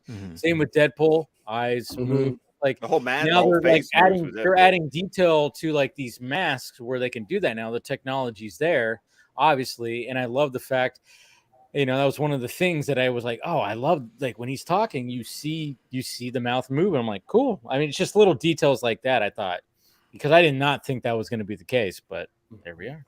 Scott, I'm curious, when you said that your kids were like, is this real? When the trailer came out, what'd they think about it though after it was over? I'm gonna be honest with you. I think we were getting our food delivered, so like there was there was like something in between there. Okay, yeah, there was something. You're so bougie. No, that's no. When you go into a 4:45 movie with the whole family and you're in the leather recliners, and that's the thing, dude. That is part of the experience now. Yes. Yeah, you drop the bucks and you have dinner delivered to your seat. Oh yeah. I think what I will say, Anthony, for comparison, my 7-year-old was much more excited for the Shazam movie when he saw the trailer in front of Super Pets because he already knew who Shazam was. So because they didn't know who Blue Beetle was, they're the kind of they're children, so they get much more enthusiasm for characters that they already familiar with. They didn't know who Blue Beetle was. Like I said, it was everyone turning to Daddy, going, "Daddy, is this real?" Yes. Yeah, It's a real thing.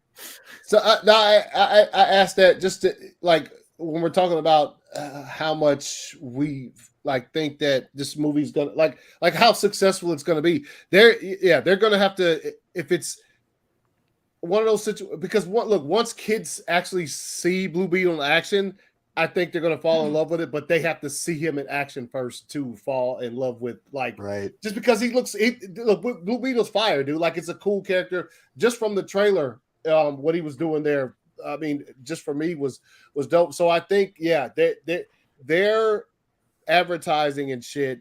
The Blue Beetle is gonna have to be everywhere. Mm-hmm. Subway commercial. I don't know if that's. I'm just throwing products out there, but he'd have to be in all kind of shit if you're going to make like the younger kids. Warner Brothers fails in this. This is what Warner Brothers fails at is they're not paying the money to be a Happy Meal toy. Yes, 100%, and that goes a long way. Yes, that goes. They used to. They used to do that back in the 90s. Yeah, but they don't. And I'm going to tell you, for my kids, when we do get I mean, man, Super Mario Brothers, their toys were like in January. Like same here.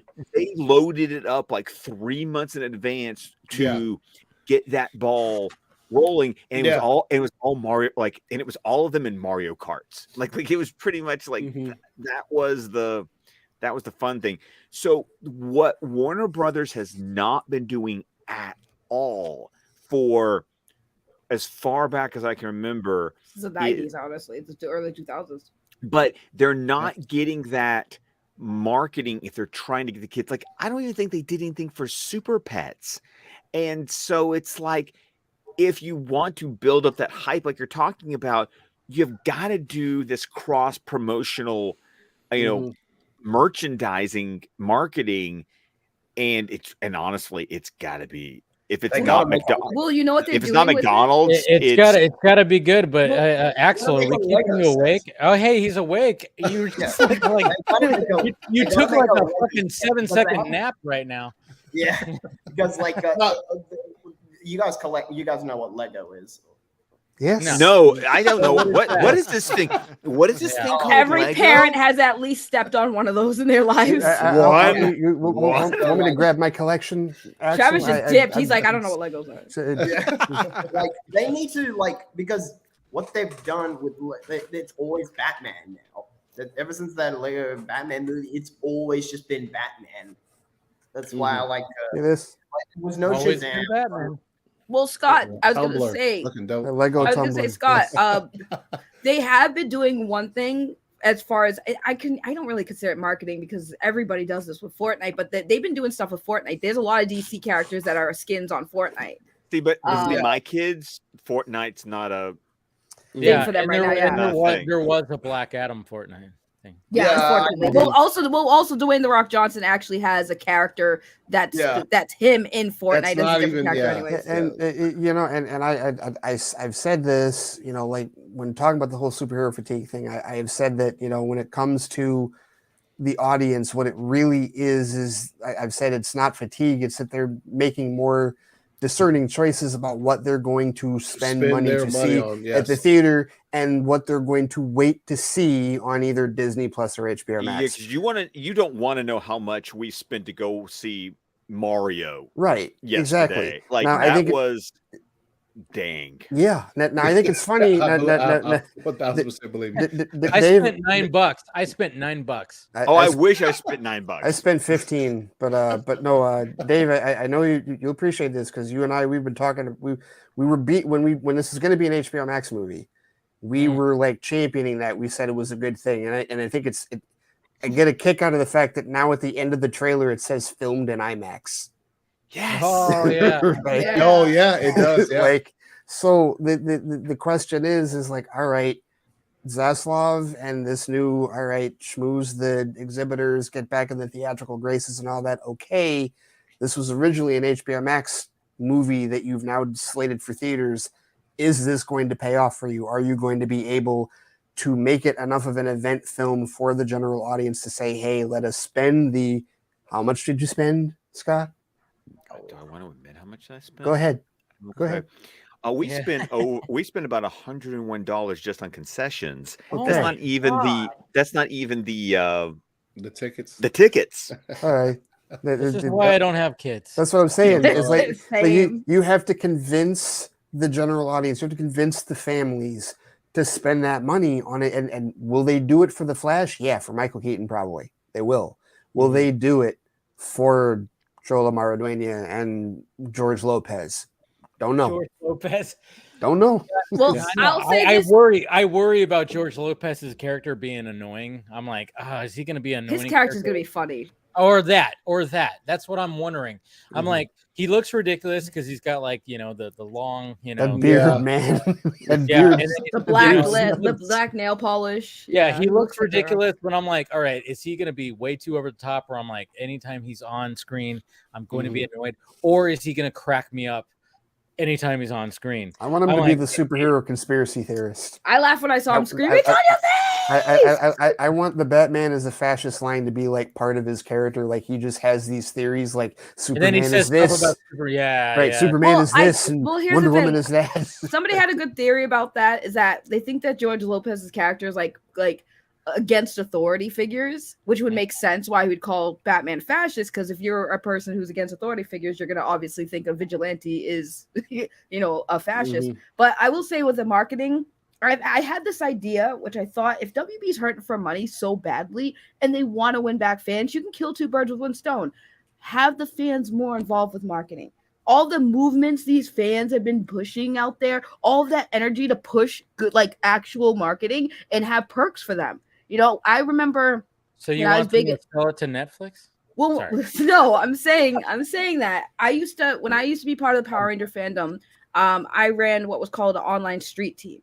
And traditional street teams were basically, like you would think, just a bunch of people trying to promote stuff on the streets. Online virtual street teams basically was kind of the same thing. You just have a group of people that you're like, hey, this actor is going to be at this convention. Make sure you share it on your social media pages. We'll give you graphics to put out there to help promote. And it would work. And then you'd offer the fans like perks. What WD could do is really capitalize. Like, hello, you have a bunch of people on the internet who 100% will push your shit if you give them a little bit perks. Like give them some exclusives, like give them some and stop copywriting when you do a fucking trailer reaction. That is that's a big thing. And Dave, like the firm they hired to do Zack Snyder's Justice League kind of did that, because anybody remember that Happy Birthday Zack video? That I was in there for a little bit. We were. I mean, Anthony, you and I were in there for a little bit because, and that was simply because that company reached out to us in our DMs and said, "Hey, record 20 seconds," and then they literally chopped it up in chopped it down to about 2 seconds, but 2 seconds. But they basically took what they thought was the best part of your video. But to Saggy's point, that got us all excited because we were, we were engaged in that marketing push. Weirdly enough, I don't know that I could see Warner Brothers Discovery doing that. I could see DC Studios doing that. Like that just sounds like, especially from a social media standpoint, it feels like that could be something that Gunn is already thinking about, considering his activity on social media and like his awareness of, and that's one of the things that happened today at Celebration. You guys see Mangold, his whole video with Collider. Was it Frosty he was talking to? Yes. Sadly. And I know. I'm right there with you. But but Mangold confirmed that he's writing Swamp Thing and this Star Wars movie, right? But he was making a lot of backhanded comments about like the social media fandoms and assumptions and like Scooper Madness and all of that. And it seems like social media savviness, if you will, we need more of these filmmakers to be in tune with that. We need more of these executives, these studio heads to be in tune with that, because pursuant to what Saggy is saying, there is you need to do it on both ends, right? Like there's the street team thing like she's talking about, and then there's the stuff that Gunn is doing as well, where it's like, the debunking stuff. But like there is definitely something to be said for being savvy with all of that with respect to it. And it would be nice if that was the case. I don't see the older executives at Warner Brothers. I don't see Zaslav having his finger on the pulse of that at all. I could see Gunn doing it. I could absolutely see that being a possibility. Yeah, because he's on social media just as much as probably any director.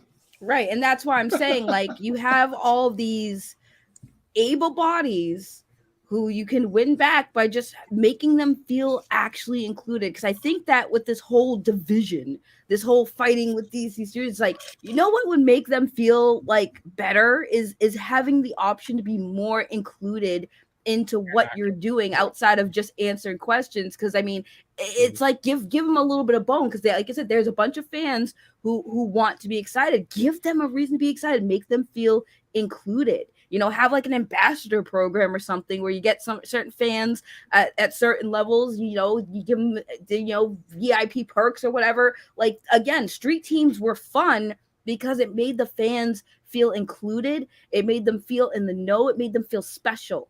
You know, and that was the best thing about running a street team for me, was the fan interaction. That's where I really built my passion on, like, showing the fans love, because the fans are what really make everything, you know, as content creators, the industry, it makes us relevant, you know? So giving them something to do while they wait and having them push, if you're hurting for money on marketing, again, there'll be fans that'll do something for free, and all they ask for little things like, okay, maybe have like a little Zoom call meeting with James Gunn. James Gunn can take a couple seconds out of his day, like 30 minutes, and hang out with some of the fans and talk to them and stuff like that. And that will make the fans feel included. That it'll make them feel seen and heard. And you're building that fan base back. You're getting them on board.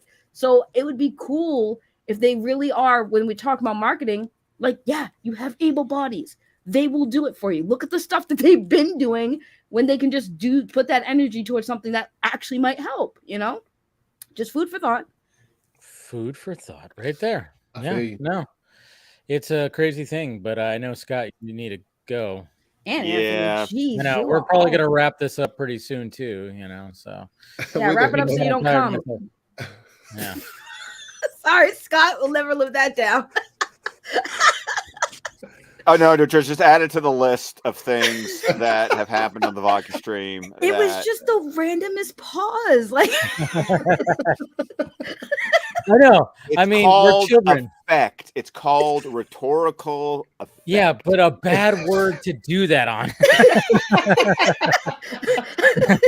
Come, and then this awkward pause, and we're like, come what? Come what may. Come what may. Yeah. But anyway.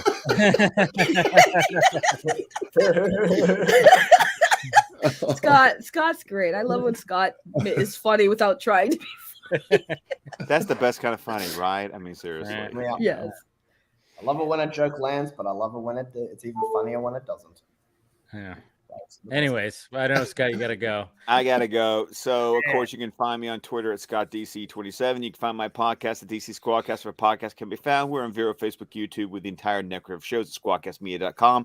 We are a fan-supported network, so head on over to patreon.com/squadcastmedia, where $5 a month will get you access to exclusive RSS feed of all kinds of content, including our journey through every comic book movie ever made at Squadcast Movies Patreon edition, and of course every Sunday night here at the Film Junkee Film Channel. Head on over at 9:00 Central, where we are doing Batman the Animated stream. This Sunday night is the penultimate episode of the original run of Batman the Animated series, with episode 84, Deep Freeze. It's okay. You guys going to be doing the new adventures of Batman? Oh, absolutely. Yeah, we're going to do that. We're going to do Superman also, Batman Beyond. We're doing all the animated. We're doing the entire animated universe. Yeah. So, all right, Scott. Thank you. Thank you, guys. Peace out, man. Peace out. Come again. No, don't say that. That was so funny. I mean, that just shows where our brains are, because when he was just like, he stopped in that word, I was like, you were just talking about back and come. I'm like, nah.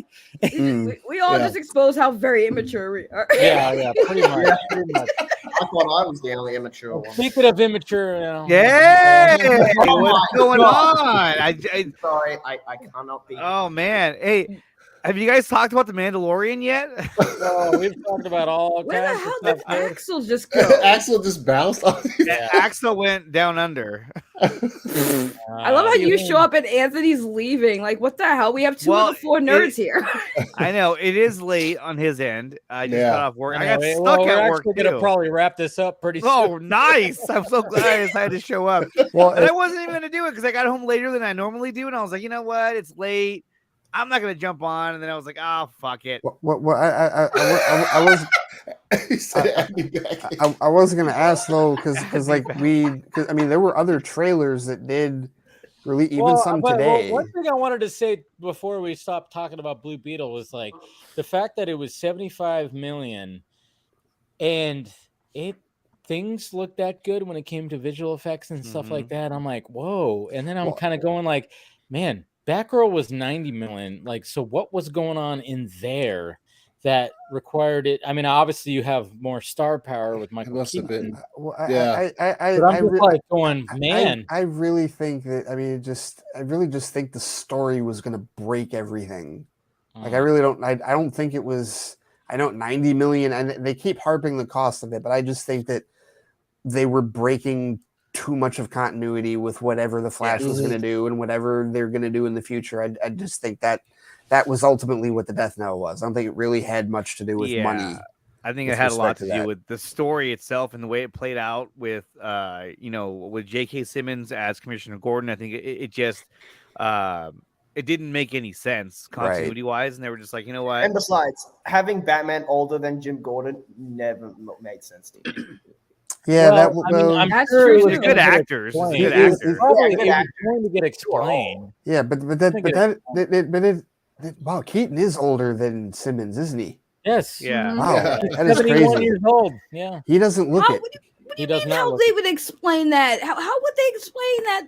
because of what happens in the Flash movie. That's the thing. Yeah, they were fitting Batgirl into a specific spot. Yeah. For some fucking reason. I don't know why they decided to do that. I blame Walter Hamada for like trying to fit it into like a certain spot. And they're like, you know what? You know, the Flash is going to make some things crazy. And now we're going to have Michael Keaton's Batman and we're going to have J.K. Simmons Gordon in like one world because things are going to go wonky. And the fact of the matter is like when the Flash got moved, it fucked over Batgirl big time because it takes place during Christmas. It takes place during Christmas and it takes place right directly after the Flash. So the fact that they try to do it like that fucked that movie over. Yeah. It totally fucked that movie over. Bad decision making. And on top of that, there's probably scenes in there with Keaton with the suit on doing whatever, and the ears were probably floppy or some shit, like just some weird shit. You know what I mean? But Dave, I'm with you though as far as the Blue Beetle budget, because and also like the fortitude to show us that in the trailer, right? Like they could have picked any other VFX, like any faraway shots or, some stuff that wasn't so. No, they're showing us the transformation. They're like, okay, this is how good it looks. We were that confident. And so I do appreciate there's a confidence from them. Like, oh, we'll show you this shit now. Like in the first trailer, here it is. And it's like, well, all right, fine. And okay. Let's see. Think about that in the context of what we've probably seen in the last decade when it comes to superhero / comic book films. They don't do that. They don't show you almost the entire suit just like that, the way they showed that in that trailer. Normally, you'll see little clippets, little, quick cuts or whatever. They save that for like a trailer that might come out right before the movie or show or whatever. They literally like, no, check out this firework we've been doing. Yeah. Marvel at it. But I think they had to, because I mean, with a character like Blue Beetle, the general audience doesn't really know that character is. And so you really had to show out like, hey, look, check this out. Our VFX look amazing. This is going to be fun. This is going to have action. It's going to be, And so I think they had to make a kind of statement with this trailer to show everybody, hey, this is actually going to be something really cool. And I hope it is, but we'll see. I mean, it's funny because this movie was one of the movies that was greenlit under Hamada. And when it was greenlit, I didn't get it. It was sort of out of left field because we knew there was going to be Black Adam, Shazam, The Flash, Aquaman, and all of a sudden it was like Blue Beetle. Like, wait, what? And I always thought that they were going to push this to next year, but now I said that for the longest time. I thought they were going to push it I next year. I told you, Andre. You didn't tell me shit. No, I told you Blue Beetle was going to save the DCU a long time ago. You forgot. Oh yeah, I remember that. See, I told you. Yeah. Well, I told you. I made the joke. Yeah. Andre remembers the joke. It might save the DC, and if it does, then I guess we can start doing the hashtag Saggy was right, and then we'll move on. This is true. But I mean, it just seems so out of left field, like that they greenlit that and they put it right in between The Flash and Aquaman. It was like, what the hell? But they're going to go through with it, and because they were going to make that Wonder Twins movie as well. No, that was an HBO Max show or movie or whatever. No, it was an HBO God, Max. that's not happening. Well, and Blue Beetle, like we were saying before, Blue Beetle originally was going to be an HBO Max movie, but they had pivoted that to theatrical, I think, before they canceled the Wonder Twins movie. The Wonder Twins thing was dead in like a week or two, like after it was announced. It was not. The Wonder Twins never made sense. The female can turn into freaking animals and shit. That's cool, and this motherfucker turns into water. Okay, okay, cool. That's a great combination. Like, what's a bucket of water really? Water. When they announced that shit, that was at the tail end of the hope that the Snyderverse would get restored, and so it was like, oh god, what's happening right now? It was like Wonder Twins and Batgirl and all these silly projects. Man, I think was even going to be the idea that you're going to get a Justice League that had Batgirl, Supergirl, Gal Gadot as Wonder Woman. It was just so convoluted. It was like, what is happening? I still maintain, and especially now, the scene that everybody's freaking. Not everybody, but like they're freaking out because Gunn is putting his wife in everything. Oh god! The mid-credit scene in Fury of the Gods. I think it's pretty clear that Hamada and that regime were doing everything they could to avoid Justice League. So they're like, you know what? Not Justice League, Justice Society. That was their fucking plan. Yeah.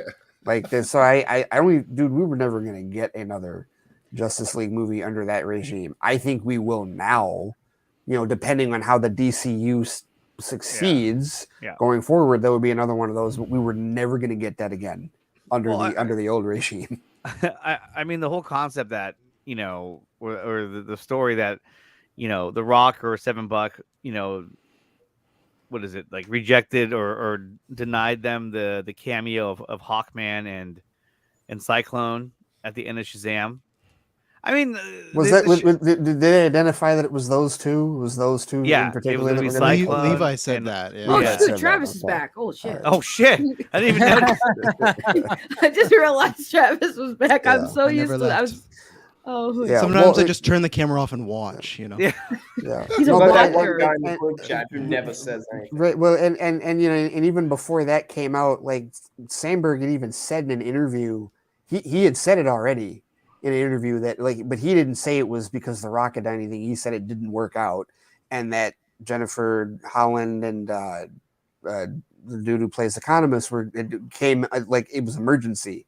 Because he loved that they built that gas station set. He didn't want to kill it. So who was it? Peter Safran had to make that call and kind of say, "Hey, I got these two. Right? Okay, let's just do it." If they would have shown, like, let's say they let it happen, and they had Hawkman and Cyclone as the cameo, it still would have been even stranger now because it would have been like, well, wait, are we gonna get more of these? It will lead up to nothing. I mean, even now it's leading up to nothing. He's like, Well, and it's a weird place, Andre, because the gist that I got from Sandberg was that the only reason they kept that scene in is because of the Avengers joke that he wanted to keep in. Like he wanted to keep that, like that was a joke that he really liked, and he wanted to leave it in the movie. And so Gunn was like, okay, like that. And so it's a creative freedom thing, right? Not so much a connection. I had people telling me that Gunn wrote that entire scene. I was like, "Fuck, you guys, you really my hate God. Gunn that much." Sandberg is Well, on yeah, record in an interview that he wrote it. Yeah, I know. I know. So, it's just- So There's are so they many are they things where they blame confirming that? Gunn for everything. Are they confirming that the DCU is in the same universe as Marvel because they made the Avengers comment? Does that mean the crossover is inevitable? No, there's Avengers comic books. That's They do that all the time. Like, I'm just kidding. I'm remember, messing like, around. I know. Dwayne Johnson wanted to. Well, have I saw some people like making Yeah, like, James this whole Gunn. thing. James Gunn and the Marvel thing, and I'm sitting Well, there it like, just- you guys do understand that Marvel and DC Comics they had crossover comic books, right? I mean, they It'll might happen. do one. I mean, way too I early don't for care. that. Yeah, it's way too early, but it'll happen. the CW referenced Marvel, like Marvel Comics they existed did. in the DC CW. Like they made multiple Marvel references throughout. That's why I think throughout it's the funny history of when that people say things, and I'm just like, I'm not as hardcore of a fan as most people, but even I know that shit is canon. Like, relax. It's not. I mean, I said it for a while. I was like, I would love to see DC and Marvel crossovers because I remember when I first came on these panels talking movie talk, I used to always get confused with Spider-Man and DC, so I'd always like put Spider-Man in DC. I'm like, oh yeah, Spider-Man was in the Justice League, and everyone's like, I'm sorry, what did you say? I was like, oh yeah, that's right. Listen. I think Spider-Man would be a great DC character. I think so too. Actually, yes, he would. No, I think would he'd fit be. right in with DC characters. He would. I I've think said he'd that be for good years. friends with Blue Beetle or Tim Drake. Oh, dude, Spider-Man Blue in the Beetle, yeah. DCU would be like he'd be great with everybody, like the Flash, Superman. What did you guys think of the suit's voice, the female voice? To me, it was too similar. Sexist. I just thought it was too similar to the suit he had in Homecoming. It's You know, woke. You mean the Karen? I forget what Friday? it's Karen, yeah, Well, it's no, Karen. Friday was Tony's Jennifer Connelly. Yeah, That was Jennifer the voice- Connelly. Yeah. but yeah. Who was I- married to Paul Bettany. I don't know. If I was gonna choose a voice to be in my head, Jennifer Connelly's a great voice. Don't get me wrong. I think the voice is kind of clearly a general audience appeal choice because I wonder who someone it that knows Friday or knows the voice from Jennifer Connelly's voice, like, oh, okay, it sounds like Tony Stark's voice. all of a sudden we find out it's Jennifer Lopez. What? It's Jennifer Lopez. Batfleck returns. Yeah, Batfleck's back. He's back. No, if it was Jennifer He's gonna Lopez, kill George that did the Lopez's voice- character. If it was Jennifer Lopez that did the voice, that budget would be 180 million. I mean, I will say 180 million. Yeah, I like exactly. the fact, like when Dave said earlier that he liked the whole fact that the mouth moves, but it's not a functional mouth. I'm like, thank God, because I was so when I saw, I don't know if you guys played Injustice, but Blue Beetle is in the second Injustice game. They have his mouth move, and it's so fucking weird. Yeah, they it's even like had it in the lines. cartoon. Yeah. They act. Well, no, it's like a legit mouth. Oh, it's like a mouth? it's an actual mouth, and it talks. And I'm like, ooh, that's so weird. So I'm kind of happy to see them do like the Deadpool route, exactly. Spider-Man route. It's like it's the Deadpool look where when he talks, the jaw just kind of moves and his eyes will move. Which I thought, in what is it, Homecoming? I thought that was a really cool feature that they added where his eyes can kind of move around, and it's Spider-Man. That is Civil War, but Civil War. You're right. That's Oh right. yes. Sorry I about thought that. Anthony had to leave like 30 minutes ago, and he's still hanging in there. He's hanging strong. I know he's never had the strong. I know we're probably gonna wrap this up soon. Like I said, I'm like all of a sudden I crashed. All of a sudden I hit a wall. I was like, "Fuck, move!" All of a sudden Andre came on and I got sleepy. Just kidding. I know. Sorry, guys. I have that effect on people. No, Andre came on. Axel left the stream.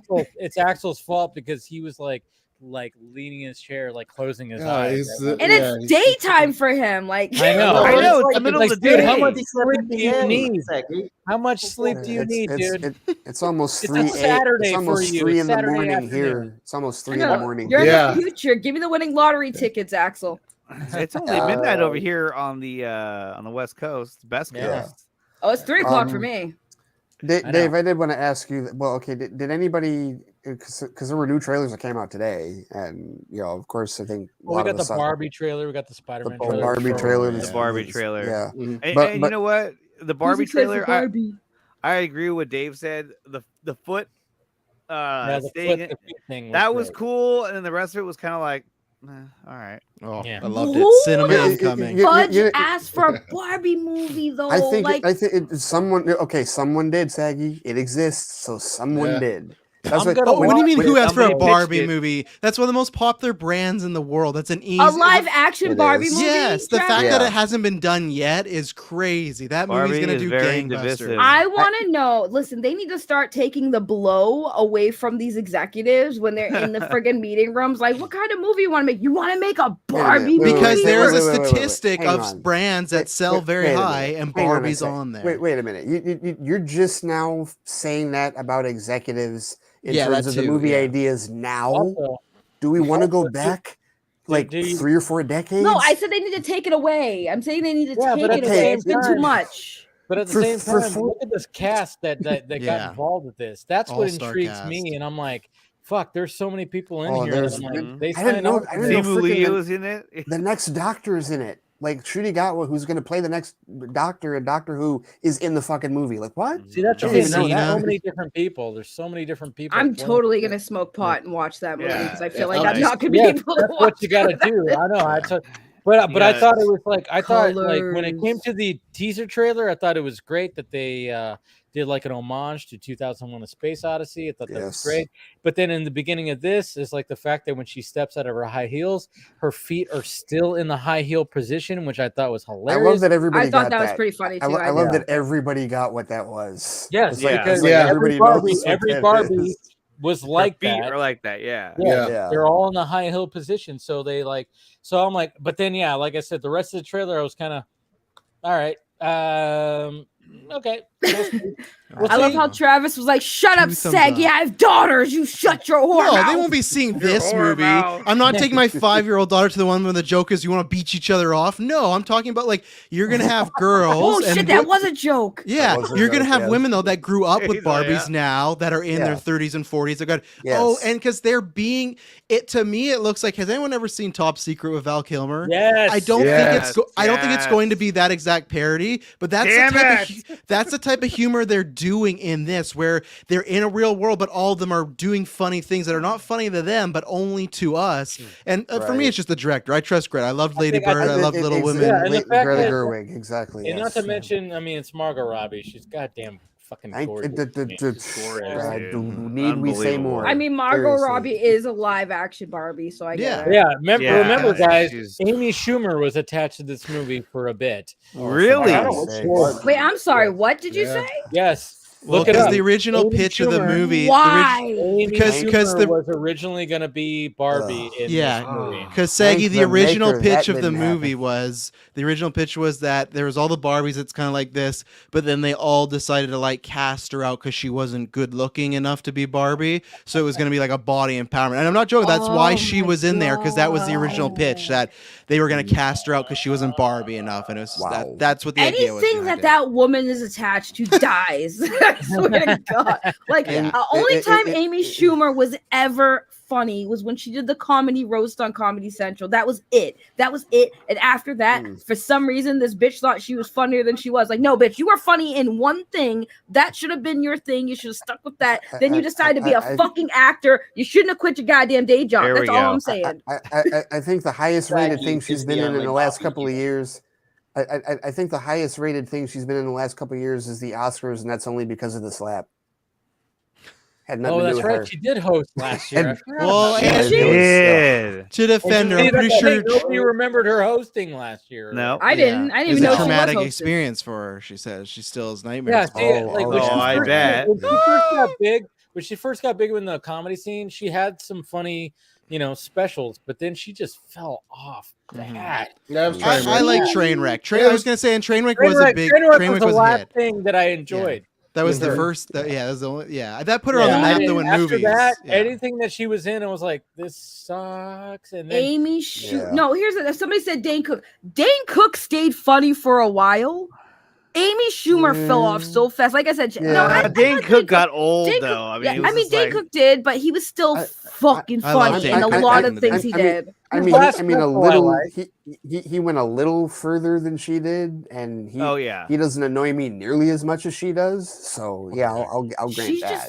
She's just like factually really like. I know comedy is subjective, but like she's really not that friggin' funny, man. Like she was great when she was. But clearly, to some people, she is right because she made a career that way. Going to be Barbie. Because she was going to be Barbie, the fugly Barbie. That was the point of the movie. We got Margot Robbie. We got Margot Robbie. And it's certainly not like as far as comedy, it's certainly not a gender thing because I will watch a Tig Notaro like stand up over Amy Schumer any fucking day. Oh yeah, Tig Notaro was legitimately Lisa Lampanelli. Lisa Lampanelli is hilarious. Lisa Lampanelli, she's hilarious, and her comedy still holds up to this day. I'm sorry, it does. It's hilarious to me. But anything Amy Schumer does, anytime I hear Amy Schumer in anything, my face, I make the most horrendous face. I'm like, ooh, Amy Schumer. Like her name even makes me cringe. Just like Amy Schumer. Somebody said, well, okay. Do you guys? Somebody just put in the chat that Barbie greater than Oppenheimer. No, I don't know. Absolutely. No. All day. I'm talking about box office wise. Yeah, absolutely. Do you think people are going to go see the 3-hour black and white Nolan movie, or they're going to go see the all-star Barbie movie? Yes. But which one will be better, though? Which one will be better? Was objective. Here's the real question: why are we comparing? I mean, those we were talking. They're the same day. They're the same day. And they come out the exact same day. That's why. So it's a face-off. Yeah. I'm going to see both day one, but it's not a face-off because that Venn diagram of the audiences is like you're the only one in between it. That's just like it's when not. Travis anybody goes else. to the theater on that day, he'll be like, Oppenheimer, Barbie. It's Barbie. It's gonna be me in line, super pissed off because it takes too fucking long to get my popcorn because of all the 13, the 17, the 12, all the girls that's gonna be in front of me in line to get popcorn because they're going to see Barbie. And I'm like, you gotta get there early. I just want to watch a man make an atom bomb. I don't want to be in line in front of Anthony because I'll probably be back looking at him like, ooh, he big. I'm scared. You gonna go first, sir? Black Adam's in the theater. I can't remember what movie I was going to see, but it came out and I misjudged it. It came out the exact same weekend as Sonic 2. And so I'm in line and I was like, oh, I got plenty of time to get my shit. I get there.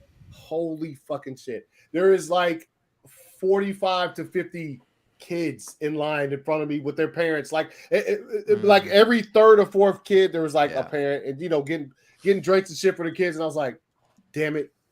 Sonic came out. So I just went and sat in my seat, just waited for a bit. But Sonic it was a good movie. No, Sonic was fire. I'm not saying the movie wasn't good. I'm just saying like I misjudged going to the theater that particular like coming up just a little bit later than I should have.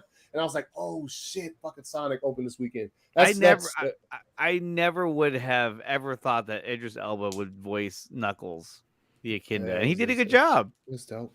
It's funny because everyone used to make jokes about Knuckles being a black guy. So what do? They get a black guy to voice Knuckles. I died laughing. They were listening. Well, because because it always looked like he had dreads. That's what I know, but that's why I used to crack up because even like the parody videos that exist would have Knuckles as a black dude, and I was always cracking up because he talk Ebonics and stuff. Oh my god! And then they got Idris Elba. I was like, yeah. It makes sense. Did anybody see the latest Dial of Destiny trailer today? Yes. I saw it on Netflix. Yeah. I thought it was great. I loved it. You did talk about it? Oh, okay. Because I have why sympathy for the devil? Wait, what? I'm sorry, what?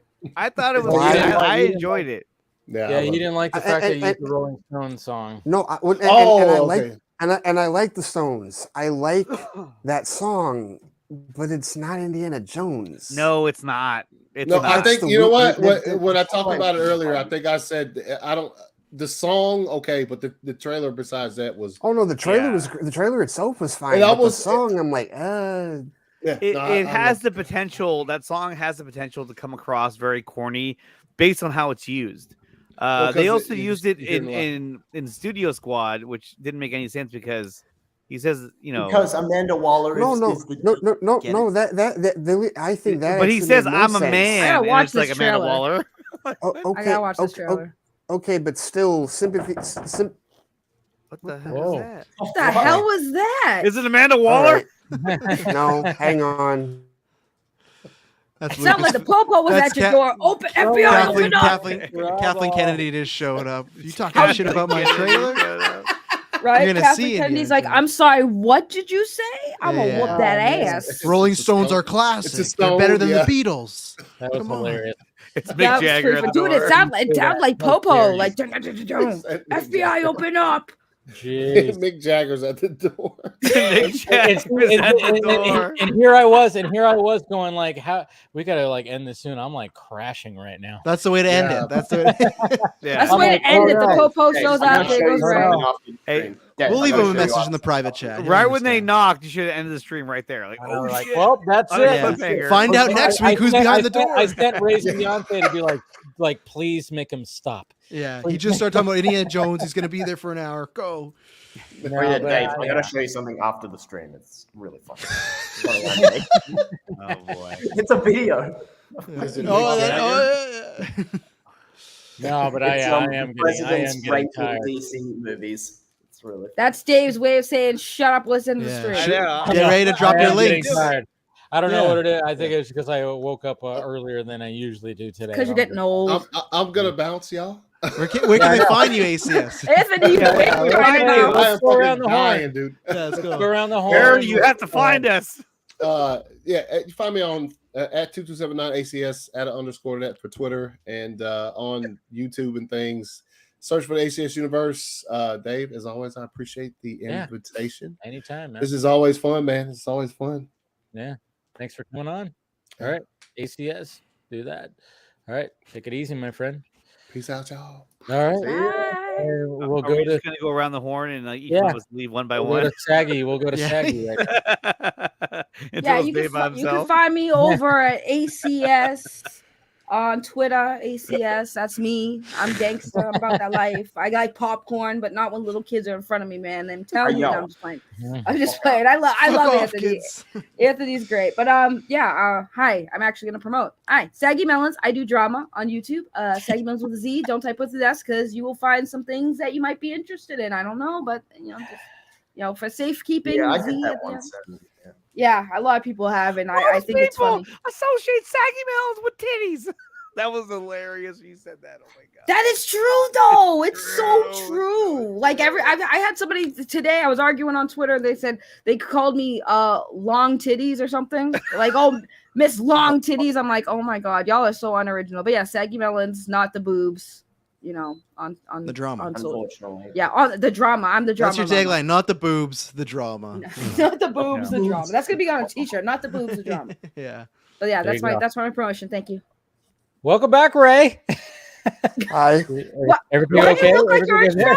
Did you survive? He looks like he's out of trouble. Oh no. Looks like you got I woke her up. I woke her up. So she's like, okay, so it is. It's probably a good time to really wrap up. Probably. Yeah. Sorry. All right, Ray, go ahead and promote yourself. Oh shit. Knock it again. No, who was that? No, that wasn't me. Who did that? I didn't. Knocked on something. It wasn't here. Okay, no, it wasn't. That was probably Saggy. We can't see. No, it was not me. Okay. I have a glass table. Thank you. No, but you can find me on Twitter at The Flightcast. You can find my blog and my podcast at theflightcast.com, where this week I'll be gushing over Super Mario Brothers and also talking a bit about Air as well, because and also all the there were a couple of like the Spider-Verse trailer and thoughts on the Blue Beetle trailer and all the other stuff that we got. Oh, and Secret Invasion, also that too. That trailer, like there was a lot of. We're spoiled. We are so spoiled when it comes to all this stuff, and that's just the perspective that I have on all of it now. I'm just enjoying all of it as subjectively as I possibly can. Yeah. Yes. All right. Drogo. Axel. Jesus Christ. You can find me at Droga52 on YouTube. You can on YouTube. You can also find me on Twitter by Axel R. Droga. And yeah, you can. Yeah, because I had to change it because my old account got suspended. And yeah. All right. Haha. Hashtag Texas Andre. I like it. Yep, there it is. Sex is Andre. Speaking of that, Andre. No, not sex is. It's sexist. You can find me at Nicotina_show on Twitter. You can find me on Nicotina on YouTube. Also on when are we doing the Instagram. midnight run again, Andre? I keep messaging you and you leave me on open. You know, when I did those shows like 3 years ago, I was 3 years younger and I could stay up that late. Nowadays, I don't know, man. It's just a It makes it sound like hard. he was in his 20s. He was in his 20s. I know. It's just hard. Well, my kids are getting older and they get up earlier. It sucks. I don't know. We'll figure it out. But yeah, check me out on YouTube. Subscribe to my channel. That's awesome. Travis. You can find me at every Barbie screening come time June because it's going to be a cinematic adventure of the year. Did you hear that? He's a Barbie, come time. Yeah. Yeah, Barbie come time. I don't know. Barbie Search that up with Seggy Melons and see what happens. You'll get a bunch of viruses, and thanks, Dave. And yeah, thank you as always for having me on. And it's lots of good time. I'm just gonna plug it into. I love when Travis is here. Oh man, bring Ben Solo back. Come on. By the way, I just want to say, I'm all about that. Bring Finn. Hoping. Joshua Hamilton, you might want to rethink that comment about Secret Invasion because that sounds super sauce.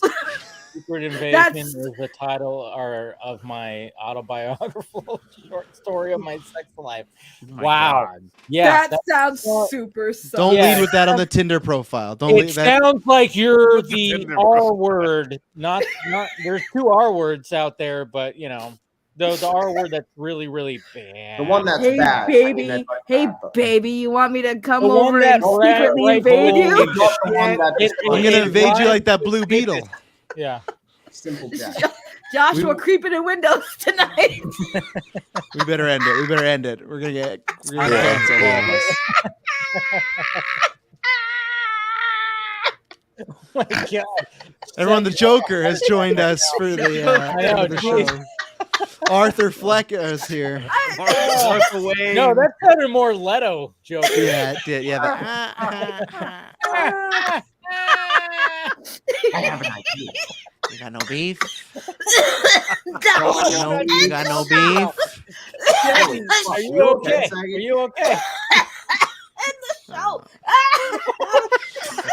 This bird is baked. That's it. We're done. Oh, that's hilarious. All right, guys, hit that like, thumbs up, do all that. Pray for Saggy and everything. Okay. All right, she's gonna be okay. Hopefully, gas for Air. Air is your friend, and go see Air this weekend. Yeah. Anyways, bye.